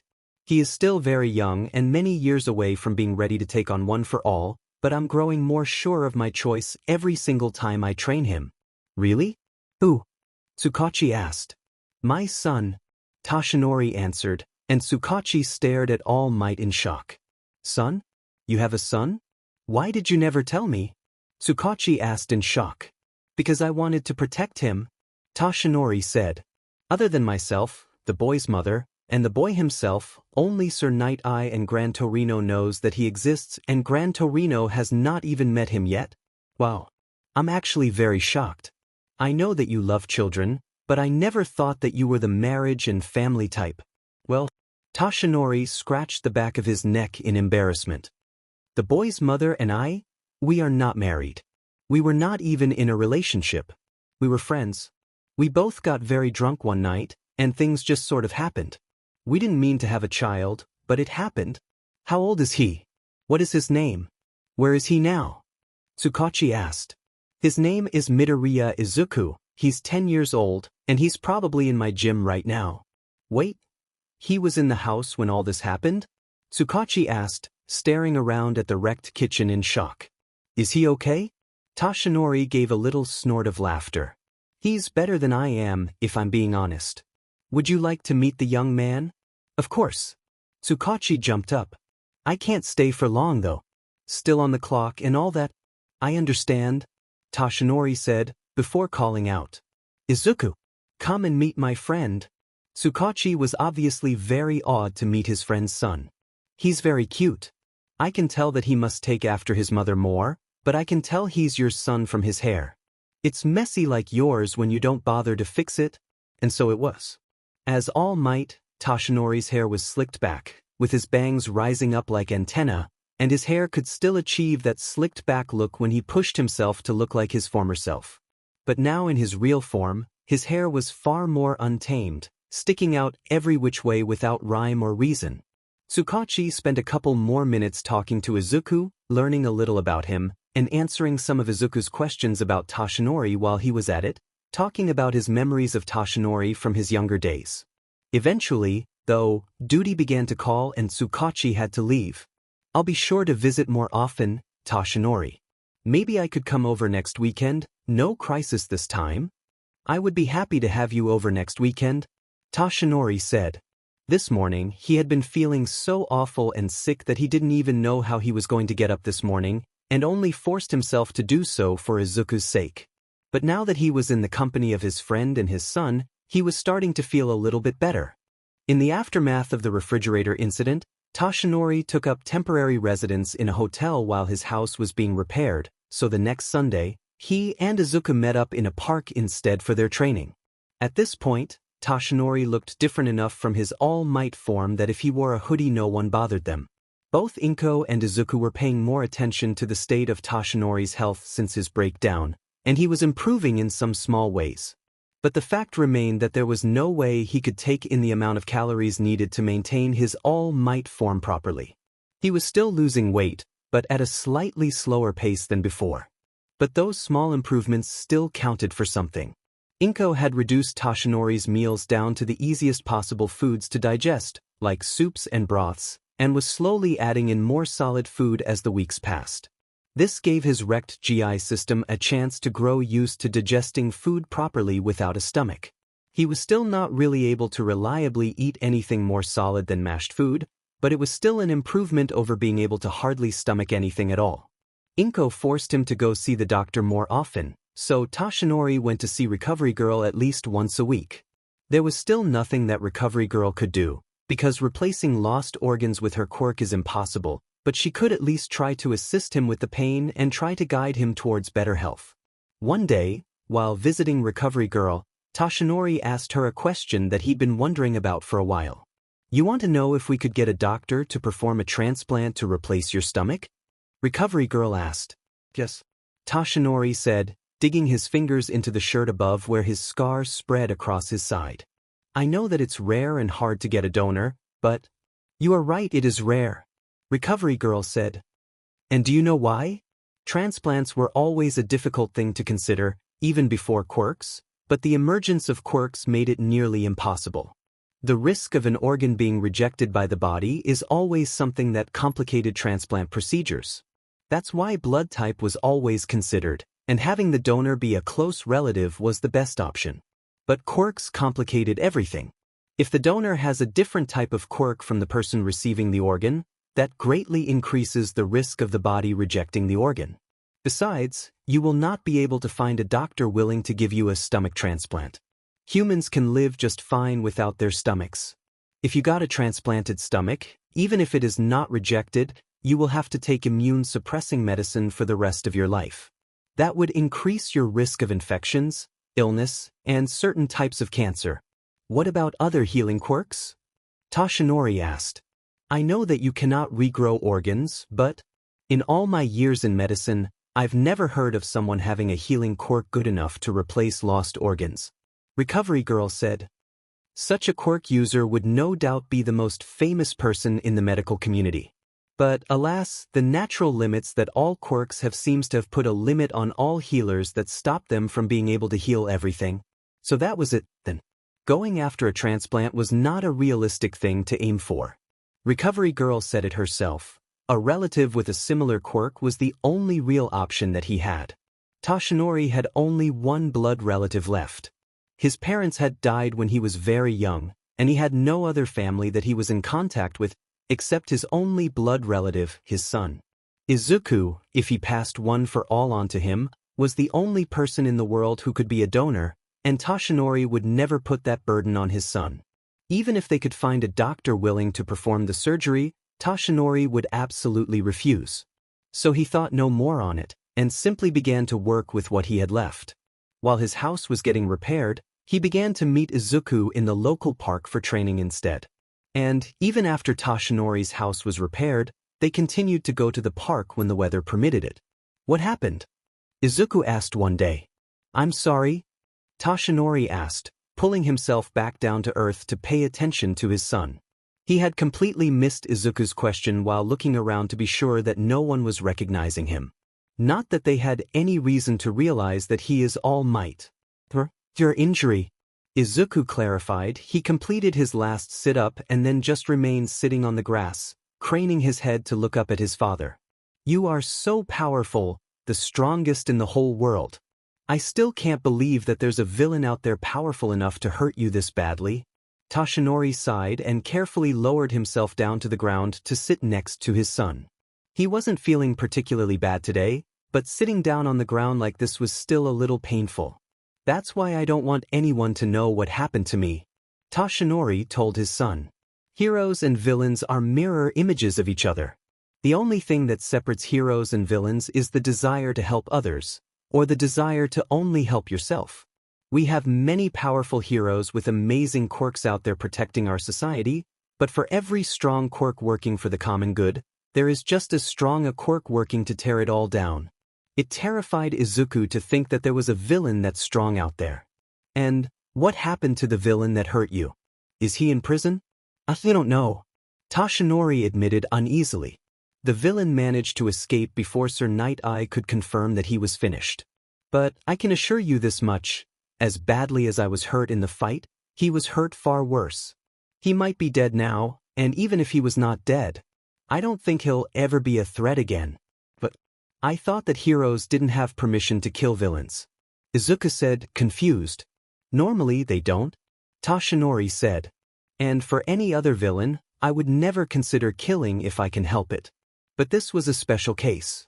There are 1 or 2 people in the government who know about this villain and that threat he poses, so the men who went after him, including me, were granted permission to kill if capture was impossible. Izuku stared at the ground. The idea that All Might had killed someone was a little disturbing. Izuku had grown up thinking that heroes helped people, not that they turned assassin for the government, even for a powerful villain. Have you ever killed anyone before that? Izuku asked. Not directly, no. Toshinori said. I have never killed another villain in combat, but sometimes being unable to rescue an innocent person from danger can make you feel just as bad as if you had killed them with your own hands. He raised his right hand off the ground, clenching it into a fist. I still remember the faces of every person who cried out for me to help them that I was unable to save. I have saved far more people than I have lost, but it never gets easy. Izuku wanted to be a hero. He wanted to save people just like his dad.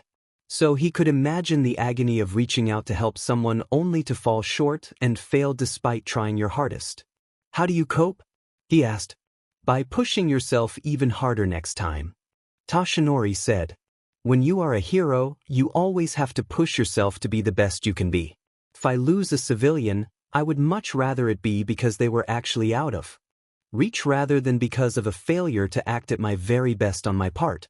It would be an insult to the memories of those I have lost to give any less than 100% of my being with every rescue.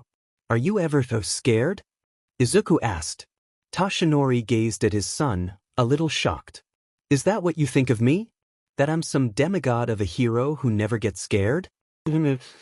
He lifted his right arm and Izuku scooted into place next to Toshinori's right side. Of course I'm scared. I'm scared out of my wits every time I go into battle or jump into a disaster to rescue people. Especially since my injury.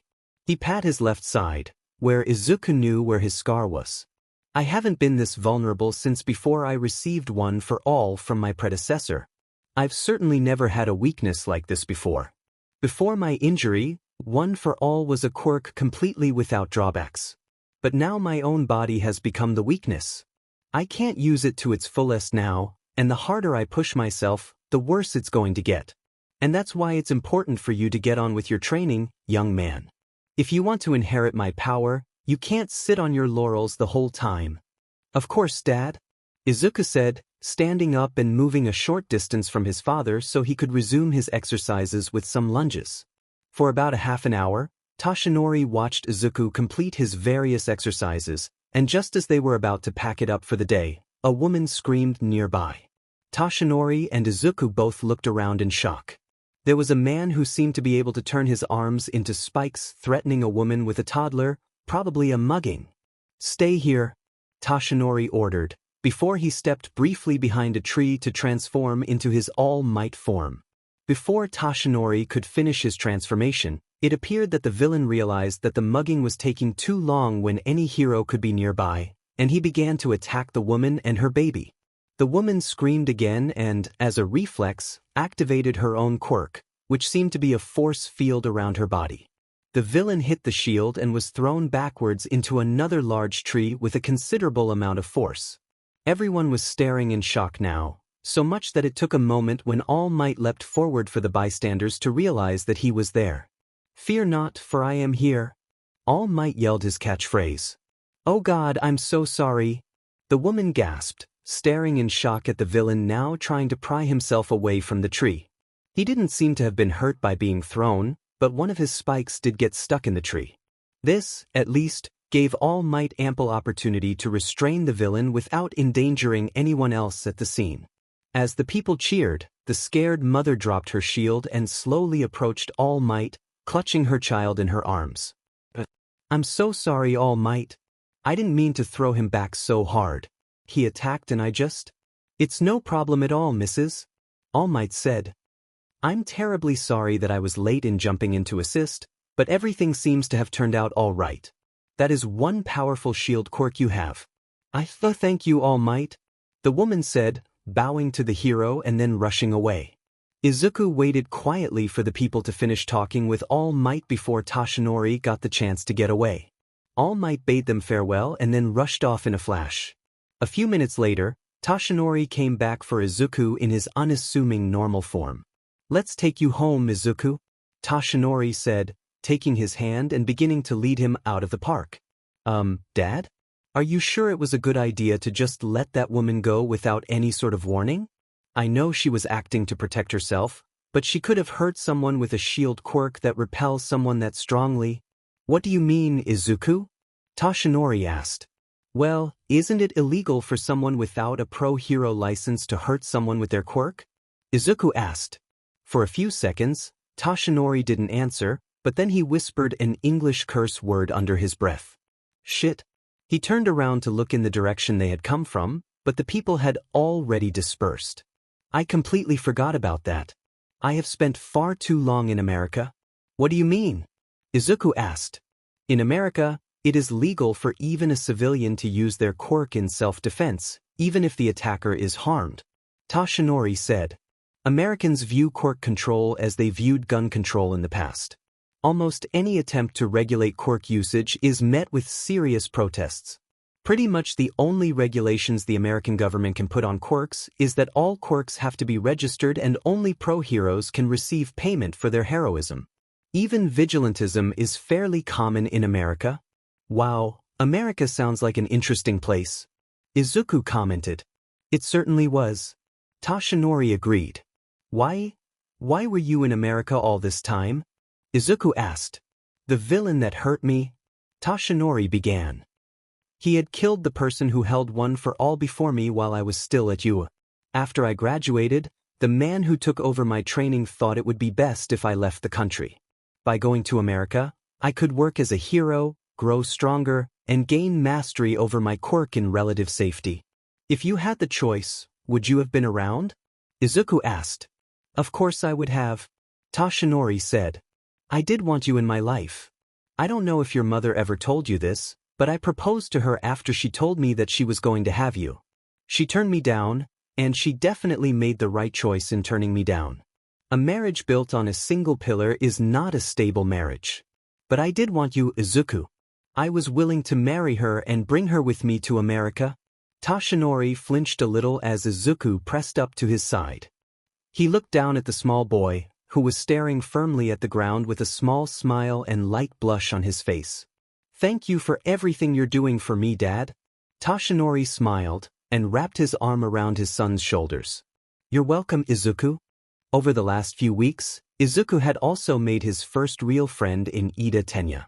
Back in public school, the other children definitely wouldn't have accepted his cover story about having to hide his quirk, but for Ida it was pretty normal since half the class also did not reveal their quirks.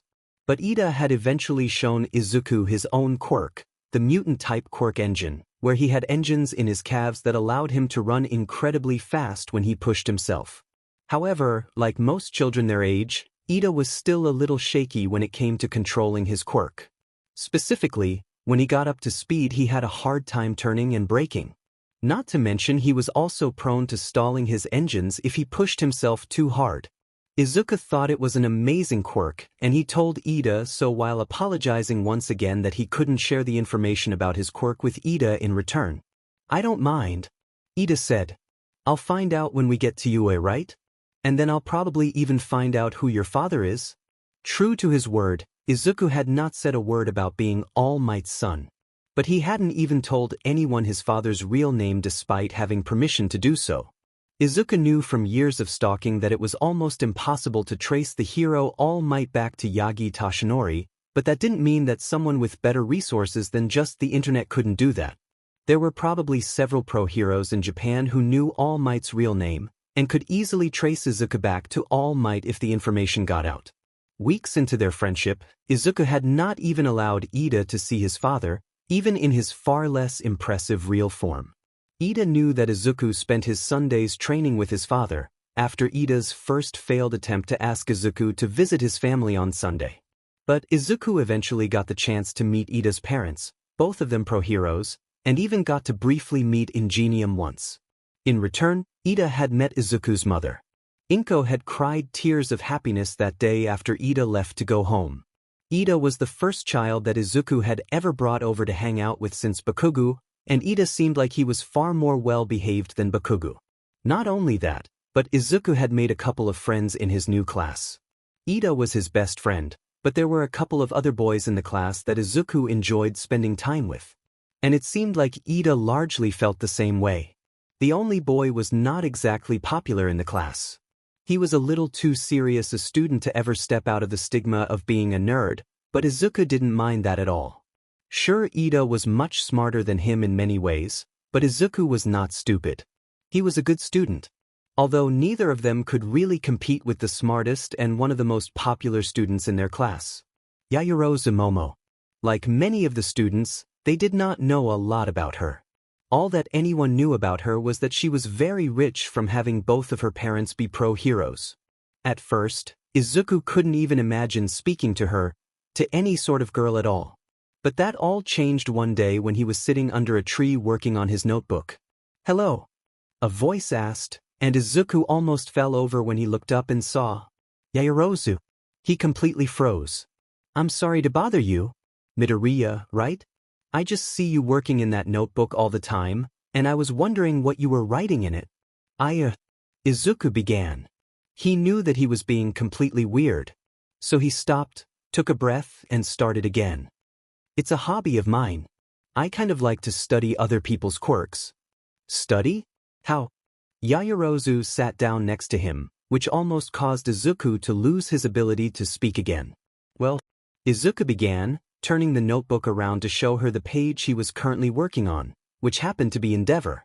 A rescue that he'd been a part of last night made Izuku rethink his possible highest temperature fire that he could produce, so he was updating Endeavor's page with the new possible information. "I like analyzing other people's quirks, finding strengths and weaknesses." "So do you have some sort of copy quirk?" Yayorozu asked. "And you take all of these notes on quirks that you might have to use sometime?" "Oh no. Nothing like that," Izuku said quickly. "I don't have any sort of copy quirk. I just find it interesting to analyze quirks." "Well, I still find that really interesting. If you get really good at that, you could probably quickly analyze any villain you come across." She suddenly gasped. "Oh, I'm sorry. I assumed that you are eventually going to try to be a hero." "Oh no, that's fine.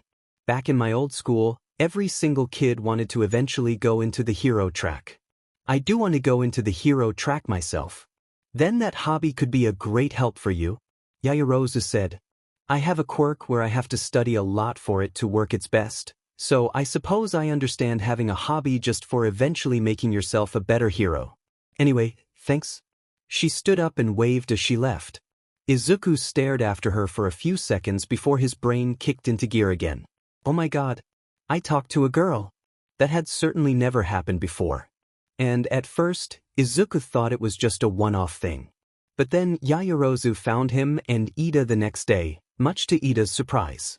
We are pleased to have you in our group, but won't your friends miss you? Ida asked. Sometimes friendships don't work out. Yaoyorozu said, sitting down next to the two boys. I'm the child of two highly ranked pro heroes and very wealthy because of it. I just found out that many of the people who used to talk to me only did so because of my parents or how rich I am. To be honest, Izuku had no clue how wealthy All Might was. The number one hero was naturally tight-lipped about his finances, but Izuku could make guesses that he was probably very wealthy but also pathologically unable to spend any of that money on himself. After all, his house was very modest and almost Spartan when it came to decoration. Despite spending almost nothing on himself, he completely made sure that Inko and Izuku had plenty of money to live on, and he continued to donate vast sums of money to various charities.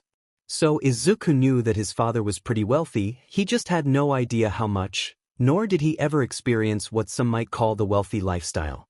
And while Izuku had no first-hand experience with people trying to befriend him only for money or because of who his parents were, he could imagine how upsetting it would be. He would not be able to hide the fact that he was All Might's son forever. And when the day of his exposure came, would the friend that he had right now leave him? Would he be flooded with a bunch of fake friends only looking to get closer to All Might? I have experienced that before. Ida admitted. I'm sorry that happened to you, Yaoyorozu. I'm sorry too. Izuku said. I haven't experienced anything like that, but I probably will when I can speak openly about who my father is. I suppose the only thing you can do is hope that you pick the right friends. Friends who are there for you because they like who you are, rather than how much money you have or who your parents are. 3 young children, all facing the same burdens and obstacles on their paths to becoming heroes. All 3 of them singled out from their peers by the expectations of high-ranking pro-hero families.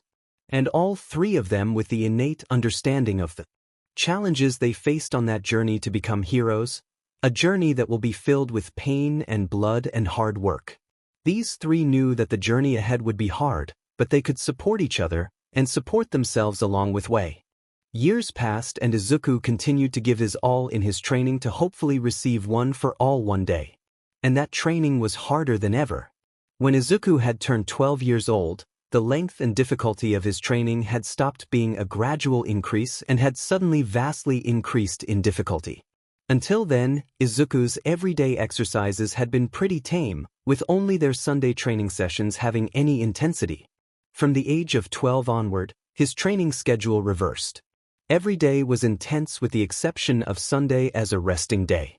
With Izuku's basic physical fitness worked out, now that his body was naturally growing as he aged, Toshinori told him it was the time to start working on adding muscle mass to his already fit body. The one thing that Toshinori worried about the most was the possibility of a backlash injury. When Toshinori had first used One for All, the backlash broke the skin on his fingers and left his right arm and shoulder sore for over a day. His master had been shocked that he had only been hurt a little bit by the power. He remembered well how worried his master was that he was going to break bones in his first attempt, as she said she had. If there was going to be a backlash at all, Toshinori could only hope that the years of training would limit it. Every morning, Toshinori had Izuku waking up at 4 in the morning and completing some of the basic exercises that he was used to, but a lot more of them, along with running and Tai Chi, and then Izuku went to school. After school, it was back to training. He caught the bullet train to Dagoba Beach where Toshinori had given him his main assignment. For 3 hours every day of training, Izuku spent his time cleaning the beach. Dagoba Beach had once been a beautiful place for a day trip, but that had been long before Izuku was born. From his childhood, he just remembered it as a ruined beach, a place of illegal garbage dumping and where the natural ocean currents pushed even more trash onto the shore. Just like the men training for strongman challenges, lifting and carrying the differently sized and weights of the trash forced Izuku to use his whole body in the attempt to clean the beach. The first time that Izuku succeeded in cleaning the beach, it had taken him over a year. And after the beach was cleared, Toshinori had him cleaning up trash in a national park. The greater amount of area to cover, along with the hiking in order to reach the areas he was cleaning, made it an even greater challenge than the beach. It was a never-ending job as well. Far too much for one boy to handle. So after a year, when the beach filled up with trash again, Toshinori put him back on beach duty. From that day, they switched off. When Izuku finished cleaning the beach, he started with the national park again. Once the beach had some trash on it, he went back to the beach.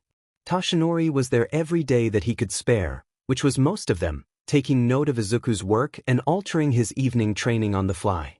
With the extra care of Inko, Izuku, and Recovery Girl, Toshinori's health had somewhat stabilized over the last few years. He was nowhere near what he used to be because regaining his former strength was impossible, and his refusal to stop hero work kept total recovery out of reach, but he was still in a far better place than he was 5 years ago. At 7 o'clock, Izuku returned home to his mother for a large dinner. Then Izuku finished off the day with homework, his evening workout, and finally going to sleep at midnight, only to repeat the process 4 hours later. It was intensely tough for Izuku, especially for a preteen and teenager waking up that early. But he couldn't deny that it was working.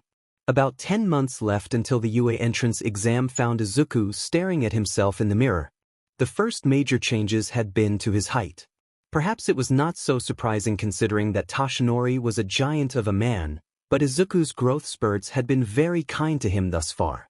He was much taller than his mother, and taller than most of the other teens in his class. He currently stood about 180 centimeters tall. He was slightly taller than Ida. But that was not all. The one thing that had really changed about him was his muscles. Years of training had left its effect on his body, leaving him with a body that Toshinori compared quite favorably with his own state of fitness when his master had passed one for all onto him. Of course, he didn't boast the sheer muscle mass that his father had in his all-might form, but Toshinori assured him that was unrealistic for the time being. He had trained with one for all for about 4 years before he gained his heavily muscled body, as Toshinori explained at the beach one Saturday evening after their 3 hours of cleaning was complete. For most of the time I was training at UA, I actually looked closer to my current true state, Toshinori told him in English. I wasn't nearly as buff as I was before I made my debut in America. It helped to distance myself from the UA student Yagi Toshinori. Well, I suppose it worked. Izuku replied in accented English. Having a father who spoke English like a native was a great help when Izuku started taking English lessons in middle school.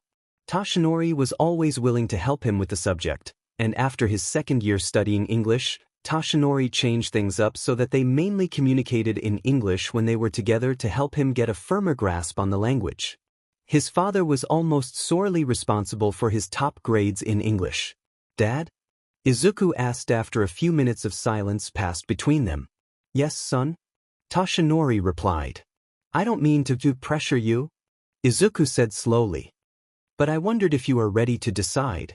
To decide if I'm going to pass one for all on to you or not? Toshinori finished. Yes. Toshinori smiled at his son. In all honesty, he had made the final decision months ago, on probably one of the most terrifying days of his life. Izuku had been spending one of his Sundays up in the national forest alone doing his cleanup while Toshinori waited at the park entrance with a pickup truck to haul away the junk Izuku was cleaning up. However, about 2 hours in, Toshinori had overheard one of the park rangers talking about how an unattended fire had begun to spread through the forest. He had no idea where the fire was or how big it was. He could track Izuku's phone, but that would not give him information about the fire. In a panic, Toshinori pulled up the GPS information for Izuku's phone, transformed into his muscle form, and rushed into the park. Finding Izuku had been quite the shock. The boy had apparently had a close run-in with the fire. On Izuku's way back to the park entrance, he had found himself on the edge of a growing forest fire. He probably could have escaped fairly easily by himself, but while escaping he had run into a small group of hikers trying to escape the fire as well. Izuku had slowed down in order to guide them all to safety, putting himself at much greater risk in the process. But still, even with Izuku to guide them, the group was moving much too slowly. Thankfully, All Might's arrival saved them all, as he easily extracted the entire group from the fire. Toshinori had been absolutely terrified at the thought of Izuku trapped in a fire, but he had done just about as well as anyone could expect without a quirk. And he had not said anything, but that was the day that he decided. His son was worthy of one for. "You've worked very hard over the past months, my son," Toshinori said, giving his son a genuine smile, and stood to face him. "One thing has become clear to me, even as you were pushed to your limit with this training. You are determined and you have the heart of a hero. And, soon, you will have the physical abilities of a hero. One for all is yours, Izuku, if you still desire it." Izuku almost couldn't believe it. Years of disappointment and training had finally come to this moment. He had impressed his father enough that he was going to offer his incredibly special quirk to Izuku, the quirk that allowed All Might to become the undisputed #1 hero, one for all. "Yes, yes," Izuku yelled, slipping back into Japanese with his excitement. "Yes, this is everything I've ever wanted. How does this work? Are you going to give me your power now?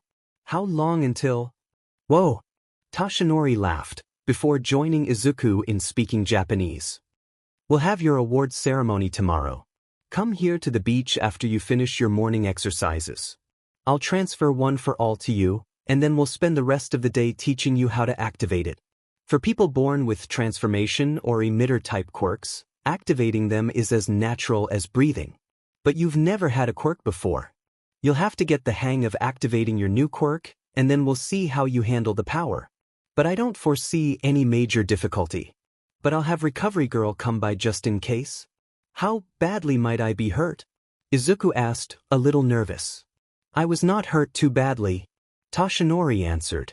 "Split skin and sore muscles. But my master was worried about broken bones. And that's what Recovery Girl will be there for, to heal you just in case." Izuku stood and bowed at the waist. "Thank you, for everything you've done for me." Toshinori walked forward, grabbed Izuku's shirt and pulled the young man into a firm embrace.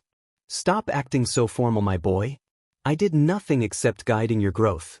It was your hard work that brought you this far. Never forget that."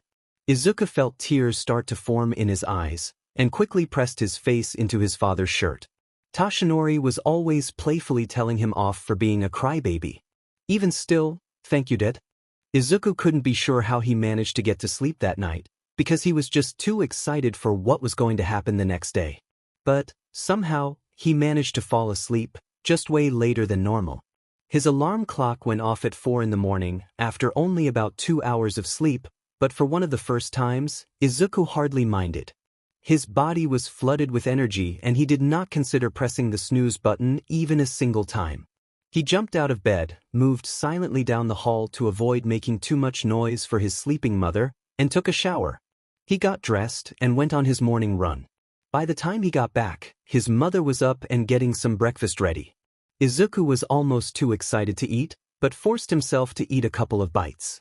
His dad was still a little wishy-washy about eating all of his meals every day, but he did not tolerate Izuku skipping meals while they were training. "Toshinori told me that he's going to transfer his quirk to you today," Inko said, glancing at her son. He nodded with his mouth full. "Please be careful today, Izuku. Everyone has trouble controlling their quirk when it is first manifested, but it will be especially difficult for you. When I was a child and lost control of my quirk, I never did anything except accidentally pelt myself with small objects. Toshinori's quirk, however, is far more powerful and destructive. An accident could, I don't know, level an entire city block. Now you're making me nervous," Izuku said. "You'll just have to learn fast." Inko trailed off thoughtful. "I just wish I could be more helpful. For me, activating my quirk is like having muscle memory. I can do it easily, but I really can't explain the process I use to activate my quirk." Inko held up her hand and drew her fork into her hand with her quirk. She stared at the fork thoughtfully, set it down, and drew it into her hand again. "I just want the fork in my hand and I can do it without much thought. And I have no idea how to explain this." "It's okay, Mum. Dad was quirkless. Maybe he remembers how he learned to activate a quirk," Izuku said. Once he finished breakfast, he decided to go to the beach early. He felt like he would go crazy sitting around the house any longer. Even the bullet train felt like it took too long. Once Izuku got to the beach, he was not shocked to see that his father had yet to arrive. A few pieces of trash had appeared on the beach since the last time Izuku had been here, so he busied himself by cleaning up the trash. By the time he finished, Toshinori had arrived. "I suppose you were too excited?" he asked as he walked over to where Izuku was stretching out on the beach. "Dad?" Izuku gasped, rushing over to meet him. And Toshinori needed no further answer. The look on Izuku's face told him everything. He probably got little to no sleep last night, but he was so excited that it didn't matter. Nana had surprised him with his own award ceremony out of the blue at the end of training one day, but if he had known it was coming he probably would have been too excited to sleep too. Toshinori ruffled his son's hair and transformed into his more muscular form, still towering over his son even with all of his growth spurts in the last years. "Words cannot say how proud I am of you. You've exceeded all of my expectations and more. The one who passed one for all on to me said that this quirk is fundamentally different from all others. Unlike others who are born with their quirks, one for all must be earned. Never forget the difference between power that is earned and one that you are given by chance." He reached up and plucked a single strand of hair from his bangs. Izuku watched him, a little confused. Toshinori would be lying if he said that wasn't looking forward to this a little bit. Nana had laughed in his face when she saw his expression when she told him how the power was passed on. Toshinori held the hair out for Izuku to take. "Eat this." He was not disappointed at all. Izuku's eyes widened and his mouth fell open in a surprised gasp of shock. "Huh. In order to inherit my power you've got to swallow some of my DNA, that's how it works?" Toshinori said with a small laugh. Oh, he was enjoying this. "I don't know if I can swallow hair," Izuku said.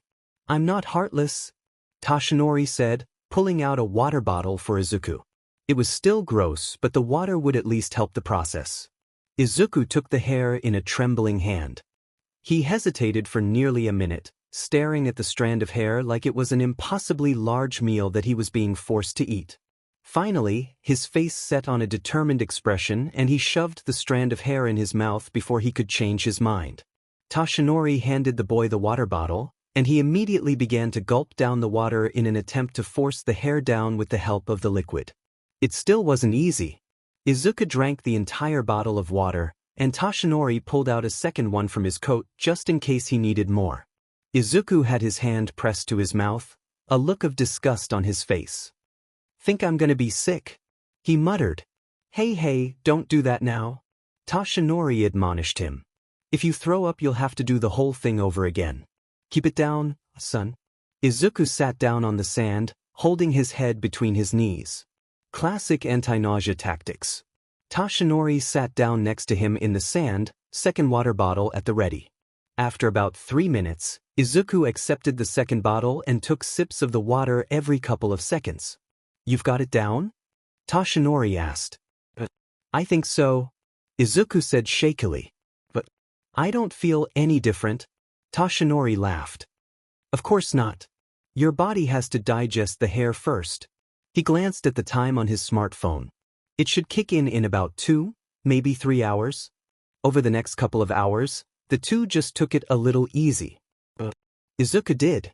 Toshinori went back to his car and came back with a shovel.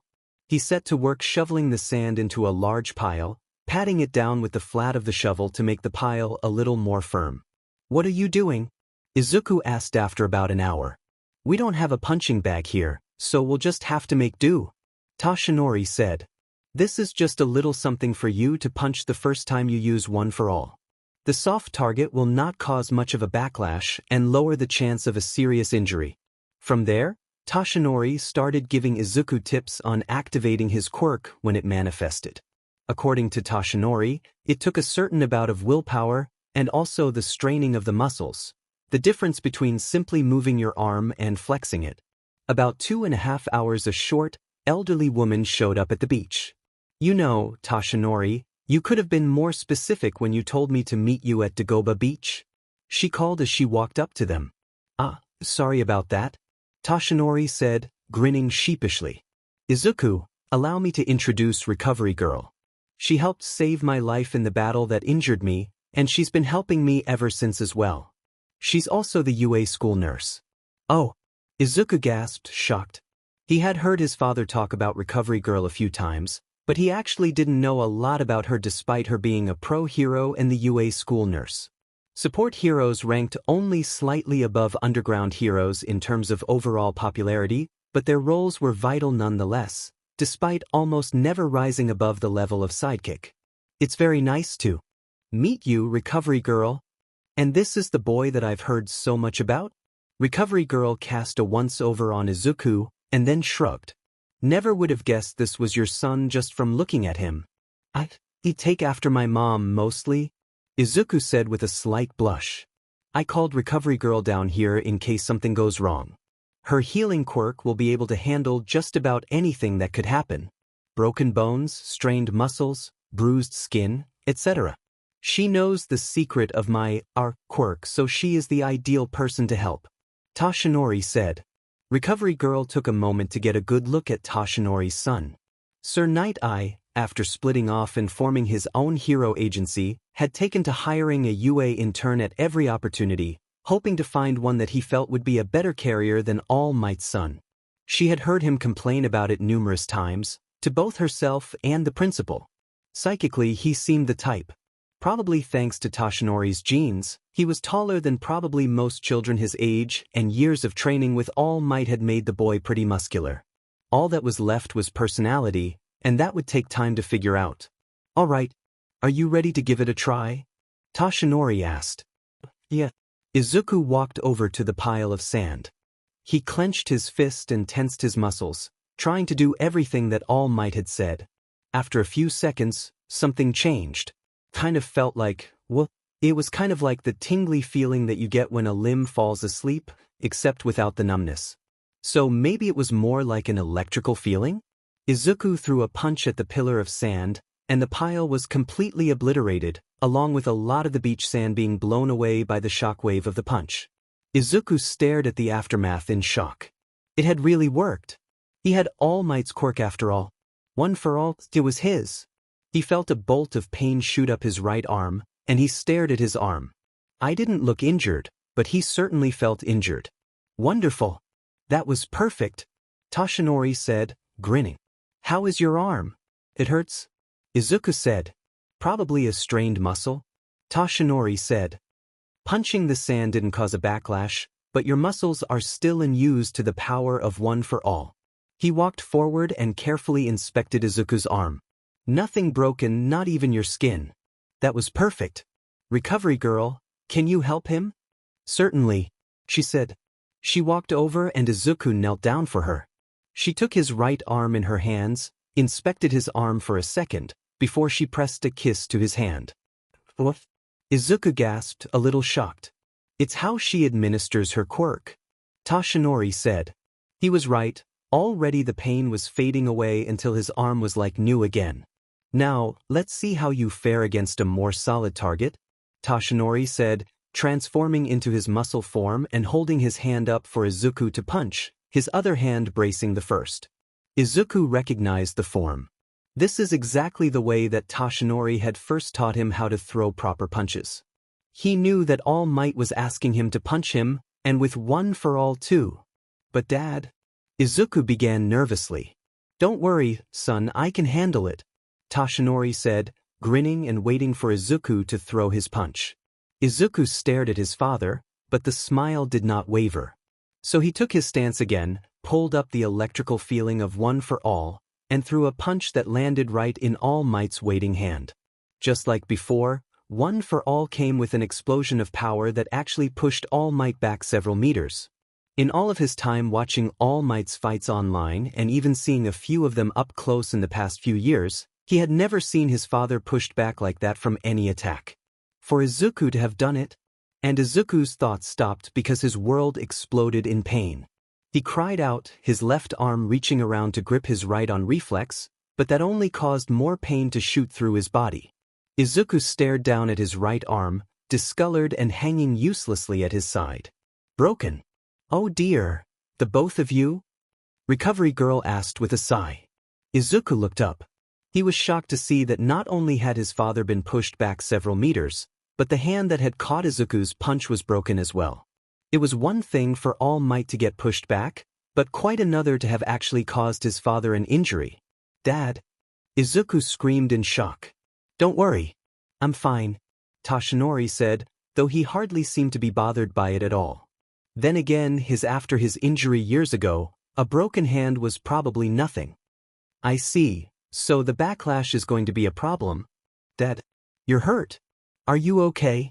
Izuku had completely ignored his father and was on the verge of a breakdown. But he was brought back down to earth by Recovery Girl taking a hold of his broken arm. He cried out in pain, but it stopped the freakout at least. "Toshinori is fine. He's dealt with far worse before," she told Izuku. Recovery Girl still had nightmares sometimes about the day that All Might had fought against All for One, with a hole in his side and much of his internal organs strewn across the ground. She gave Izuku's arm a kiss and her quirk instantly began to heal his broken arm. Once Izuku's arm was healed, she quickly took care of Toshinori as well. Soon, they were both good as new, except Izuku seemed on the verge of falling over and falling asleep right there in the sand. "Why am I suddenly so tired?" he asked, yawning. Recovery Girl's quirk speeds up the body's natural healing process, and healing takes stamina. "You healed a broken arm instantly, so of course you are going to be tired," Toshinori said, also looking a little tired. "Why, did you do that on purpose? Did you know that you would get hurt? Why would you do that?" Izuku asked. "To make an important point," Toshinori answered. "You've always looked up to me, both as a hero and as a father. I knew that no matter how many times I told you that One for All grows each time it is passed on, you would not believe that you could be more powerful than I am. But you are more powerful than me now, my son. This is proof of that. A punch that strong would have even forced me back when I was in the prime of my strength, before my injury." "Whoa!" Izuku gasped. He had to admit, All Might was right about that. His father had told him many times before that One for All grew stronger as it was passed along, but before this moment he would have considered the thought of being stronger than All Might impossible. But he couldn't deny what he saw with his own eyes. Punching with all of his strength, he was more powerful than All Might. "Now we have the next 10 months to work on your control over your quirk. With those 2 punches, and for a while yet, your quirk is going to be all or nothing. But with practice and training, you will learn how to decrease how much strength you are using so you only use as much power as you need, or however much your body can handle with a single punch," Toshinori said. "But don't worry, we'll get it figured out." Despite Izuku's promising start on the day that he first received One for All from his father, things had not gotten any easier. And, to be frank, Toshinori was almost completely at a loss. They did not train together as often anymore. Toshinori was right in that Izuku needed to set aside some time for studying. After all, the practical exam was only a part of the entry exam into UA. If you failed the written exam, it didn't matter how good you did on the practical. Your practical scores were not even considered for the students who failed the written portion of the exam. Izuku needed to put aside plenty of time to study as well. But during the time that they can train together, Izuku was really struggling with controlling the quirk. It took several weeks for Izuku to learn how to lower the amount of power that he used with every usage of One for All, but once they got down to an amount that Izuku could use with no injury to himself, Toshinori estimated that he was only able to use about 15% of One for All. Toshinori would never say to Izuku, but he was a little shocked that the amount of One for All that his son could use was so small. When Toshinori had received One for All from Nana, after a brief learning period that left his muscles sore, he was able to use 100% of One for All right away. He didn't really expect Izuku to be able to do that, since Nana had been incredibly shocked that he could, but he still thought that was pretty low considering how much effort Izuku had put into his training over the last several years. Izuku was disappointed too. Toshinori had warned him that backlash would be a problem, but he could see the confusion in his father's eyes every time he tried to use more than 15% and ended up hurting himself. But Izuku wasn't going to give up. He kept pushing himself, and kept injuring himself too. Several times he hurt himself so badly that Toshinori had to get him an emergency pass so that he could get past the UA barrier to go see Recovery Girl with his father. And that is where he found himself now. He'd broken his arm on one of Toshinori's punching bags when he tried to force about 20% into his arm. The bag had been destroyed, but so had his arm. A couple of the staff members looked on curiously as All Might led Izuku through to the nurse's office. None of them probably knew this boy All Might kept bringing to the nurse's office, nor why he kept coming here. But none of the teachers stopped All Might. It was pretty clear that Izuku did have permission to be there from the principal, since he was able to make it past the UA barrier. Oh dear, again? Recovery Girl sighed. He gestured for Izuku to sit on one of the beds and began to inspect his arm. Broken again. This is the third time in as many weeks that you've come in with broken bones. I'm beginning to grow very concerned. She kissed his arm, and Izuku felt the relief of her healing quirk. It did leave him pretty tired, though. In fact, every time he got healed it seemed to leave him more and more tired than before. I don't know as much about the former users of One for All as you do. Did any of them have this much trouble with the quirk?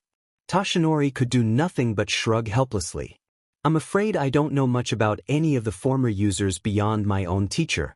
She said that it took her a while to get used to the quirk, but I'm not sure how much of a struggle she had. And from what Nana had told me, the one who gave her One for All died very soon after giving her his power. He didn't really have the chance to tell her about former One for All users or how they handled getting the quirk. That's very unfortunate, Recovery Girl said. But there's nothing we can do about it now. I suppose we'll just have to work with what we are given. You can use about 15% safely, isn't that right, Midoriya? Yes, that's right, Izuku answered. Then the only advice I can give you is to know your limits. If 15% is your limit, you'll just have to live with that until you are able to strengthen your quirk the way that children normally strengthen their quirks. Recovery Girl said. And how is that done? Quirks grow stronger naturally, over time, the more often they are used. Recovery Girl said. Keep using your quirk at 15%. You will eventually grow stronger. That might not be so bad. Toshinori tried to tell Izuku. Even with only 15% of One for All, you will still be much stronger than anyone unless they have a super strength quirk. You will still have no problem getting into UA, whether you take my recommendation or you apply for the regular entrance exam. But it's not enough, Izuku said. I don't want to just get into UA. I want to become the #1 hero, just like you. I want to be the best. I understand how you feel, son, Toshinori said, placing his hand on Izuku's head. Trust me, I know. But Recovery Girl might be right. There could be a lot that I don't know about One for All. Perhaps sometimes it needs to develop like a quirk that you are born with. Ah, so this is your son? A new voice asked. Both Toshinori and Izuku jumped in shock, and Toshinori coughed up some blood as well.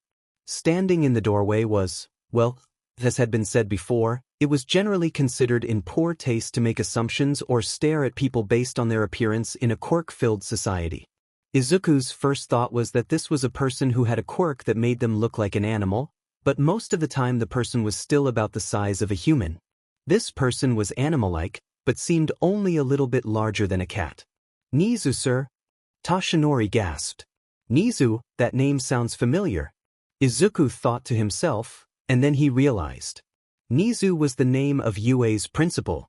His father had mentioned him a few times before.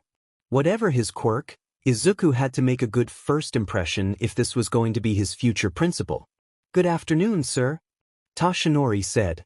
You know, All Might, when I gave you permission to bring your son on campus for medical treatment, I had no idea that he would end up being a more regular patient than you, Nizu said, turning his small, beady eyes on Izuku. Izuku couldn't help but notice the large scar across his right eye and wondered what had happened, but refused to ask. Is something wrong with the boy? A chronic disease?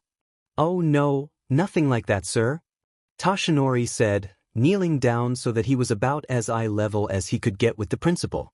Even kneeling down, Toshinori was much taller than the principal. He's just having a little bit of trouble learning to control his quirk? A 15-year-old boy should have plenty of control over his own quirk, At least enough control to avoid hurting himself unless his quirk requires him to hurt himself for some reason, Nizu said, turning a sharp gaze on All Might. You've chosen your son as your successor after all. I doubt if I'll ever hear the end of it from Sir Night Eye now. I think he's had his heart set on a second-year student he's taken to interning. How did you? Tashinori began. I know about One for All, remember? Nizu said. You told me about it when you got your job here as a guest lecturer. And now seeing a teenage boy struggling with basic control, mixed with the knowledge of a quirk that is passed on later in life rather than inherited at birth, it is a simple matter to put 2 and 2 together.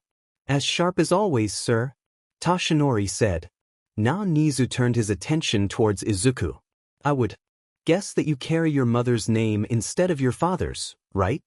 That's right, Izuku answered. My name is Midoriya Izuku. Very well, what seems to be the problem, Midoriya? Nizu asked. Izuku sighed and explained his issues with controlling One for All. About how he could only summon 15% of its full power at any time without causing injury to himself. And about how no one seemed to be able to tell where he was going wrong. Nizu looked out the window thoughtfully, lost in thought.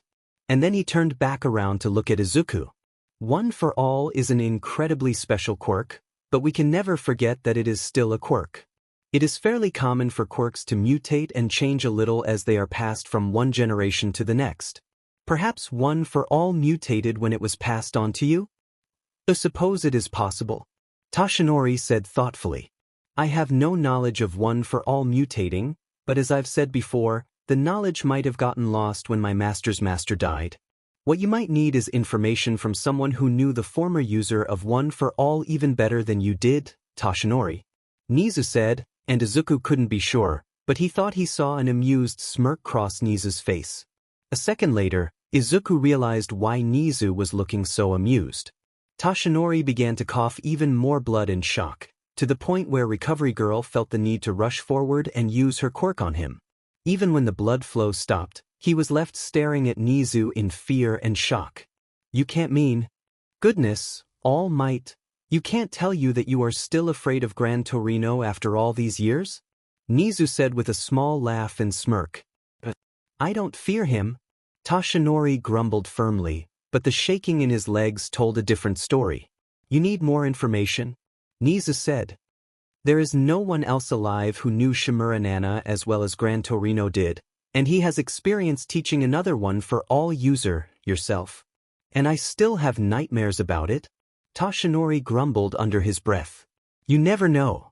Gran Torino may have some ideas about where young Midoriya is going wrong and how he could improve. Nizu said.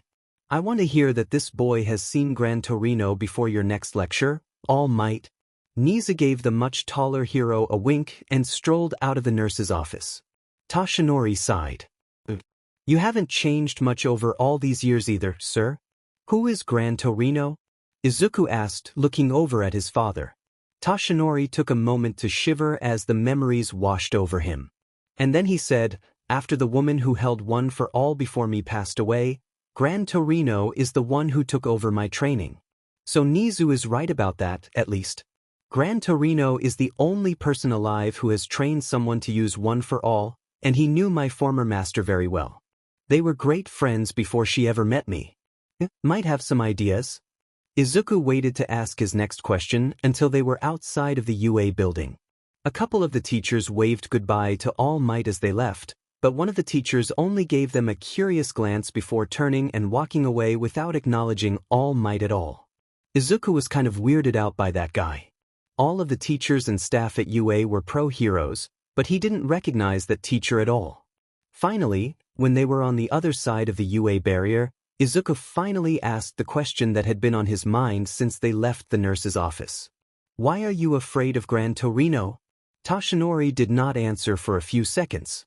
Because Gran Torino's main focus for my training was in combat.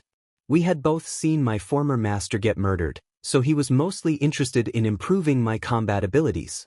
He knew the sort of evil that I would be up against, so he did not hold back in those sparring matches at all.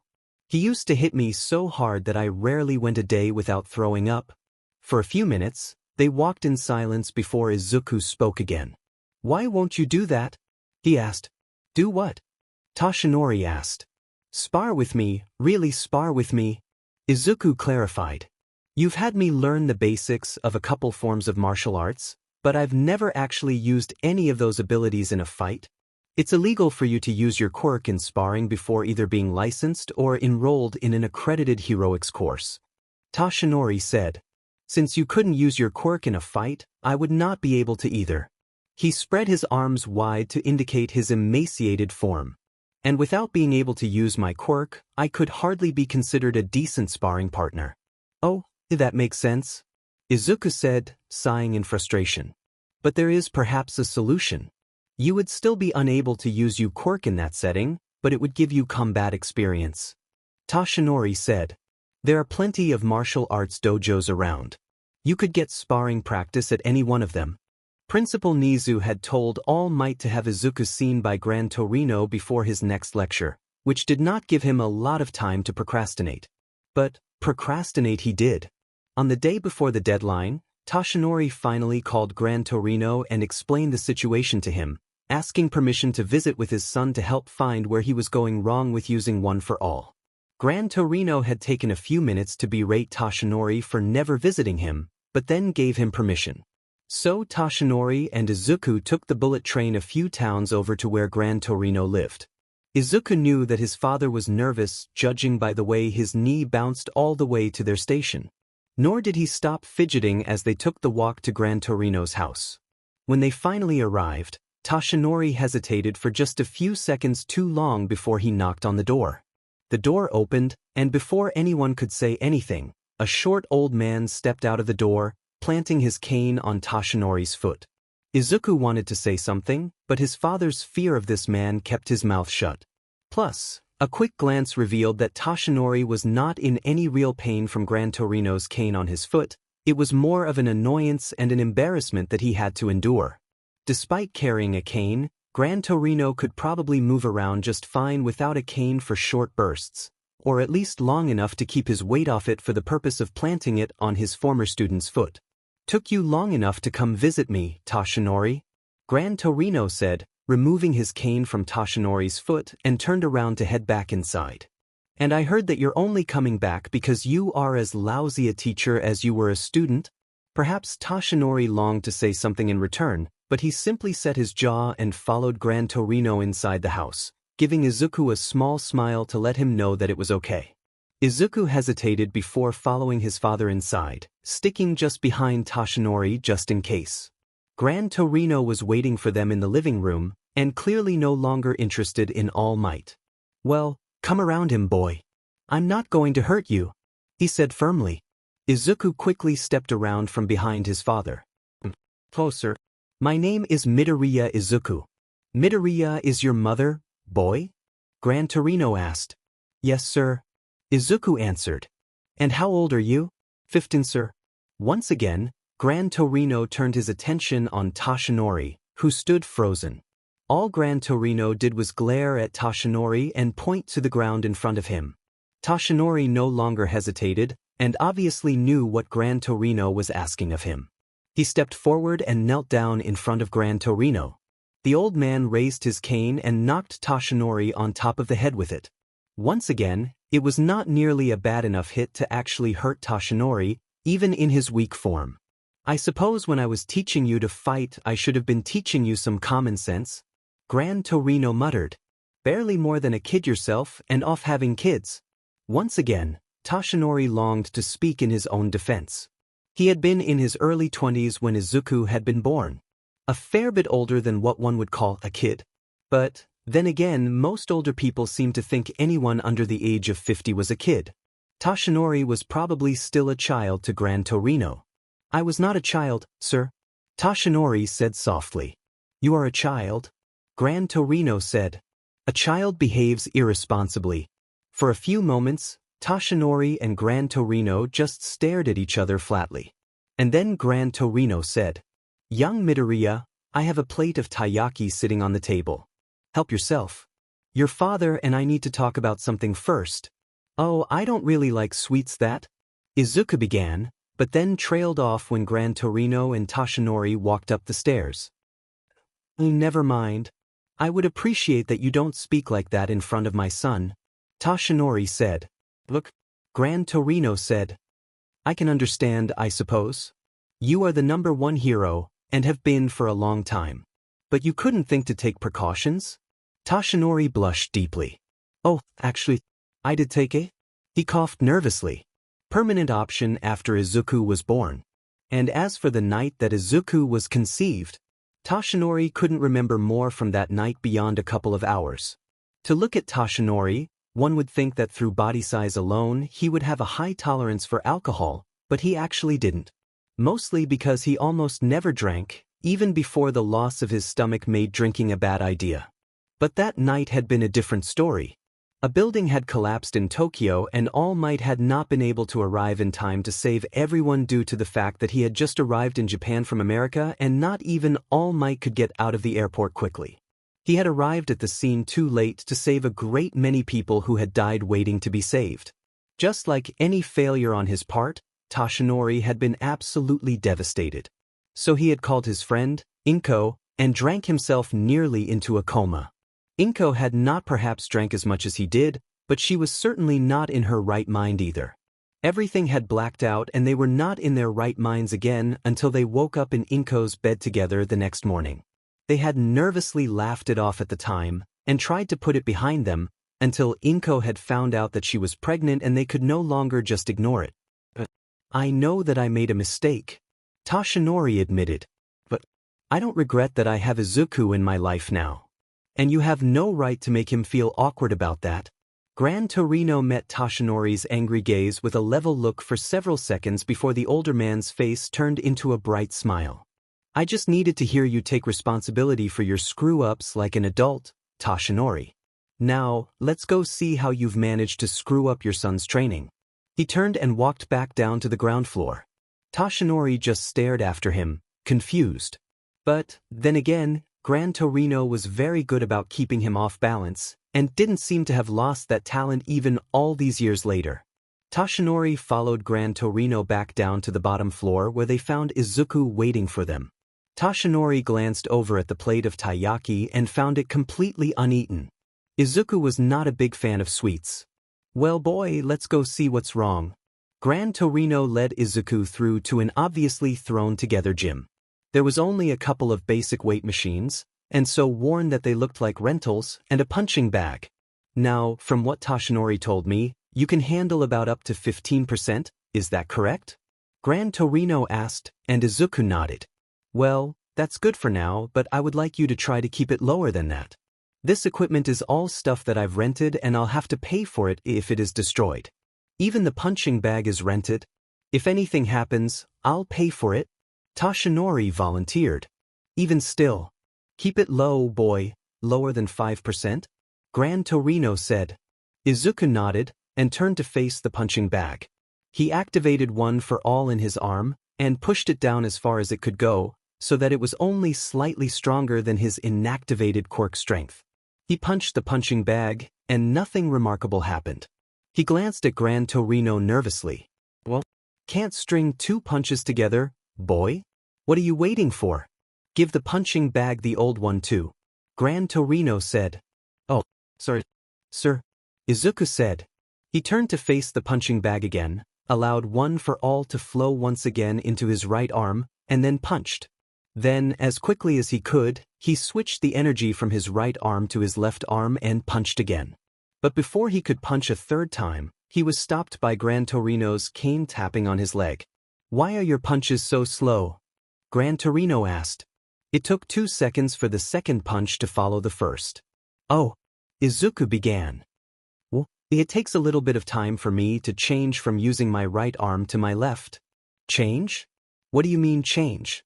Gran Torino asked. Izuku could see behind Gran Torino Toshinori's eyes get wide from shock. Well, Izuku began nervously. It takes a little bit of time for me to stop using one for all in my right arm and move the energy into my left arm instead. Is that wrong? You were quirkless before, right? So the thought probably didn't occur to you. However, this zygote. Gran Torino jabbed his cane into Toshinori's right side, a little bit harder than the previous hits, enough to wind him a little. has no excuse at all. He turned his attention on Toshinori. Did you never have him throw 2 consecutive punches before? Did you not explain to him how to properly use a strength-enhancing quirk? I am fairly sure that I explained it. Toshinori began nervously. Shut up. You obviously didn't explain well enough. Gran Torino said. Now listen carefully to me, boy. And ask questions if you don't understand. Human muscles and bones can only handle so much stress.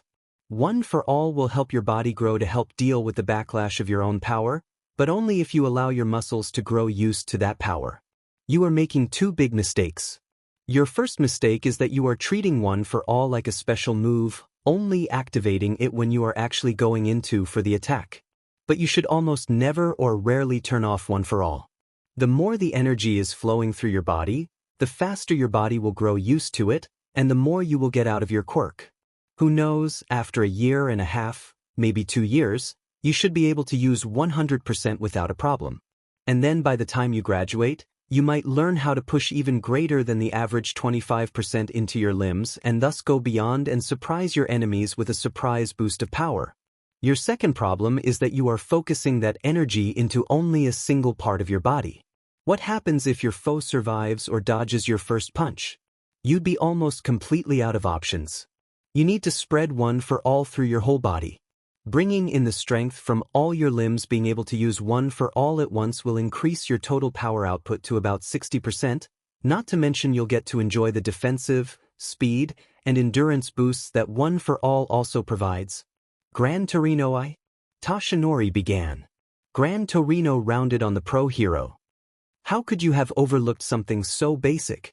And he rounded on Izuku again. Boy, when Toshinori bulks up into his all-might form, does he do it one arm at a time, or does he bulk up his whole body? Izuku trailed off, feeling incredibly stupid. Of course he had always seen his father bulk up his whole body at once. How had he not realized? Izuku was pretty familiar with activating one for all, so it was just another step to filling his entire body with the energy of his quirk. Before he punched again, he remembered to push the energy down to a minimum. With the energy of one for all flowing through his body, now executing combos was easy. He would have to wait for another time to test out pushing himself up to his limit, but at least he was on the path to improvement. Thanks, Gran Torino. But Izuku began excitedly, and then trailed off, glancing in his father's direction. Toshinori was no longer saying anything, but he could tell from the look on his face that he was disappointed in himself for his failure to discover that Izuku had not been spreading the power through his body evenly. So Izuku walked over to his father. I never told you what I was doing wrong either. I should have realized. Toshinori said simply. Gran Torino laughed. No, you wouldn't have. Because neither of you were really talking to each other. This whole thing could have been fixed if either of you had asked each other a couple of basic questions. He turned and gave a smile to Toshinori. Be better. Why, yes, sir. Toshinori said. Now that that's worked out, let's go eat something. I'm starving. Gran Torino said. Perhaps I should make you something other than dessert? Toshinori said. Gran Torino glared at him. And I see that you have not gotten any more fun either. I hardly even eat anymore, and Izuku doesn't like sweets? Toshinori said. Doesn't like sweets? Gran Torino demanded, staring at the two of them in shock. How could a young boy not like sweets? I suppose that this is something else that I'll have to correct? He said, walking back into the first floor with the kitchen. Toshinori shrugged a little and followed after him to see if he could throw something more filling together for Izuku, at least from Gran Torino's food supplies, but he suspected that he would find little more than more sweets and microwave food. But he stopped in the doorway when Izuku spoke up again. I'm sorry. I've embarrassed you in front of your teacher, Izuku said, his eyes firmly on the ground now. If I had listened to you, paid attention better. Oh, you haven't embarrassed me, Toshinori said firmly. I have embarrassed myself. I should have realized where you were going wrong myself. Spreading the power through my body is so natural that I didn't even think about it. So that's how it works for you? Izuku asked. Toshinori paused thoughtfully. Like I said, I don't really think about it that much. But I don't really spread it out evenly. Pretty much every single one of my moves involves punching, so a bit more than half of my total power is in my arms. But if I ever happen to find myself in a really bad place, my body is used enough to my power that I can put 100% in a single blow. Now that Izuku knew that was how his father used one for all, that almost none of his punches were actually anywhere close to his strongest, he could hardly imagine what a single blow at 100% would look like. Have you ever had to go that far against a foe? Like the guy who injured you? Izuku asked. No, I've never used that move against a person, Toshinori said. Because I'm pretty sure that anyone who got hit with it would die in an instant. In fact, Toshinori had only used the United States of Smash a single time before it even had that name, in his 3rd year at UA. He had destroyed the robots he was facing with a single blow, along with most of the fake city he was fighting in. And he had failed that day's training because of his reckless move. It was far too powerful to use in almost any circumstance, both because of the fact that it was entirely lethal and could cause massive collateral damage to any surrounding area. Now let's go. Gran Torino is waiting for us. Izuku nodded and followed Toshinori downstairs. Sometimes it was strange what things had not changed when quirks became commonplace. When people with healing abilities first began to appear, many people began to think that this was the end of disease and illness as they knew it. But that was not to be the case. Healing was an extremely rare ability, and only about 1 in 100 healers possessed the ability to heal anything besides physical injuries. Affecting germs, bacteria, and viruses was far too specialized for general healers, and there were far too many different illness-causing organisms for even a specialized healer to treat. Sometimes they could treat bacteria, but that was about as far as treating organisms went. And one illness had gotten worse with the advent of quirks. The flu virus. The flu virus had always been a tricky thing to treat. It mutated so often and so rapidly that it really didn't matter how many vaccines people got, or how much immunity they had built up against the flu. There were still thousands of different strains to catch, and therefore impossible to protect against them all. With a virus that mutates at the drop of a hat, it only took a few years for most of the virus strains to mutate for quirks. Thankfully, the quirk side effects were often not worse than the symptoms of the flu itself. It was certainly not fun to have the flu, but you were unlikely to have any negative outcome if you were otherwise healthy. The most common quirk symptom was an out-of-control quirk. However, this was a slightly worse prospect for some than it was for others. Izuku sneezed hard, and flinched as he felt one for all slip out of his grasp. It had been a couple of months since his lesson from Gran Torino, and he had kept his quirk turned on at its lowest levels constantly since then, only shutting it down completely for physical education classes where quirk use was still not allowed. But he had shut it down completely now. Not that it had helped much. His first cough had caused his ribs to break from the lack of control. It had been months since his last broken bone, so it had come as quite a shock. Thankfully, Toshinori recognized what was going on right away. "You've got the flu or the common cold?" Toshinori said. "Both illnesses have changed and now affect people's quirks when they catch them. Unfortunately, there's really nothing we can do except wait for you to get better. Shut off one for all completely for now. That should help the spikes in your power from reaching the point of breaking your bones. I hope." Recovery Girl had healed his broken rib, but was unable to do anything to help him get over his flu except normal flu medication.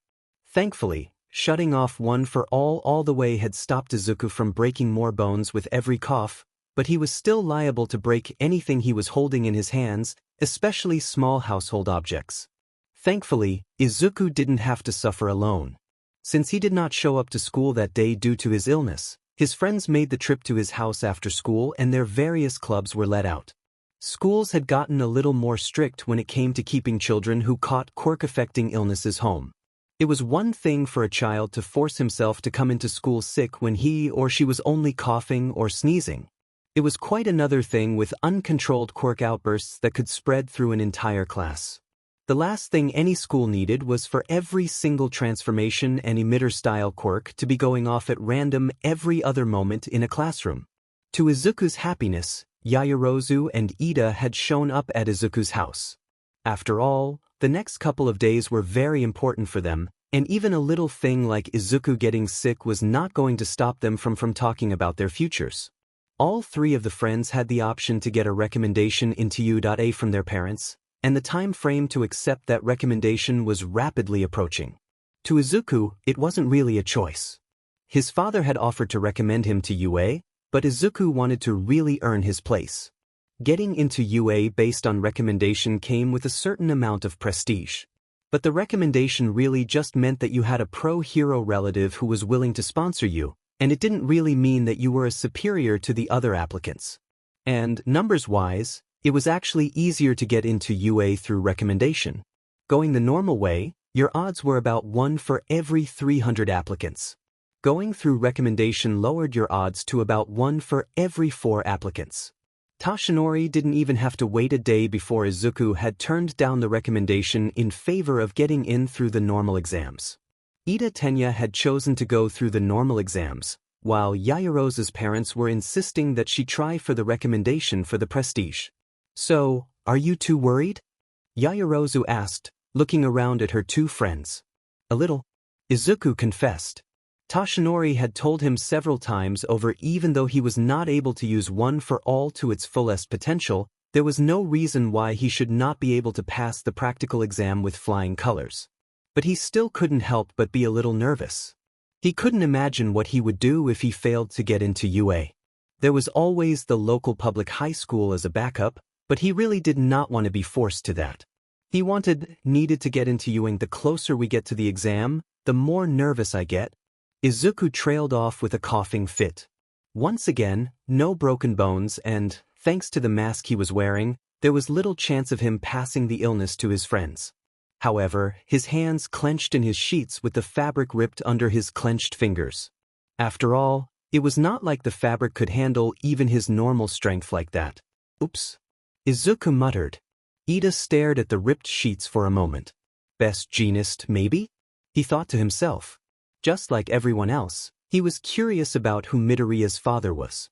He would not ask Izuku right out until he knew for sure what the young man's quirk was, but that didn't stop him from guessing. This was the first time Ida had ever known Izuku to have quirk flu, and therefore to not be in control of his quirk, so this was the very first time he had ever seen Izuku use an ability like a quirk at all. The damaged fabric of his sheets certainly did point to an out-of-control fabric control quirk. Thus Ida's first theory about best jeanist being Izuku's father. But then Ida realized that was probably not the case. He did not know a lot of things about Izuku's father, besides the fact that he is a pro-hero and that Izuku's parents were not married, but he knew that Midoriya's father lived close enough to train his son on a regular basis. Best jeanist was just a little too far away for that to be likely. So Izuku's father was definitely a hero within Tokyo city limits. Not that this information helped to narrow it down. There was a different hero agency on every block and literally hundreds of potential male heroes to be his father. Well, I certainly wish the two of you luck. Yaoyorozu said. Both of my parents were recommended, and I'm pretty sure they would be disappointed in me if I went the normal route despite the odds being much better for me now. The number of applicants might be fewer, but you do know that you'll be facing off against the children of other high-ranking pro-heroes. Ida pointed out. The normal tests are bloated every year with people coming in from all over to try their luck at getting into the #1 hero program. And it's gotten even more competitive in the last few years since All Might became a part-time teacher there. Yaoyorozu pointed out. Oh yes. Ida said enthusiastically. I've heard that he lectures for the Hero Corps students every couple of weeks. Do you think he lectures for all 3 years, or just for the third-year students? He lectures for all 3 years. Izuku answered.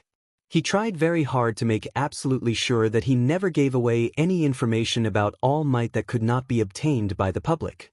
It was pretty easy for the public to find out about what All Might did for the school, but if he gave away that he knew things like All Might's address or real name, that would raise red flags for any superhero fan.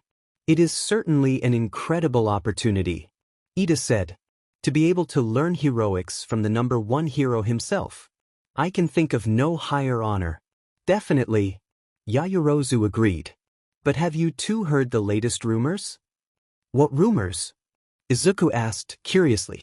Well, please don't spread this information around. I overheard my father talking to one of my uncles, so that's the only reason I know. Rumor has it that the current heroics teacher at UA is retiring, and Principal Nizu is going to try to get All Might to join the staff as the full-time heroics class teacher. For perhaps the first time in his life, Izuku had been thrown through the loop about something All Might related.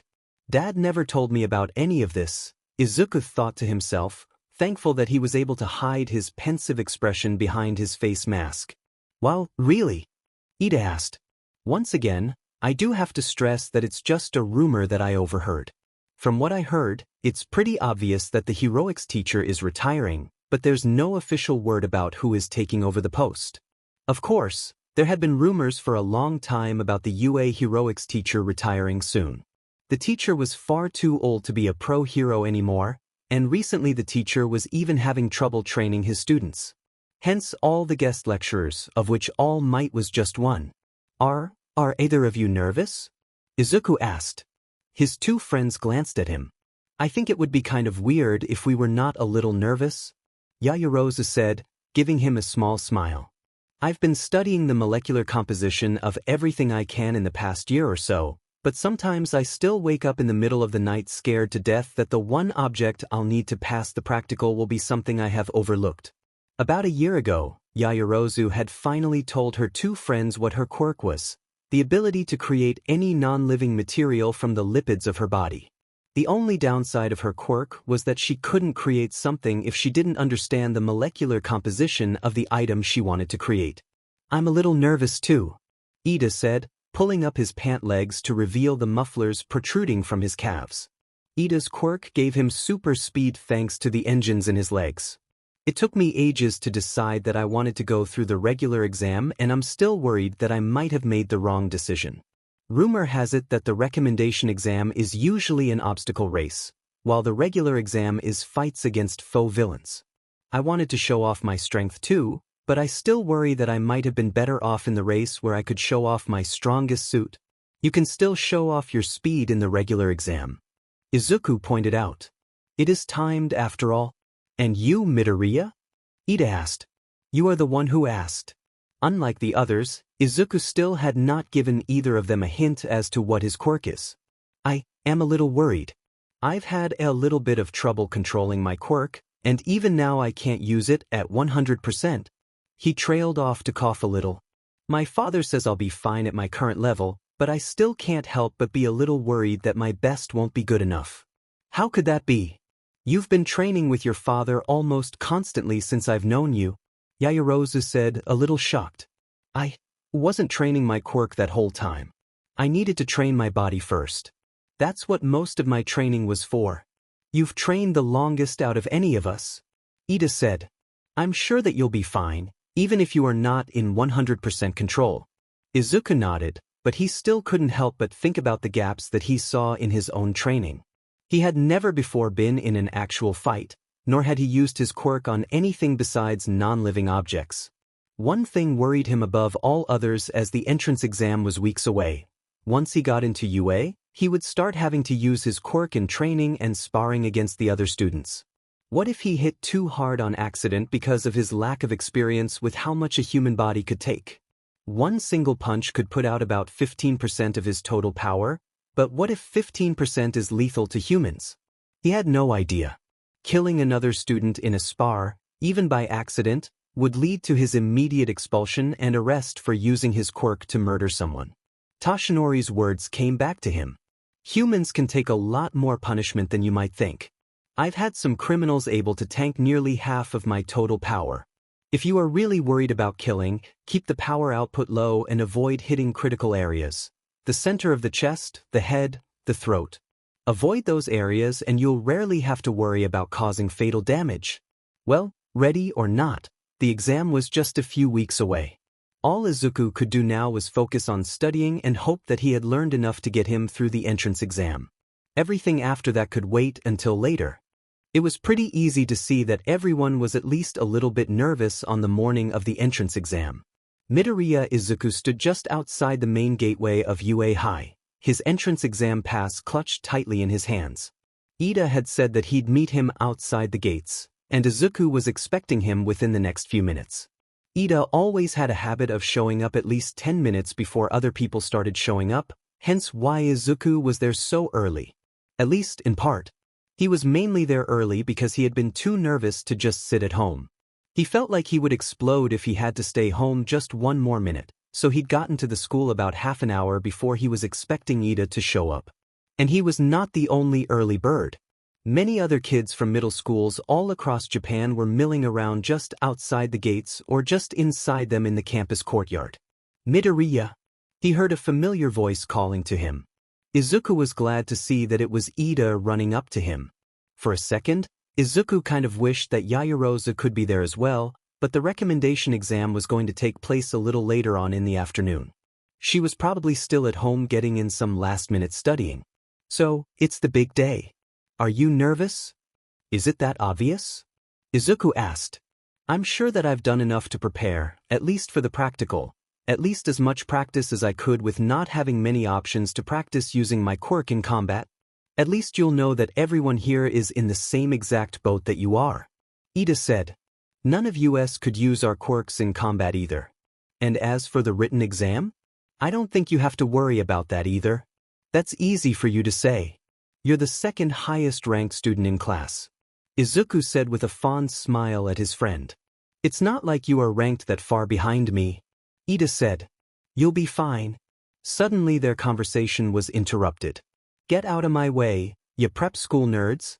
Sorry Izuku began to say, turning to face the person who had interrupted their conversation when he felt his jaw drop open in shock. Kaken? Izuku gasped. It had been years since Izuku had last seen Bakugo, but there was no mistaking the boy who now stood glaring at him. Izuku would never forget how he came to fear those red eyes. Who the fuck do you think you are calling me something like that? I haven't been called that since. Bakugo trailed off, glaring at Izuku. But if he came to recognize who he was, he gave no indication of it. Instead, his face only solidified into a frown. Get out of my way. Izuku quickly backed out of Bakugo's path. Sorry, he said. Don't ever call me something like that again. I'm not interested in the past. Only the future where I'll be the #1 hero. Bakugo said. Bakugo started to walk past them and then stopped. You're obviously Deku, he said. It had been so long since anyone had called him by that name he almost didn't recognize it as his shameful old childhood nickname. I don't know what you're doing here. But you should leave before you embarrass yourself. And with that, Bakugo paid them no more attention and began to walk up to the school's front doors. That boy was very unpleasant. Ida commented. Do you know him? From a lifetime ago. Izuku answered. From before I moved to Tokyo. He was my old bully from my class in Mizurufu. Bully is right. Ida agreed. You shouldn't go around just calling people useless. Well, I suppose it's only fair since I accidentally called him by his old childhood nickname. Izuku said. Old habits die hard, I guess. I never really knew him as anything other than Kaken back then. Guess I'll have to get used to calling him Bakugo from now on. Bakugo? I think I've heard that name before. Wasn't he that kid who got caught up in a villain attack about a year ago? Ida asked, and then paused thoughtfully. Yes, I'm almost sure that was the name of the kid. I don't think I heard of that. Izuku commented. From what I heard, some villain tried to take over his body, and he had to fight the villain off by himself for several minutes while the heroes had to wait for a hero with a proper quirk to show up. Eventually, someone did show up, but the kid almost died and caused a lot of property damage with his explosion quirk. That's him all right, Izuku said. I guess that means he has more experience using his quirk in combat than any of us. Even as kids, he was really good at using his quirk against others.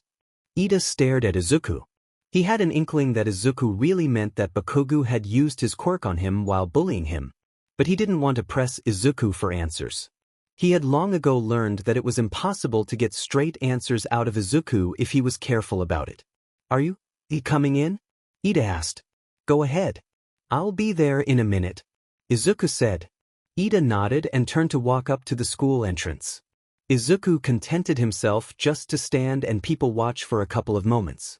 Izuku couldn't even begin to guess the number of middle schools that were being represented by the students coming for the exam. Most of the other teens seemed to come from other private middle schools just like Izuku did. But he could see scattered teens from public schools as well. A couple of minutes passed and Izuku knew that he had to go inside now or he'd be late. So he turned to head inside, and almost immediately tripped on his own feet. He flared up one for all, trying to catch himself, but he was not quite fast enough. He was just beginning to accept the fact that he was going to eat concrete in front of everyone in the courtyard when his fall was suddenly stopped. That was close. A female voice said. It was only then that Izuku realized that not only had his fall been stopped, but he was actually floating in midair. Before he could do any more than let out a gasp of shock and amazement, the girl placed her hands on his shoulders, gently guiding him back upright. She then pressed the pads of her fingers together while whispering, "Release."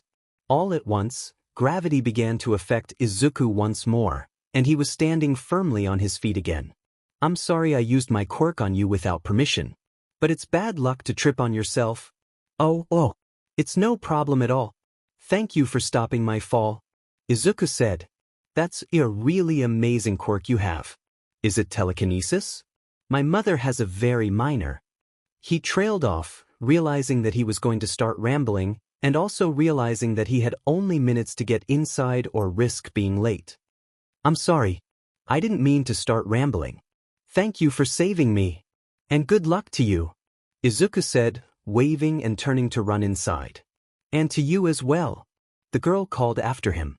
As they went inside, all of the students were given their test cards, which gave them a temporary ID number, and also listed which battleground was to be the location of their practical exam. All of the students were seated inside the auditorium by their ID number, which grouped each middle school together. Izuku and Ida were joined by a few others from their school, and Izuku glanced around until he saw Bakugo. There were no other students around him wearing the same uniform. He was the only student from his middle school applying to UA. That was pretty common from lower-ranked middle schools. Only their top-ranked students would have a chance. Once all of the students were seated, the lights dimmed and one of the UA teachers stepped onto the stage. Present Mike was a pretty easy choice. All of the teachers were pro-heroes, but a majority of them were in it for the work and not the celebrity. So it made sense for the Master of Ceremonies to be the one UA teacher who thrived on attention. Even still, it was a mismatch. Most of the students were too nervous or too focused to respond to present mixed call and responses.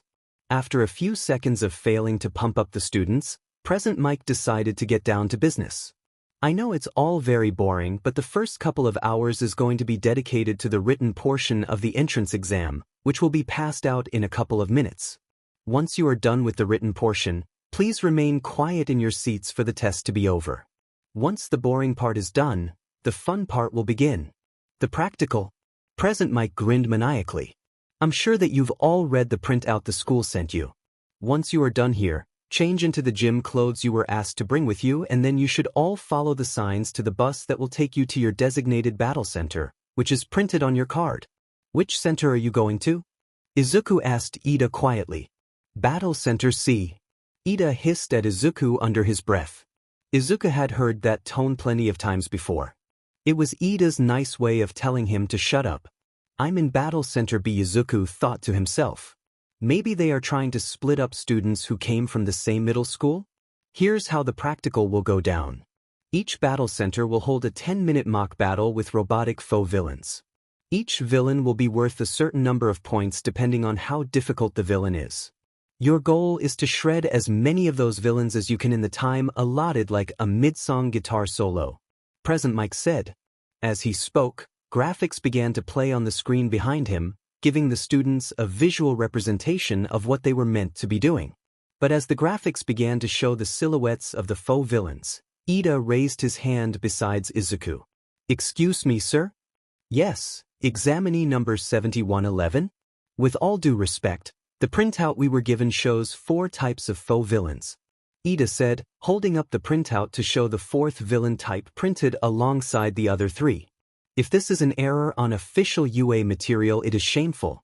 We are exemplary students and expect only the best from Japan's top school." "Very good, examinee number 7111. Thank you for calling in with your request.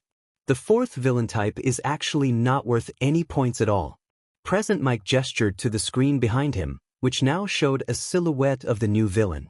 Above it appeared the number and letter 0p. Think of that bad boy as an obstacle that should be avoided. Every battle center has this obstacle. It's not that it can't be beaten, but there's kinda no point. I suggest that my loyal listeners just ignore that one and focus on the faux villains topping the charts.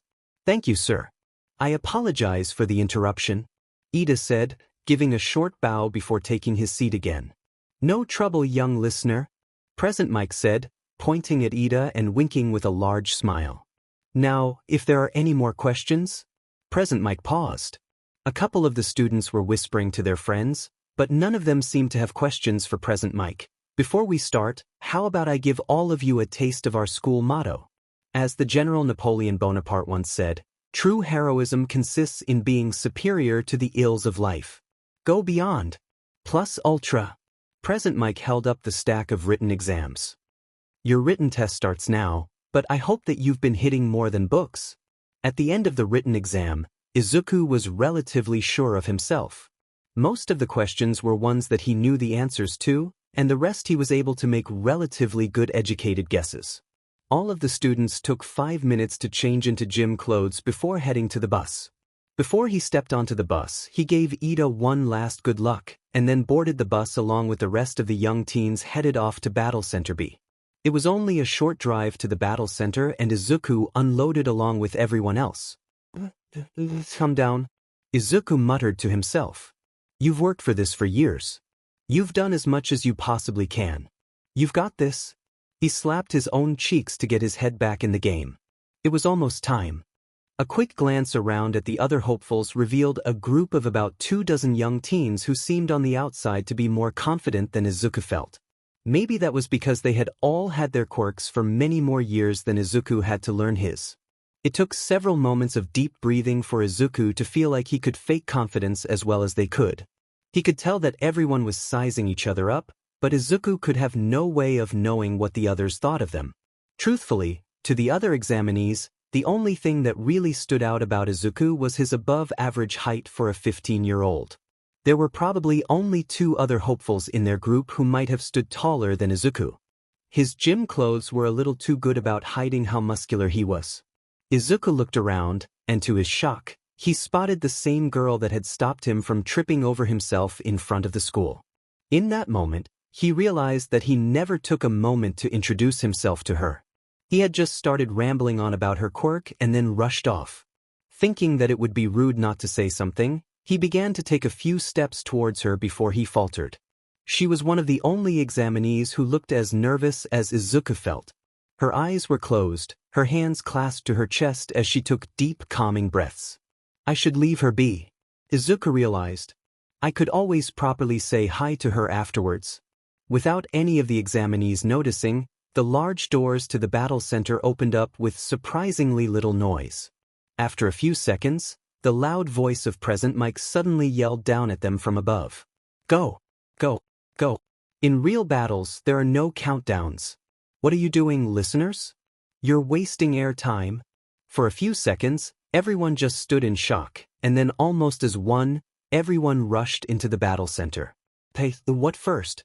Izuku thought to himself as he trailed slightly behind the others. The way Izuku could see it, he had 2 options. The first was that he could rush into the center of the battle zone. That would probably be where the most enemies were, but a majority of the other test takers were sure to rush that way. Or he could head more towards the outskirts. There would probably be fewer enemies, but far less competition. His decision was made pretty much for him when he saw that a vast majority of the other examinees were rushing straight towards the center. So, at the next intersection, Izuku took a sharp turn and rushed away from where the others had gone. There would be far too much competition at the battle zone center, even with the increased amount of foes, for rushing in to make sense. For the first time in a long time, Izuku allowed one for all to flow through him at the highest level that he could handle. When he first got one for all, he'd been able to handle 15% in a single hit. Now that limit had been increased to 20%. His speed picked up and the buildings began to fly past in a blur. Suddenly, one of the robotic foes rushed out from an alleyway. Izuku slid to a stop as the robot turned to face him with an ominous, locked-on target. It was a one-pointer. The easiest one, and Izuku was glad for that. An easy target to face to get rid of his nerves. He clenched his fist, making absolutely sure that the power in his right arm was at a safe 20% before he leapt forward and smashed his fist into the robot. 20% was obviously more than enough to utterly destroy the one-pointer, because it shattered into 1,000 tiny pieces. Izuku took a moment to stare in shock at the mess he'd made of the robot. This was just the boost in confidence that he needed. Clenching his fist once more, he resumed his run down the street. Before long, he found a small group of robots, all with mixed point values. Izuku did not have the time to stop and count them up before they all targeted him. Thanks to Gran Torino's advice, Izuku didn't have a problem dealing with this group thanks to being able to pull off combos. With that group destroyed, he now had only a vague idea of how many points he might have, but that didn't matter. Izuku realized that trying to keep track of his own points would just be a waste of time. They only had 10 minutes, so he didn't have time to be counting every single one of the enemies that he took down. Izuku ran around the outside of the arena, taking turns at random and destroying all of the robots that he came across without mercy. Only the three-pointers could cause him any amount of trouble if he messed up his aim and hit some part of their bodies that were not vital. Losing an arm or part of their chassis did not slow them down, so Izuku learned very fast that he had to destroy either the torso or the head for the three-pointers. After a few more twists and turns, and taking out a couple more robots, Izuku suddenly found himself in the fray of the battle. As he expected, there was more kill-stealing going on with the main battle group than was smart. Not to mention that he heard people calling out their scores to each other. Nothing I can do here, Izuku thought to himself, before turning to head down a direction that he thought he had not gone yet when it seemed like the entire world suddenly exploded around them.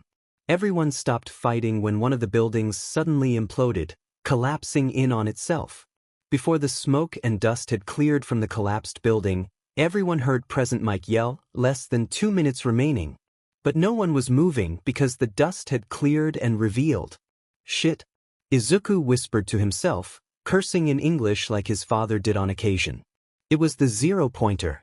Present Mike had said that it was just an obstacle or a distraction, something to be avoided, but this robot seemed a bit much. None of the other robots were more than 3 meters tall. The zero-pointer robot had to be at least 20 to 25 meters tall. Okay, there's no way that I could take that thing on with just 20% power, Izuku thought to himself. Probably nothing less than a bone-shattering 100% power would be enough to stop that monster. But lucky for him, it was not like he was expected to take it on. Many of the other examinees were already running away from the zero-pointer as fast as they could, scattering in all directions. I need to get out of here too. Izuku turned to run away when a sound caught his ears. Ow! Izuku froze in his tracks. The sound had come from behind, right in the path of the enormous zero-pointer. He turned around and saw a horrific sight. The nice girl, apparently she had been too close to the building when it had imploded and had gotten trapped under some rubble.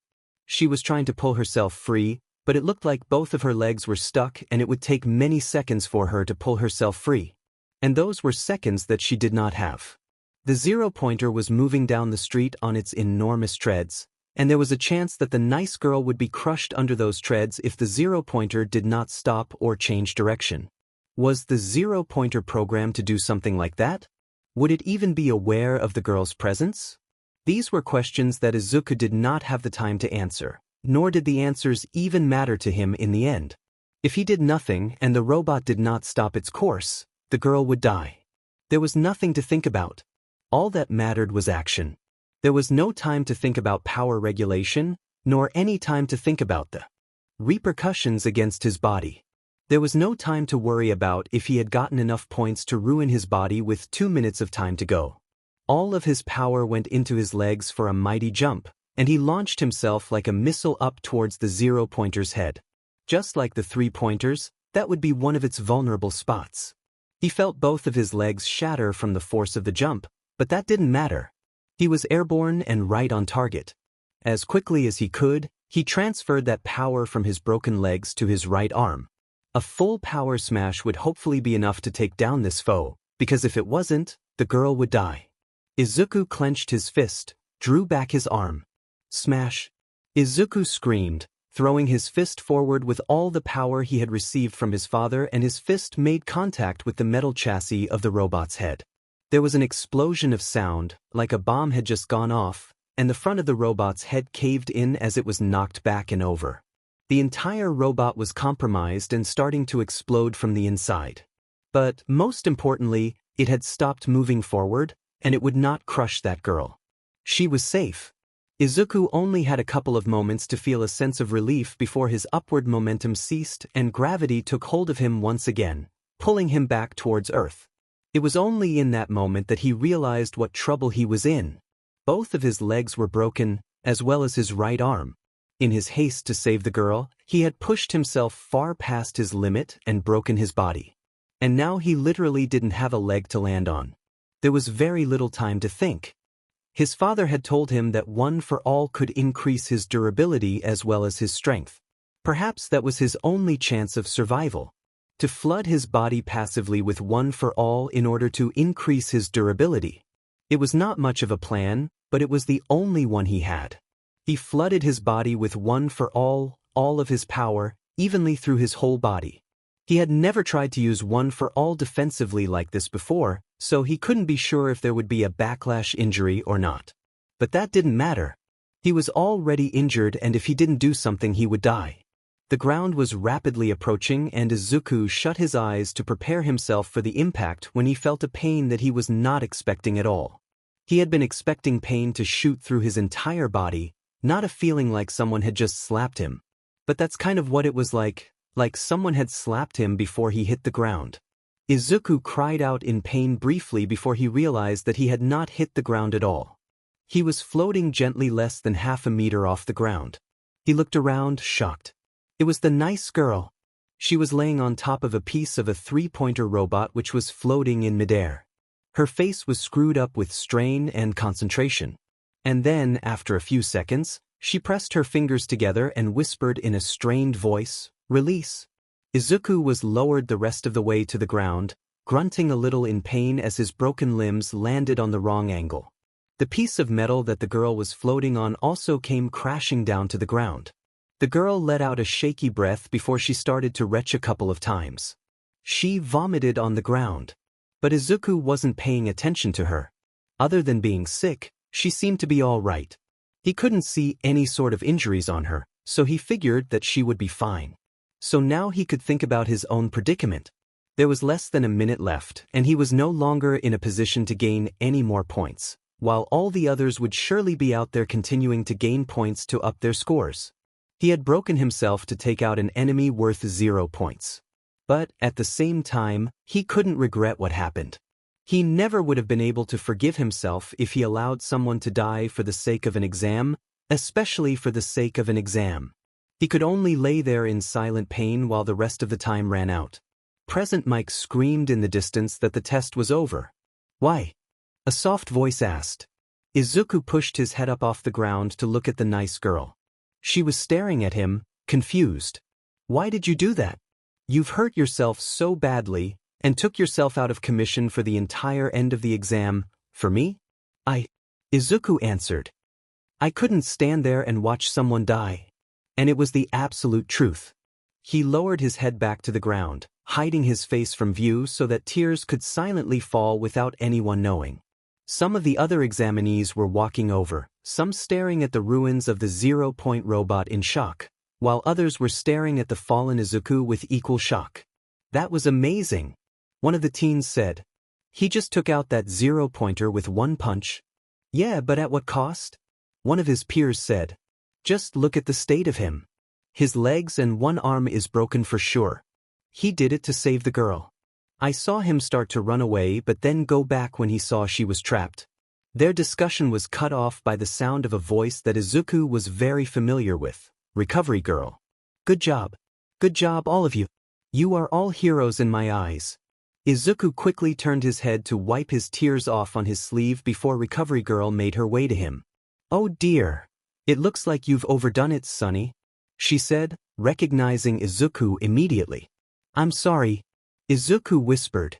I'll have to give you a full dose of healing power this time. Make sure you go right to sleep when you get home to help your recovery, Recovery Girl told him. She leaned down and pressed a kiss to the top of his head, much to the shock of all the other teens. What's she doing? One boy asked. You're watching a school nurse at work? Another boy answered with a French accent. That was a little odd, but UA was no stranger to international students. There were always a few students from other countries every year. The youthful heroine, Recovery Girl. Her quirk is a awesome boost of healing power. Izuku could feel Recovery Girl's quirk working on him, twisting his limbs and bones around into proper alignment. She's saving him months of recovery time. But the stamina drain was too much for Izuku. He had never had to heal 3 broken limbs before. And he immediately passed out from the stamina drain and remembered no more until he woke up the next morning in his own bed. Several minutes earlier, the battle center control room. Toshinori could help but grin proudly at the pandemonium that filled the control room, as most of the other teachers from UA stood up and cheered in amazement. Even Principal Nizu was standing up on his seat, cheering with his paws raised in the air. Out of all the battle centers they were watching, only one examinee had turned back to face the massive zero-pointer. Toshinori had been keeping an eye on Izuku as much as he possibly could, and he knew that it was a good thing that Principal Nizu had asked All Might to recuse himself from the selection process because of Izuku's presence in the test, because Toshinori had not been able to stop watching his son. Sure, there was much room for improvement, but that did not surprise Toshinori at all. Because of the law, he had not been able to train Izuku properly for combat. But he had done just as well as he could have hoped, and exceeded all his expectations when it came to the zero-pointer. It appeared every single examinee had taken one look at it and turned and fled. It was not a mark against their courage. Every hero knew the value of a tactical retreat when there was no hope of winning a battle. But the situation had changed entirely when one of the young women had gotten herself trapped in the rubble in the path of the zero-pointer. Power Loader was at the control panel for the robots, and he immediately sent the order for that particular zero-pointer to stop within a safe distance as to not crush her on accident. But none of the students could know that she wasn't in danger. For the next few seconds before the robot would come to a stop, that girl had to be terrified that she was going to get crushed. Toshinori had seen that look of fear on many a scared civilian. But he had also seen the look of grim determination that his son now wore. Without hesitation, Izuku had turned around and rushed the zero-pointer, probably flooding his body with the full extent of One for All in order to take on that robot. It would mess up his body, but Toshinori knew he had done it without hesitation to save that girl's life. Every single teacher at UA was also a pro-hero, and every single one of them had at one time found themselves in a position exactly like Izuku. Facing a massive villain that they knew they had little chance of beating and starting to retreat, but then turning back when they realized that the situation had changed. Innocent people's lives were at risk. The obvious choice was no longer fleeing. The only choice was to stand your ground against a superior foe and do every possible thing you could to protect the innocent, even if the cost of doing so was your life. Toshinori felt worried for his son as he began to fall, but the girl that he had saved now saved him in return, getting him to the ground safely with her quirk. The teachers were hardly paying attention during the last minute of the test. The sickly man couldn't help but feel pride when the other teachers began clapping him on the shoulder, telling him how impressive his son was, and how bright his future looked since he was lucky enough to have inherited All Might's own impressive strength. Young Midoriya is going to get a lot of rescue points for that move, Nizu commented. We can't know what his written score and villain point score is at this time, but I believe he has certainly done well enough to have earned his place at our school. You must be very proud, All Might. I am, Toshinori replied. In the background, in the shadows, a man with dark circles under his eyes watched the screen impassively. The move had been flashy, sure, just as he'd accept from the son of a hero like All Might. But did no one else see just how badly the boy had ended up hurting himself?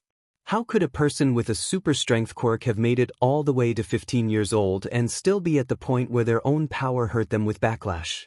There was only one explanation. All Might's son was lazy.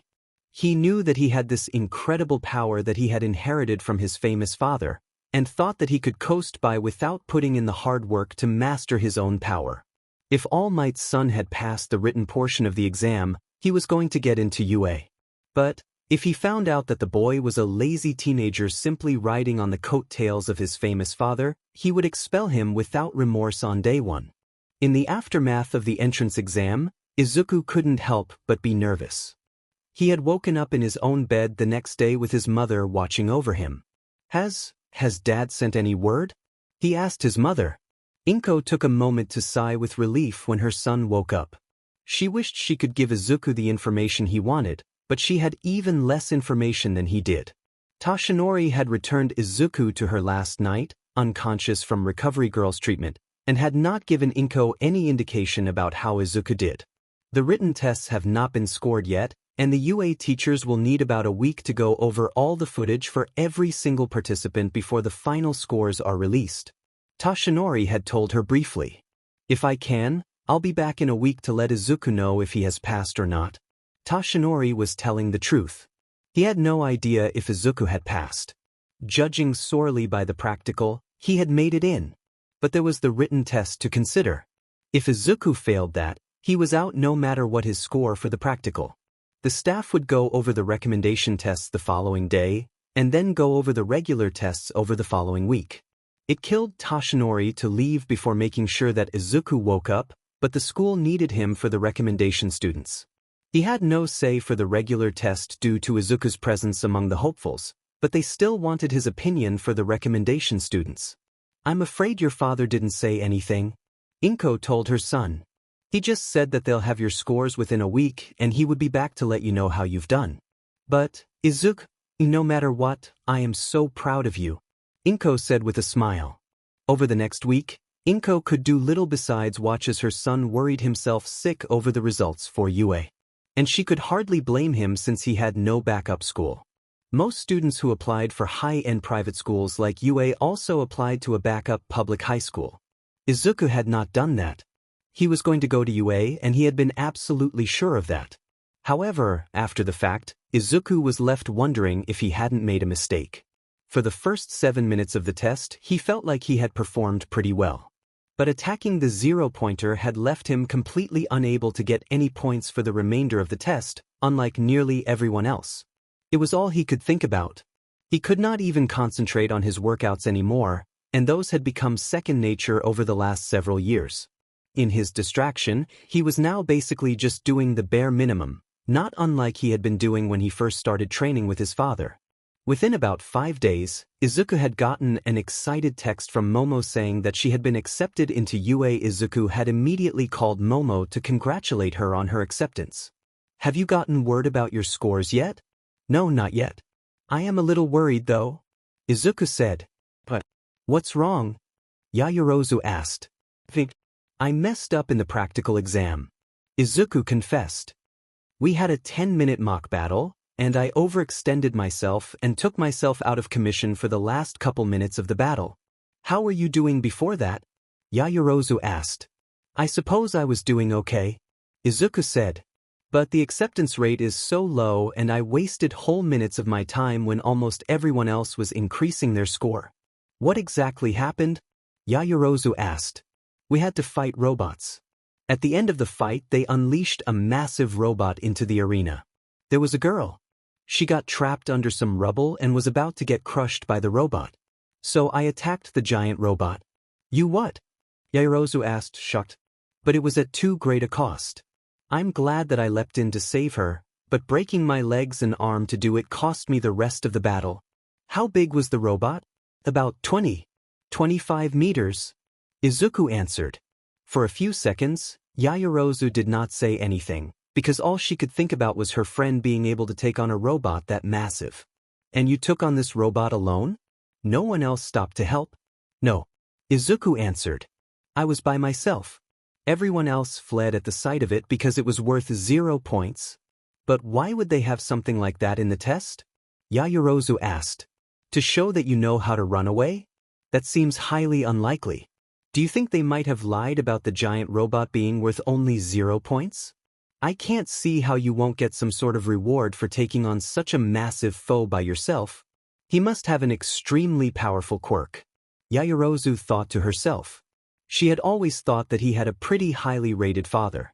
But with a quirk powerful enough to take on a robot foe that big by himself, even if he hurt himself in the process, his father had to be incredibly powerful too. Top 10 hero, maybe even top 5. Do you really think that Yue would lie about something that important? Izuku asked. Well, you were the only person who turned back to attack this massive robot? Yaoyorozu said. I think that proves how brave you are. He trusted Yaoyorozu and knew that she was much smarter than him. She was also very good at working out people's true motivations. That came naturally from years of people just trying to be her friend because of her wealth or who her parents are. A part of him thought that she might be right, but he was too worried to believe that he had actually managed to pass with his performance in the practical test. Compiling the scores at UA was happening at a decent pace. To get all of the scores, they pulled up each student's ID number in order and used the cameras placed all over the testing area to follow that student, making a mark of every kilt that student made, while a group of impartial pro heroes watched to award rescue points to that student. Tashinori made absolutely sure that he was in the room while they were scoring Izuku. He was absolutely not allowed to be involved with keeping track of the villain points or to be among the pro heroes awarding rescue points, but he had to be there at least. Before taking down the zero-pointer robot, Izuku had gotten a respectable 36 points. It was by no means the highest number of villain points awarded to the students. Going to the edges of the battle zone had lowered the amount of robots that he encountered. But then came the zero-pointer. After the zero-pointer was taken down on the screen, the group of pro heroes began to talk among themselves about the rescue that they had just witnessed. After about a minute of talking among themselves, each one of them held up a paddle with their score. From his place in the back, Tashinori couldn't see the score, but it was clearly impressive judging by the reaction of Present Mike, who was recording the rescue point scores. They ran down the rest of Midoriya Izuku's footage just in case, but there would be no more points for him. Examinee Midoriya Izuku, 60 rescue points? Present Mike called. Altogether, it was an incredible score, the highest they had seen thus far. 96 points total shot him to the top of the board. And with his passing score in the written exam, he had pretty much guaranteed his acceptance into UA. That has to be the luckiest fluke I've ever seen. A voice said next to Tashinori and he turned around to look. Aizawa had appeared next to him like a ghost. But Tashinori was not really shocked by Aizawa's ability to appear anywhere. What was that? Tashinori asked. He is strong. I don't doubt that, Aizawa commented. But with all due respect, have you been so busy doing television interviews and signing autographs to teach him how to use his own power without destroying his body? Or is your son just too lazy to accomplish even the most basic quirk control that a 10-year-old would have? In the past year, Tashinori had come more to terms with the fact that he was a better hero than he was a teacher.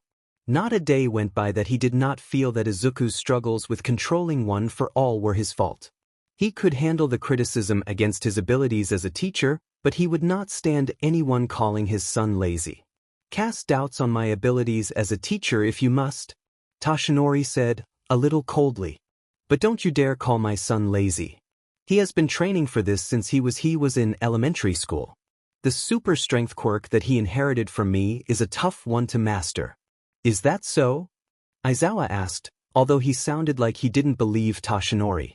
For the last few years, he's followed a training schedule that would impress nearly any pro hero out there. Tashinori said firmly. Izuku's failings are not his own. They are mine for being unable to recognize the trouble he was going to have with my quirk. Aizawa shrugged. Perhaps you are telling me the truth. Perhaps not. I'll give you fair warning, All Might. Aizawa met his eyes with a level gaze. Tashinori couldn't help but be impressed. Very few people had the courage to do that, especially now that his eyes were so deeply shadowed.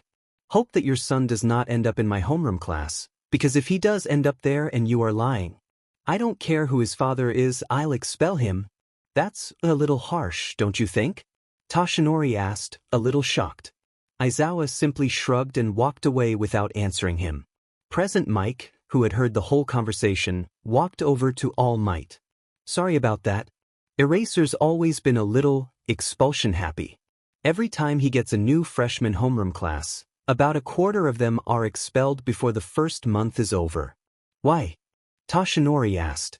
Having just been a guest teacher before, he had never been privy to the way the regular UA teachers ran their classes. And he had certainly never known classes well enough to know when students were lost. But he had always thought that his classes were all full, even Aizawa's former homeroom classes. He won't say, Present Mike said. But, if you ask me, I think it's to clear spaces for the kids that he finds worthy in the general studies program. Did you know that when Aizawa first got accepted into UA, it was through general studies? He worked hard and got transferred to the heroics program. Toshinori had not known that about Eraserhead, but Eraserhead had not been in school when All Might was in school. The entrance exam had been fighting robots ever since he was a student, and it made sense that Aizawa had not been able to pass that entrance exam with his quirk. Aizawa probably watched every year as students slipped through the cracks because of their quirks being ineffective for combat or against robots. These were potential heroes getting punted aside into the general studies program. Now Toshinori knew why Aizawa would be so willing to expel Hero Corps students that he found unworthy to make way for those general studies students that he felt were worthy. Toshinori understood the reasoning, but that didn't mean that he would accept his son being punted aside. Izuku was not lazy. He was working as hard as anyone to master an extremely difficult quirk. And Toshinori was absolutely sure that if Izuku ended up in his homeroom class, he would be able to show Aizawa that. Finally, the big day had arrived. Both Inko and Izuku got texts from Toshinori saying that he was on his way with Izuku's test results. Inko pulled out all the stops for dinner and the centerpiece was katsudon, which is Izuku's favorite food. Despite the smell of the food causing his empty stomach to rumble, Izuku wasn't quite sure if he could stomach the food without knowing if he had passed. The 20 or so minutes that it took for Toshinori to arrive felt like an eternity. Izuku couldn't help but hover by the front door, waiting for his father, despite how rude it was. But Toshinori didn't seem very surprised to find Izuku at the front door waiting for him. Izuku's eyes immediately trained upon the thin envelope in his father's hand. No matter what sort of school you were trying to get into, a thin envelope is never a good sign, and Izuku's heart sank. Toshinori could see the shame on Izuku's face, and he placed his hand on the top of his head. He had no desire to prolong Izuku's uncertainty any longer. It's not what you think, Toshinori told him with a smile. Principal Nizu gave me permission to give you your results personally. These are just a copy of your scores. He placed his hand on Izuku's shoulder and led him through to the living room. Your mother made katsudon? Toshinori asked. To celebrate whether I got in or not. Izuku explained. But I'm not sure if... You're going to want to eat in a minute. Sit down, Toshinori said. Izuku nervously took a seat next to his father. You passed the written test. That helped Izuku feel a little better, but that didn't address the one thing that he had been most worried about. And Toshinori not addressing that right away caused Izuku to think that the worst had happened. He had passed the written test, but not the practical. His villain score had not been enough to pass. His eyes fell down to the floor between his feet. Now he didn't just feel sick. He literally felt like he was going to throw up. I'm so sorry I failed you, he whispered. You didn't fail me at all, Toshinori said. You got 36 points off the villains. But you got more points than that because of your actions with the large robot? So, was Momo right? Izuku asked. Did Present Mike lie about the large robot being worth 0 points?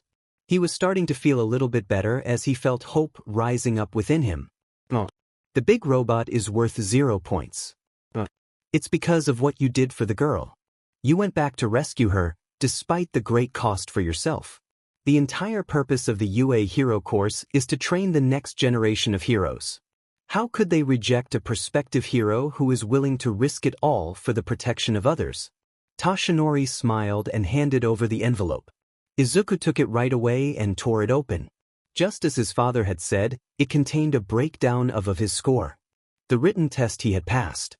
And the practical score was broken down into 2 different numbers. One was listed as villain points, and the second number was listed as rescue points. Izuku stared in shock. The rescue points were listed at 60, which made his total 96 points. Judging just by the practical, you have the highest score among the incoming freshmen. Toshinori said with a smile. Congratulations, my son. You've been accepted into UA. Izuku burst into tears and basically collapsed into his father's arms. For a moment, Toshinori froze, and then wrapped his arms around his son. Why the tears? He asked, a little playfully. I'm just so happy. Izuku sobbed, tightening his grip, but then quickly loosening it again when his father began to start coughing. Inko had stood at the door of the kitchen, watching the whole thing. Izuku, she said with a smile. Izuku finally pulled away from his father and turned to look at his mother with a bright smile. I made it into UA, Mom. I did it. I knew you would do it, Inko said, opening her arms wide for her son. Izuku gladly accepted the invitation. He stood up and rushed to pull his mother into an embrace. Because of his height, he easily managed to pick her up off the ground, spinning her around in happiness. Inko let out a small scream of shock before she accepted the enthusiastic embrace. After a fierce hug for his mother, Izuku set her down. There is one more piece of good news, Toshinori commented. UA wanted to keep it a secret, but they are going to make the announcement very soon, so I see no reason why I shouldn't let you know. The heroics teacher at UA has officially retired from all hero work as well as being a teacher. Principal Nizu has agreed to bring me on as the new heroics teacher at UA. Instead of being excited, Izuku was only concerned. Does that mean you are fully retiring as a hero? Toshinori rubbed the back of his neck nervously. Not exactly. I can't turn my back on someone in need. But I need to be realistic as well. I can only maintain my muscular form in battle for about 3 hours. I won't stop being a hero, but I need to start taking a step back.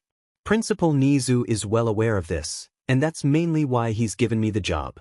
It's gonna be kind of weird, having my dad as one of my teachers? Izuku commented. Yes, I certainly agree. Toshinori said. What if I slip up and call you Dad? Izuku asked.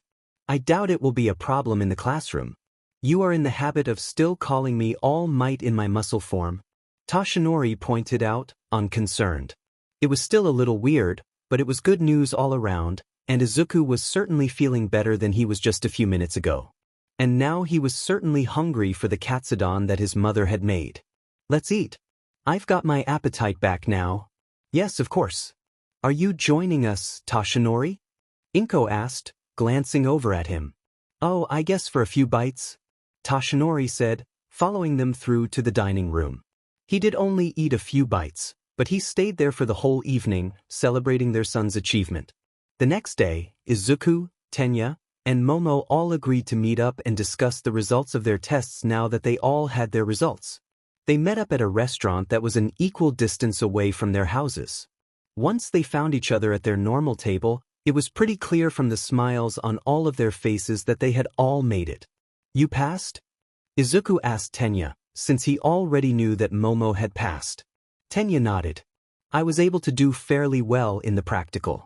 I think I lost some time running away from the 0-point robot, but I was able to get a fairly high score. Tenya said. So all of you had to face this giant robot? Momo asked. You didn't? Tenya asked. No. We had obstacle races between us and the other recommendation students. Momo answered. There was really no combat involved. So how did it end up working out with you? Momo turned to Izuku.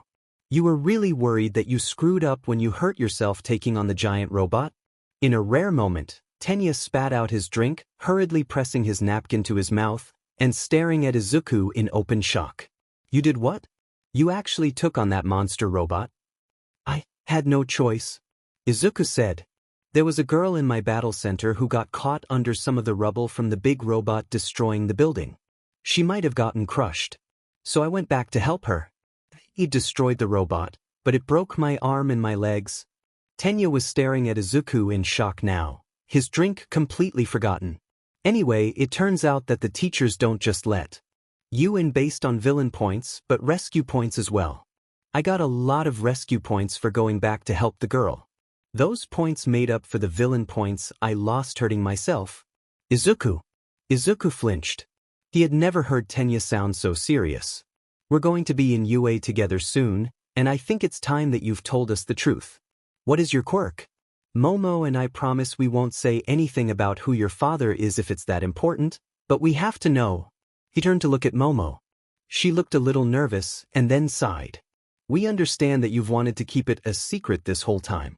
But I agree with Tenya. I think we should know. We are going to find out soon anyway. Taking on that giant robot by yourself? Tenya said. I can't even imagine how powerful your quirk might be. Izuku stared down at his drink. He was so used to keeping this secret that I felt kind of odd to say anything. But his friends were right. They would find out once they got to UA anyway.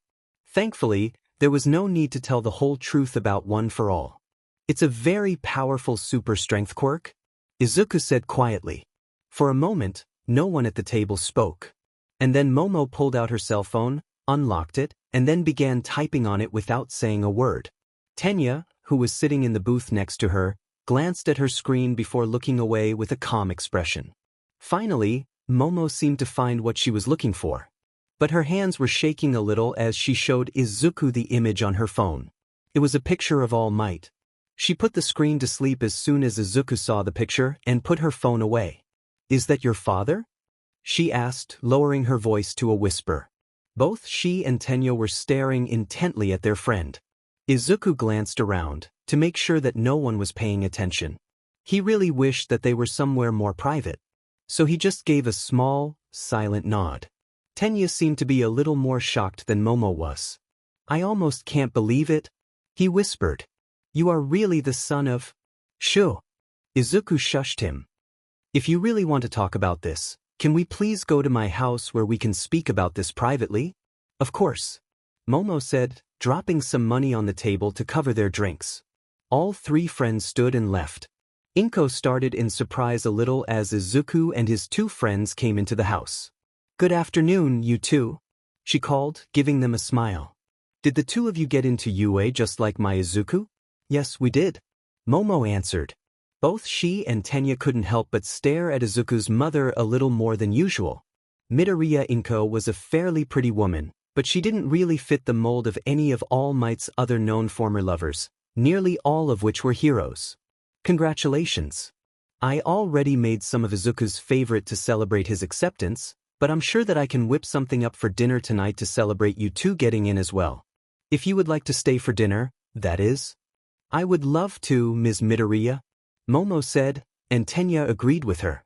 Then all three friends went up to Izuku's room. They all knew that Izuku's room was covered in All Might merchandise. So do you get all this stuff for free? Momo asked. Almost all of it is gifts from my dad. He thinks it's a little weird, but I've admired him from the time before I knew that he was my father. Izuku said. I just don't see how any of this is possible. How could All Might hide having a child? Tenya said. He hides his real name, doesn't he? Izuku asked rhetorically. It's not like all of the records say that my father is All Might. My father is listed on those records under his real name. Someone would have to find out All Might's real name in order to find out about me. How many people know? Momo asked. All of our teachers. Izuku said. A couple of the people who work for or have worked with All Might in the past. The staff at UA. How do the staff of UA know already? Tenya asked. Been there several times over the past couple of years. Izuku said. I've had a really hard time trying to learn how to control the quirk that I inherited from my father. My body just can't handle my full strength. If I put more than 20% of my total power into any one attack, I often break my bones. My dad is friends with the school nurse, who has a really powerful healing quirk. So he took me to her when I hurt myself. You were able to take on that giant robot by yourself. Are you as powerful as your father? Tenya asked. To be honest, if I use all of my power, I'm just a little bit more powerful than he is. Izuku said honestly. This seemed to be most shocking information. All Might was considered, far and away, the most powerful human being on the planet. Perhaps even the most powerful super strength quirk holder to have ever lived. To hear that their friend was even slightly more powerful, even if it broke his bones. All bodies eventually adjusted to their quirks. Sure, it seemed that their friend was taking much longer than normal for him to adjust to his, But when he did, the amount of power he would have could be nearly unimaginable. So, your mother and All Might? Momo began nervously. Izuku stared at her and blushed. No. They are not together or anything like that. I've never lied to you about what sort of relationship my parents have. They are two friends who happen to have had a child together. I've had many years to come to terms with the fact that my parents didn't mean to have a child. But both my mom and my dad say that they don't regret that they had me. Yes, of course, you've told us this before. Tenya said. I'm sorry that we have brought it up again. Like I said, I'm not bothered by it anymore. My parents don't resent me, and I do have a relationship with my father now. So, wow, you actually really know All Might? Tenya said. And you probably know him better than almost anyone. Do you know his real name and everything? I do. Izuku answered with a small grin. They have no idea the sort of secrets I know about my father. But, please, you have to promise me that you will not say anything about who my father is at school. We both want to wait until I'm skilled enough with my quirk to defend myself before that secret becomes public knowledge. But won't others figure it out like we did? Tenya asked. But we have always known that Izuku is related to a high-ranking hero and that he has his father's quirk. Finding out that quirk is super strength is all we needed to narrow it down to All Might. It wouldn't have been very easy if we just knew about the super strength quirk. That is by a large margin the most common quirk for a hero to have. There's about 50 Japanese heroes with super strength that I can think of off the top of my head right now. I suppose that makes sense? Tenya said thoughtfully. Very well, Izuku, we promise that we will keep your secret. And, perhaps, could you introduce us to your father sometime? He added nervously. Oh yes. I would love to meet the #1 hero. Momo gasped. Don't worry about that. You'll meet him soon enough, Izuku said cryptically. It kind of felt good that his friends now knew a part of his secret and were still accepting of him, even with a small amount of All Might hero worship. Izuku remembered long ago how Momo had told them that people started treating her differently after they found out who her parents were, and he had always worried that his friends would treat him differently. But they seemed to be accepting, if a little shocked. And in about 2 weeks' time, they would be starting at UA. It was a dream come true and terrifying at the same time. But one thing was sure. All three of them were on the right paths to become heroes. And Midoriya Izuku was well on his way to one day taking his father's place as the world's greatest hero.